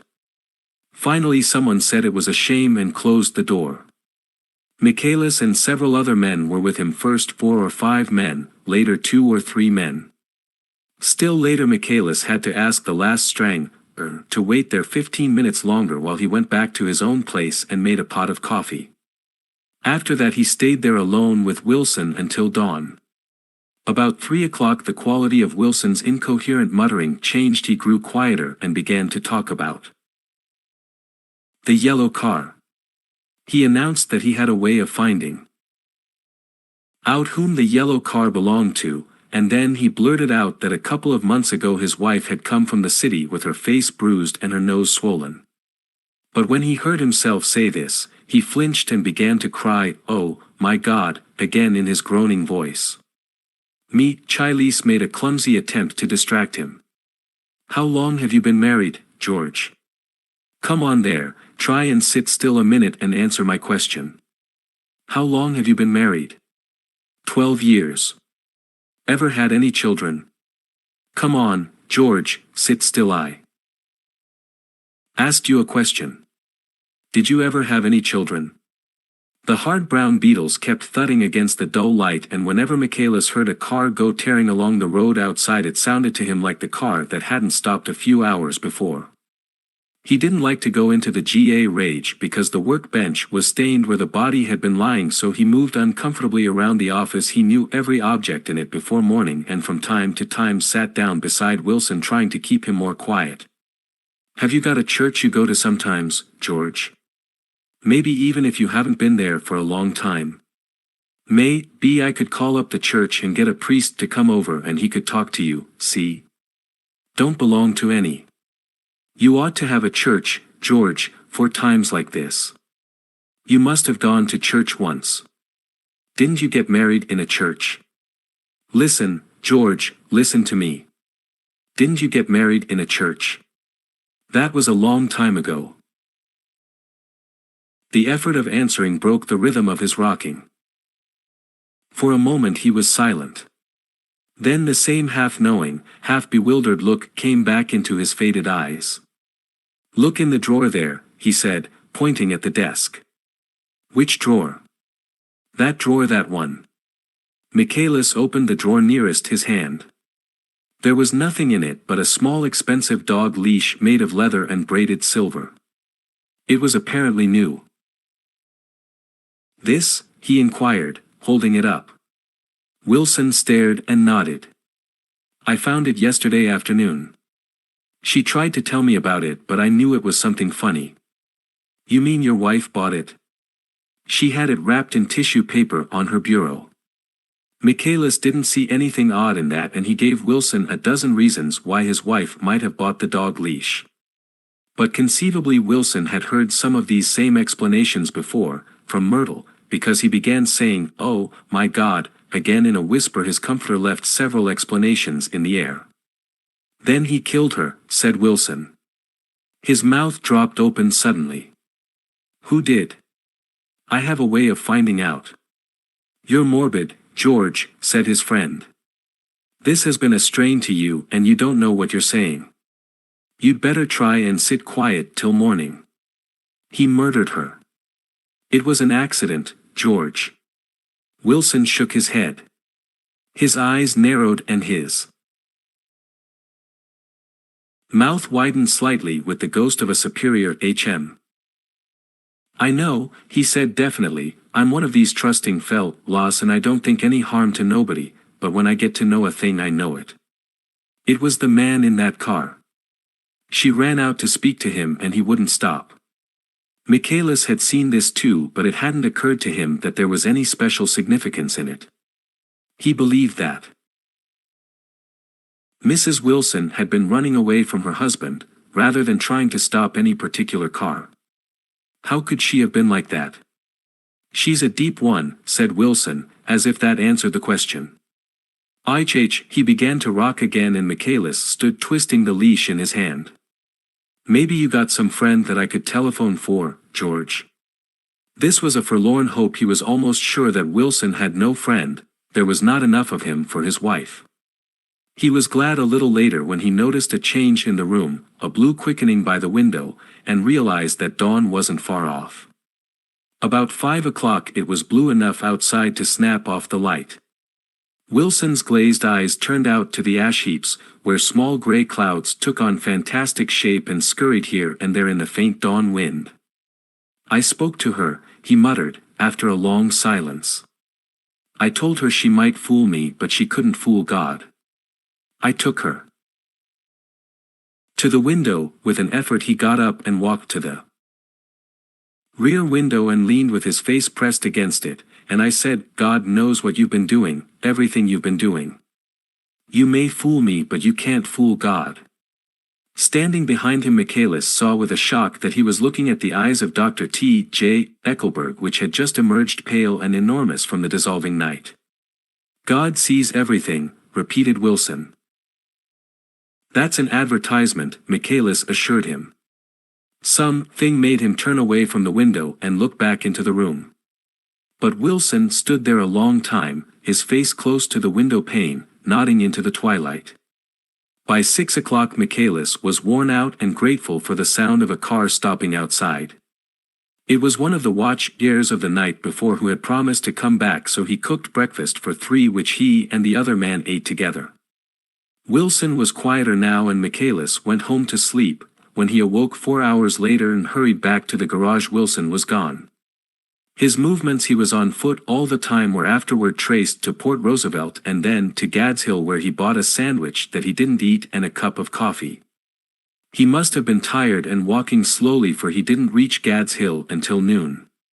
Thus far there was no difficulty in accounting for his time. There were boys who Had seen a man acting sort of crazy, and motorists at whom he stared oddly from the side of the road. Then for 3 hours he disappeared from view.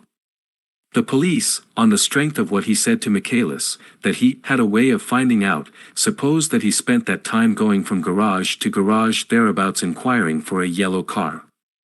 On the other hand, no garage man who had seen him ever came forward, and perhaps he had an easier, surer way of find out what he wanted to know. By 2:30 he was in West Egg, where he asked someone the way to Gatsby's house.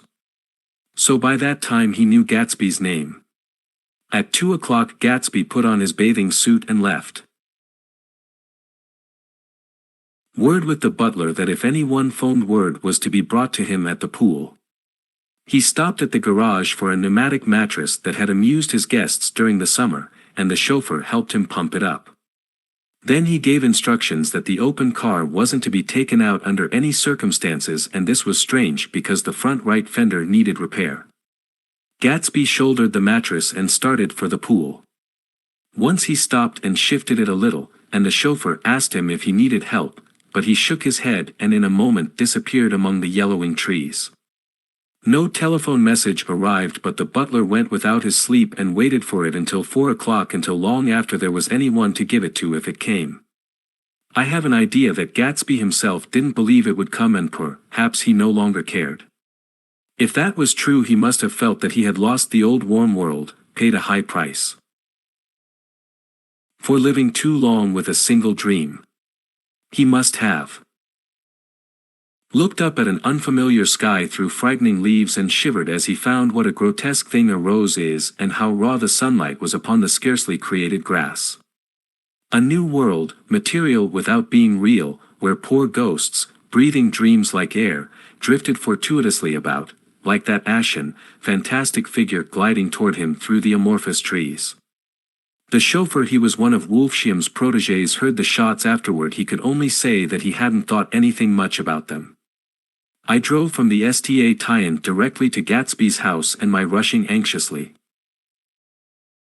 up the front steps was the first thing that alarmed anyone. But they knew then, I firmly believe. With scarcely a word said, 4 of us, the chauffeur, butler, gardener and I, hurried down to the pool. There was a faint, barely perceptible movement of the water as the fresh flow from one end urged its way toward the drain at the other. With little ripples that were hardly the shadows of waves, the laden mattress moved irregularly down the pool. A small gust of wind that scarcely corrugated the surface was enough to disturb its accidental course with its accidental burden. The touch of a cluster of leaves revolved it slowly, tracing, like the leg of compass, a thin red circle in the water. It was after we started with Gatsby toward the house that the gardener saw Wilson's body a little way off in the grass, and the Holocaust was complete. Chapter 9. After 2 years I remember the rest of that day, and that night and the next day, only as an endless drill of police and photographers and newspaper men in and out of Gatsby's front door. A rope stretched across the main gate, and a policeman by it kept out the curious, but little boys soon discovered that they could enter through my yard, and there were always a few of them clustered open-mouthed about the pool. Someone with a positive manner, perhaps a detective, used the expression "mad man" as he bent over Wilson's body that afternoon, and the adventitious authority of his voice set the key for the newspaper reports next morning. Most of those reports were a nightmare, grotesque, circumstantial, eager, and untrue. When Michaelis's testimony at the inquest brought to light Wilson's suspicions of his wife, I thought the whole tale would shortly be served up in racy pasquinade, but Catherine, who might have said anything, didn't say a word. She showed a surprising amount of character about it too, looked at the coroner with determined eyes under that corrected brow of hers, and swore that her sister had never seen Gatsby, that her sister was completely happy with her husband, that her sister had been into no mischief whatever. She convinced herself of it and cried into her handkerchief as if the very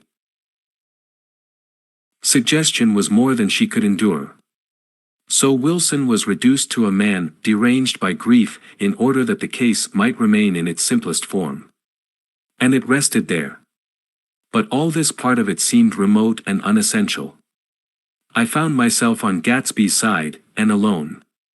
From the moment I telephoned news of the catastrophe to West Egg Village, every surmise about him, and every practical question, was referred to me.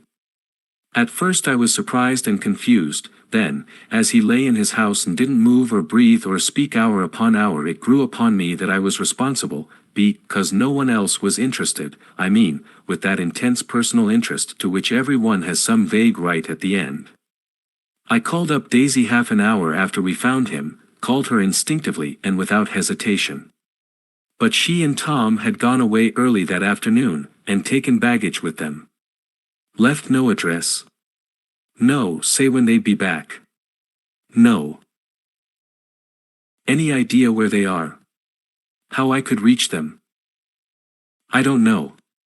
Can't say. I wanted to get somebody for him.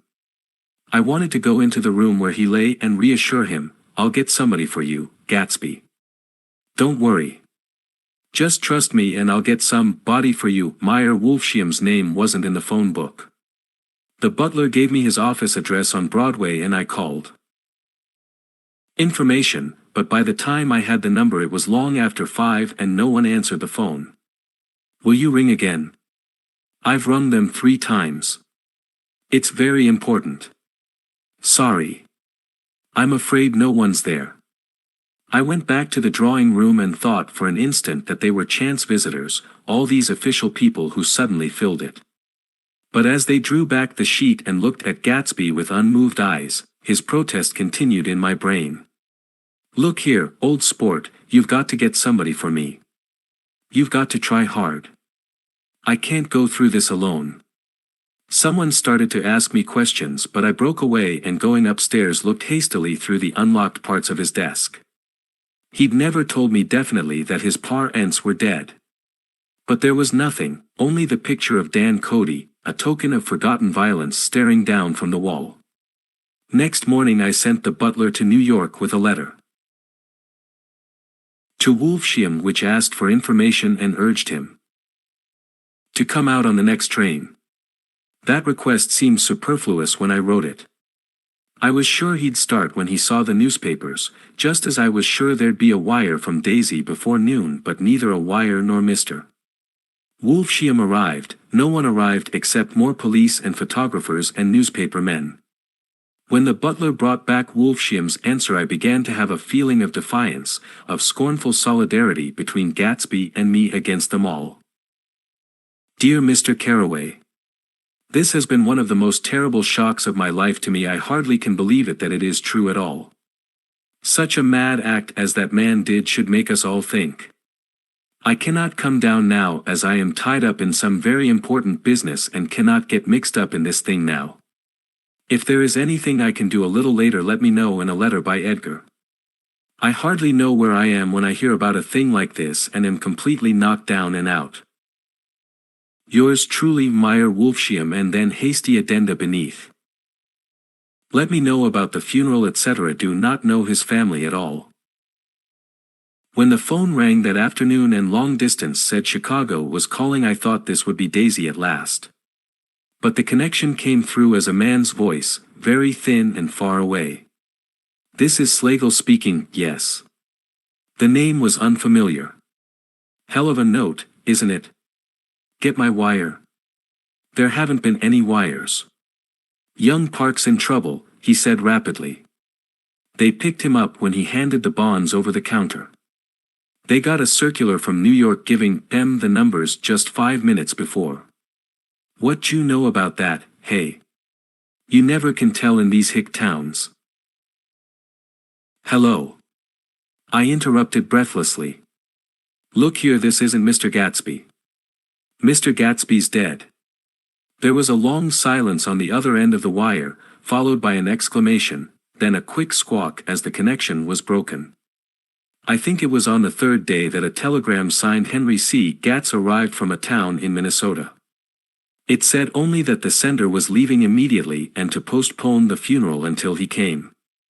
It was Gatsby's father, a solemn old man very helpless and dismayed, bundled up in a long cheap ulster against the warm September day. His eyes leaked continuously with excitement, and when I took the bag and umbrella from his hands he began to pull so incessantly at his sparse gray beard that I had difficulty in getting off his coat. He was on the point of collapse, so I took him into the music room and made him sit down while I sent for something to eat. But he wouldn't eat, and the glass of milk spilled from his trembling hand. "I saw it in the Chicago newspaper," he said. It was all. In the Chicago newspaper. I started right away. I didn't know how to reach you. His eyes, seeing nothing, moved ceaselessly about the room. "It was a mad man," he said. "He must have been mad. Wouldn't you like some coffee?" I urged him. "I don't want anything. I'm all right now, Mr. Carraway." "Well, I'm all right now. Where have they got Jimmy?" I took him into the drawing room, where his son lay, and left him there. Some little boys had come up on the steps and were looking into the hall. When I told them who had arrived they went reluctantly away. After a little while Mr. Gatz opened the door and came out, his mouth ajar, his face flushed slightly, his eyes leak isolated and unpunctual tears. He had reached an age where death no longer has the quality of ghastly surprise, and when he looked around him now for the first time and saw the height and splendor of the hall and the great rooms opening out from it into other rooms, his grief began to be mixed with an odd pride. I helped him to a bedroom upstairs. While he took off his coat and vest I told him that all arrangements had been deferred until he came. "I didn't know what you'd want, Mr. Gatsby. Gatz is my name." "Mr. Gatz. I thought you might want to take the body west." He shook his head. "Jimmy always liked it better down east." He rose up to his position in the east. "Were you a friend of my boy's, Mr.?" "We were close friends. He had a big future before him, you know. He was only a young man, but he had a lot of brain power here." He touched his head impressively and I nodded. "If he'd have lived he'd have been a great man. A man like James J. Hill. He'd have helped build up the country." "That's true," I said, uncomfortably. He fumbled at the embroidered coverlet, trying to take it from the bed, and lay down stiffly, was instantly asleep.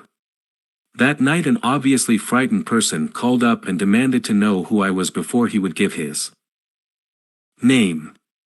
"This is Mr. Carraway," I said. "Oh," he sounded relieved. "This is Klipspringer." I was relieved too, for that seemed to promise another friend at Gatsby's grave. I didn't want it to be in the papers and draw a sightseeing crowd, so I'd been calling up a few people myself. They were hard to find. "The funeral's tomorrow," I said. 3 o'clock, here at the house. I wish you'd tell anybody who'd be interested." "Oh, I will," he broke out hastily. "Of course I'm not likely to see anybody, but if I do."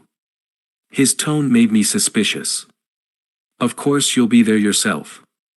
"Well, I'll certainly try." "What I called up about is—" "Wait a minute," I interrupted. "How about saying you'll come?" "Well, the fact is, the truth of the matter is that I'm staying with some people up here in Greenwich and they rather expect me to be with them tomorrow. In fact, there's a sort of picnic or something. Of course I'll do my very best to get away." I ejaculated an unrestrained "huh," and he must have heard me, for he went on nervously. "What I called up about was a pair of shoes I left there. I wonder if it'd be too much trouble to have the butler send them on. You see, they're tennis shoes and I'm sort of helpless without them.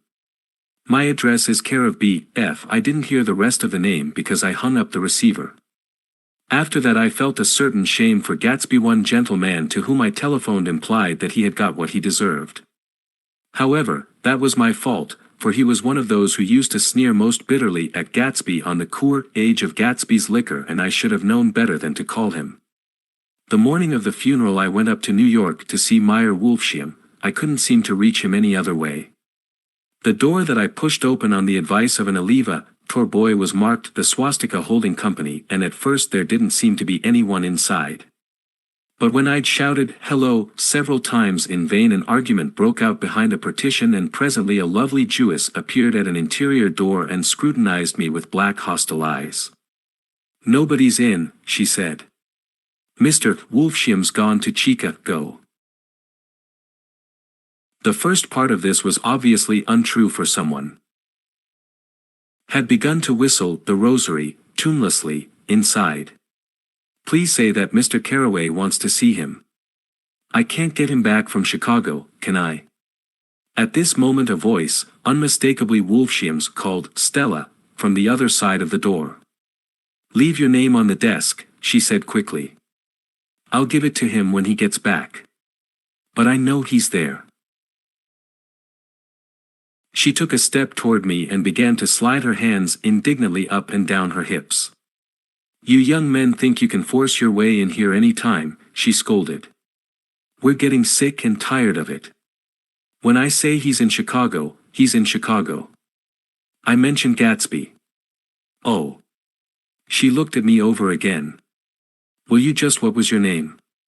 She vanished. In a moment Meyer Wolfshiam stood solemnly in the doorway, holding out both hands. He drew me into his office, remarking in a reverent voice that it was a sad time for all of us, and offered me a cigar. "My memory goes back to when I first met him," he said.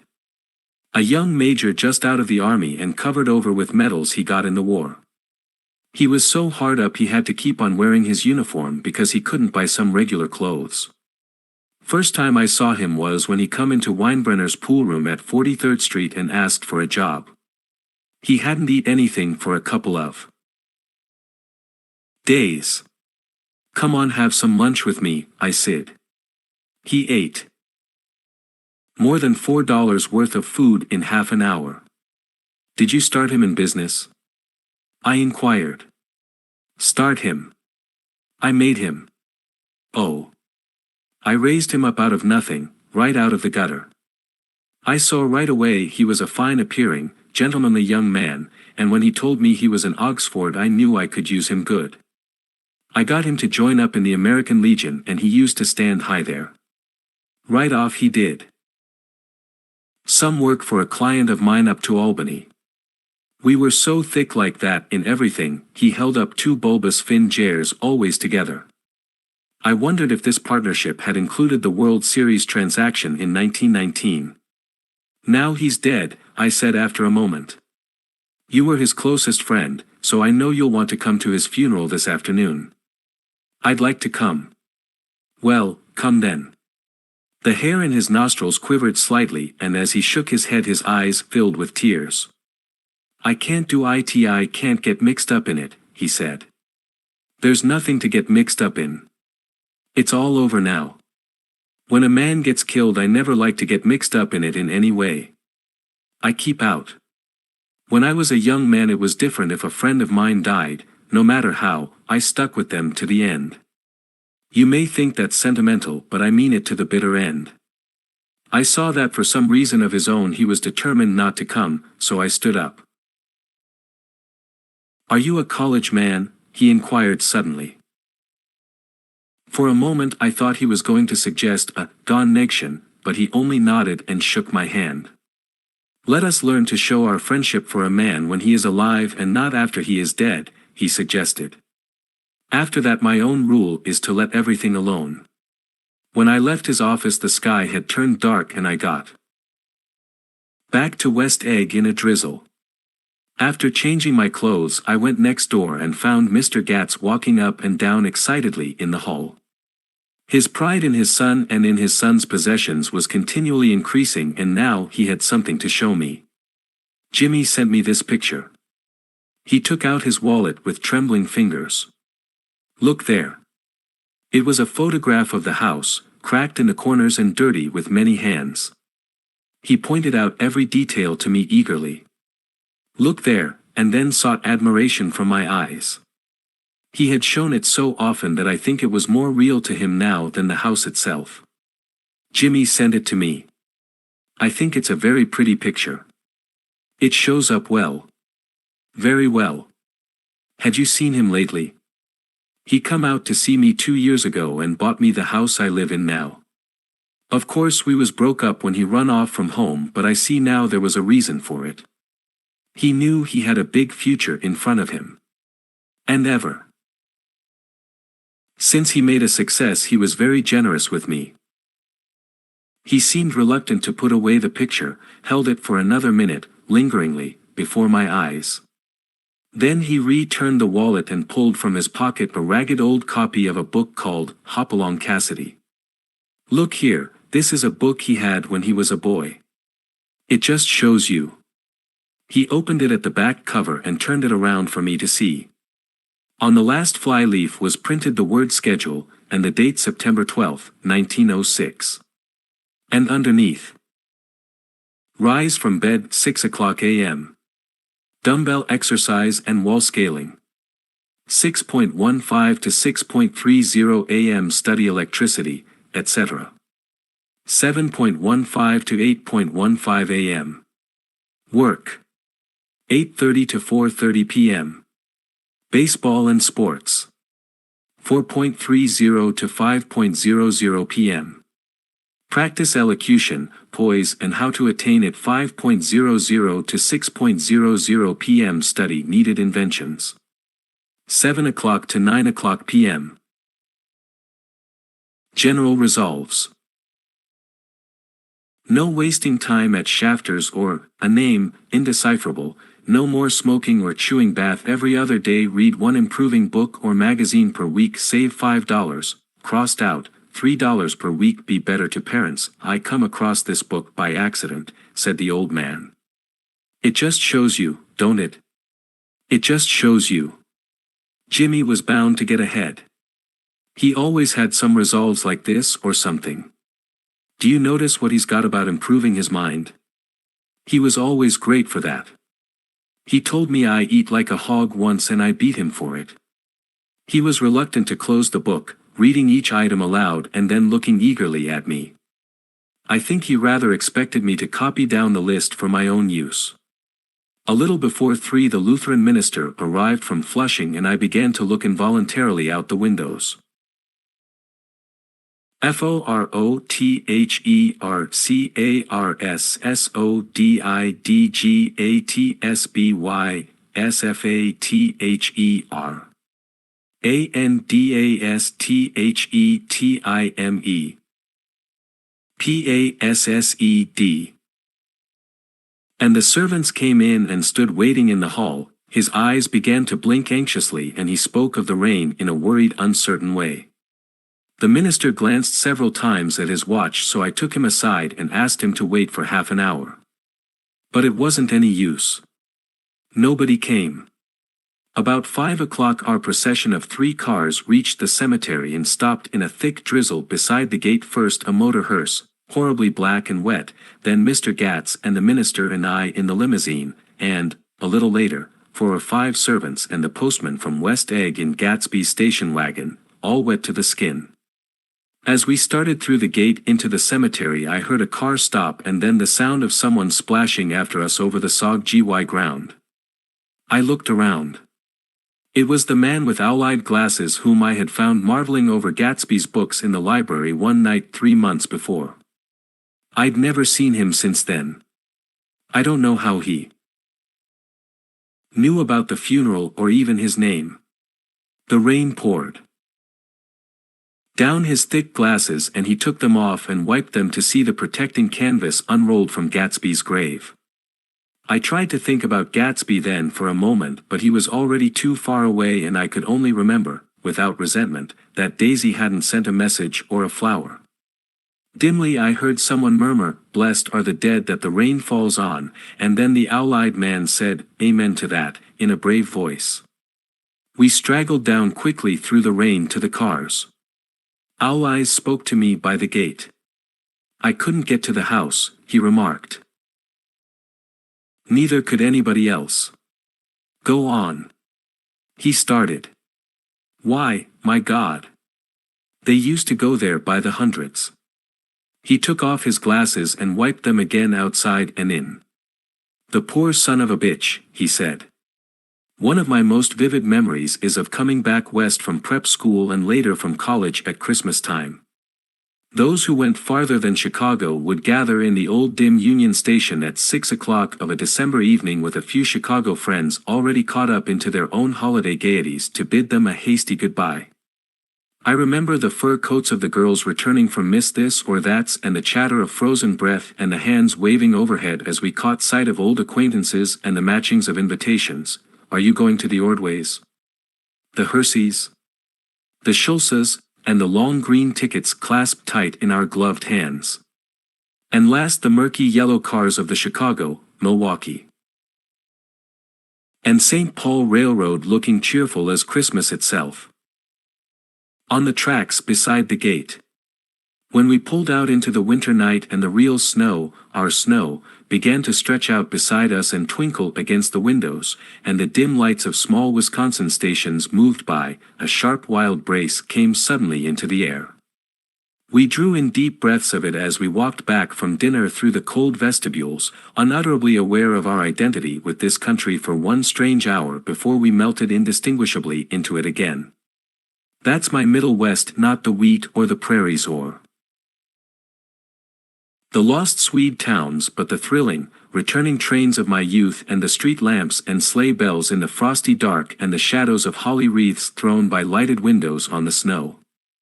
I am part of that, a little solemn with the feel of those long winters, a little complacent from grow ing up in the Caraway house in a city where dwellings are still called through decades by a family's name. I see now that this has been a story of the West. After all, Tom and Gatsby, Daisy and Jordan and I, were all Westerners, and perhaps we possessed some deficiency in common which made us subtly unadaptable to Eastern life.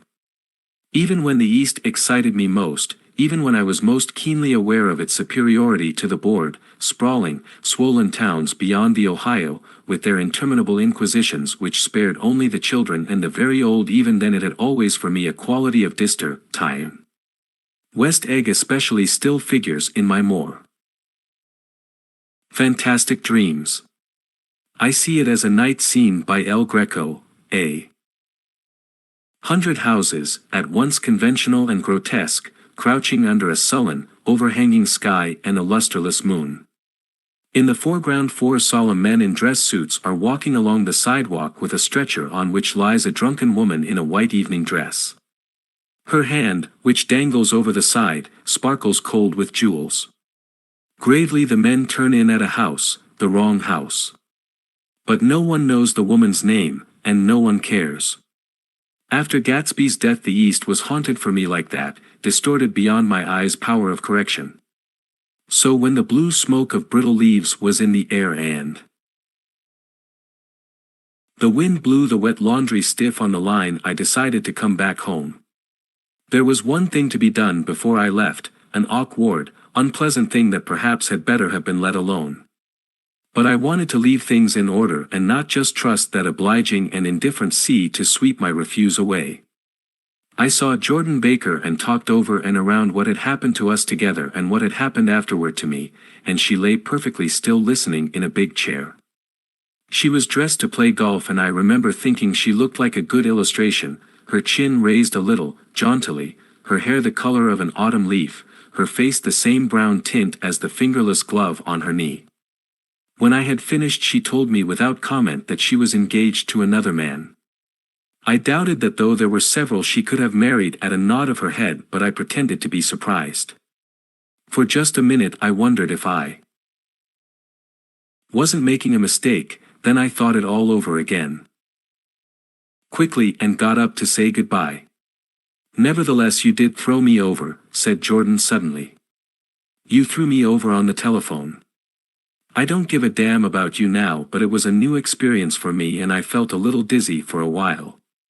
We shook hands. Oh, and do you remember, she added, a conversation we had once about driving a car? Why not exactly? You said a bad driver was only safe until she met another bad driver. Well, I met another bad driver, didn't I? I mean, it was careless of me to make such a wrong guess. I thought you were rather an honest, straightforward person. I thought it was your secret pride. I'm 30, I said. I'm 5 years too old to lie to myself and call it honor. She didn't answer. Angry, and half in love with her, and tremendously sorry, I turned away. One afternoon late in October I saw Tom Buchanan. He was walking ahead of me along Fifth Avenue in his alert, aggressive way, his hands out a little from his body as if to fight off interference, his head moving sharply here and there, adapting itself to his restless eyes. Just as I slowed up to avoid overtaking him, he stopped and began frowning into the windows of a jewelry store. Suddenly he saw me and walked back holding out his hand. "What's the matter, Nick? Do you object to shaking hands with me?" "Yes. You know what I think of you." "You're crazy, Nick," he said quickly. "Crazy as hell. I don't know what's the matter with you." "Tom," I inquired, "what did you say to Wilson that afternoon?" He stared at me without a word, and I knew I had guessed right about those missing hours. I started to turn away, but he took a step after me and grabbed my arm. "I told him the truth," he said. He came to the door while we were getting ready to leave, and when I sent down word that we weren't in, he tried to force his way upstairs. He was crazy enough to kill me if I hadn't told him who owned the car. His hand was on a revolver in his pocket every minute he was in the house. He broke off defiantly. What if I did tell him? That fellow had it coming to him. He threw dust into your eyes just like he did in Daisy's, but he was a tough one. He ran over Myrtle like you'd run over a dog and never even stopped his car. There was nothing I could say, except the one unutterable fact that it wasn't true. And if you think I didn't have my share of suffering, look here. When I went to give up that flat and saw that damn box of dog biscuits sitting there on the sideboard, I sat down and cried like a baby. By God, it was awful. I couldn't forgive him or like him, but I saw that what he had done was, to him, entirely justified. It was all very careless and confused. They were careless people, Tom and Daisy. They smashed up things and creatures and then retreated back into their money or their vast carelessness or whatever it was that kept them together, and let other POPLE clean up the mess they had made. I shook hands with him. It seemed silly not to, for I felt suddenly as though I were talking to a child. Then he went into the jewelry store to buy a pearl necklace or perhaps only a pair of cuff buttons, rid of my provincial squeamishness forever. Gatsby's house was still empty when I left. The grass on his lawn had grown as long as mine. One of the taxi drivers in the village never took a fare past the entrance gate without stopping for a minute and pointing inside, perhaps. It was he who drove Daisy and Gatsby over to East Egg the night of the accident, and perhaps he had made a story about it all his own. I didn't want to hear it, and I avoided him when I got off the train. I spent my Saturday nights in New York because those gleaming, dazzling parties of his were with me so vividly that I could still hear the music and the laughter, faint and incessant, from his garden and the cars going up and down his drive. One night I did hear a material car there and saw its light stop at his front steps. But I didn't investigate. Probably it was some final guest who had been away at the ends of the earth and didn't know that the party was over. On the last night, with my trunk packed and my car sold to the grocer, I went over and looked at that huge incoherent failure of a house once more. On the white steps an obscene word, scrawled by some boy with a piece of brick, stood out clearly in the moonlight, and I erased it, drawing my shoe raspingly along the stone. Then I wandered down to the beach and sprawled out on the sand. Most of the big shore places were closed now, and there were hardly any lights except the shadowy, moving glow of a ferryboat across the sound. And as the moon rose higher, the inessential houses began to melt away until gradually I became aware of the old island here that flowered once for Dutch sailors' eyes, a fresh, green breast of the New World.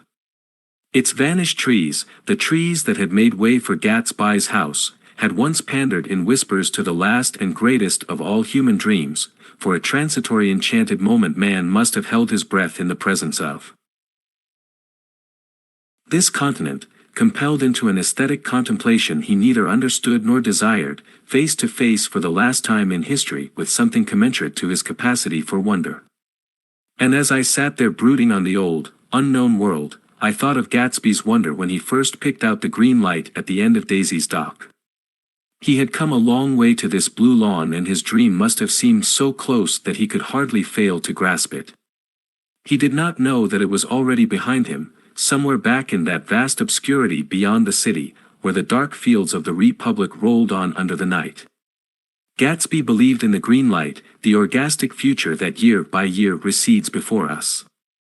It eluded us then, but that's no matter. Tomorrow we will run faster, stretch out our arms farther. And one fine morning so we beat on, boats against the current, borne back ceaselessly into the past. The end.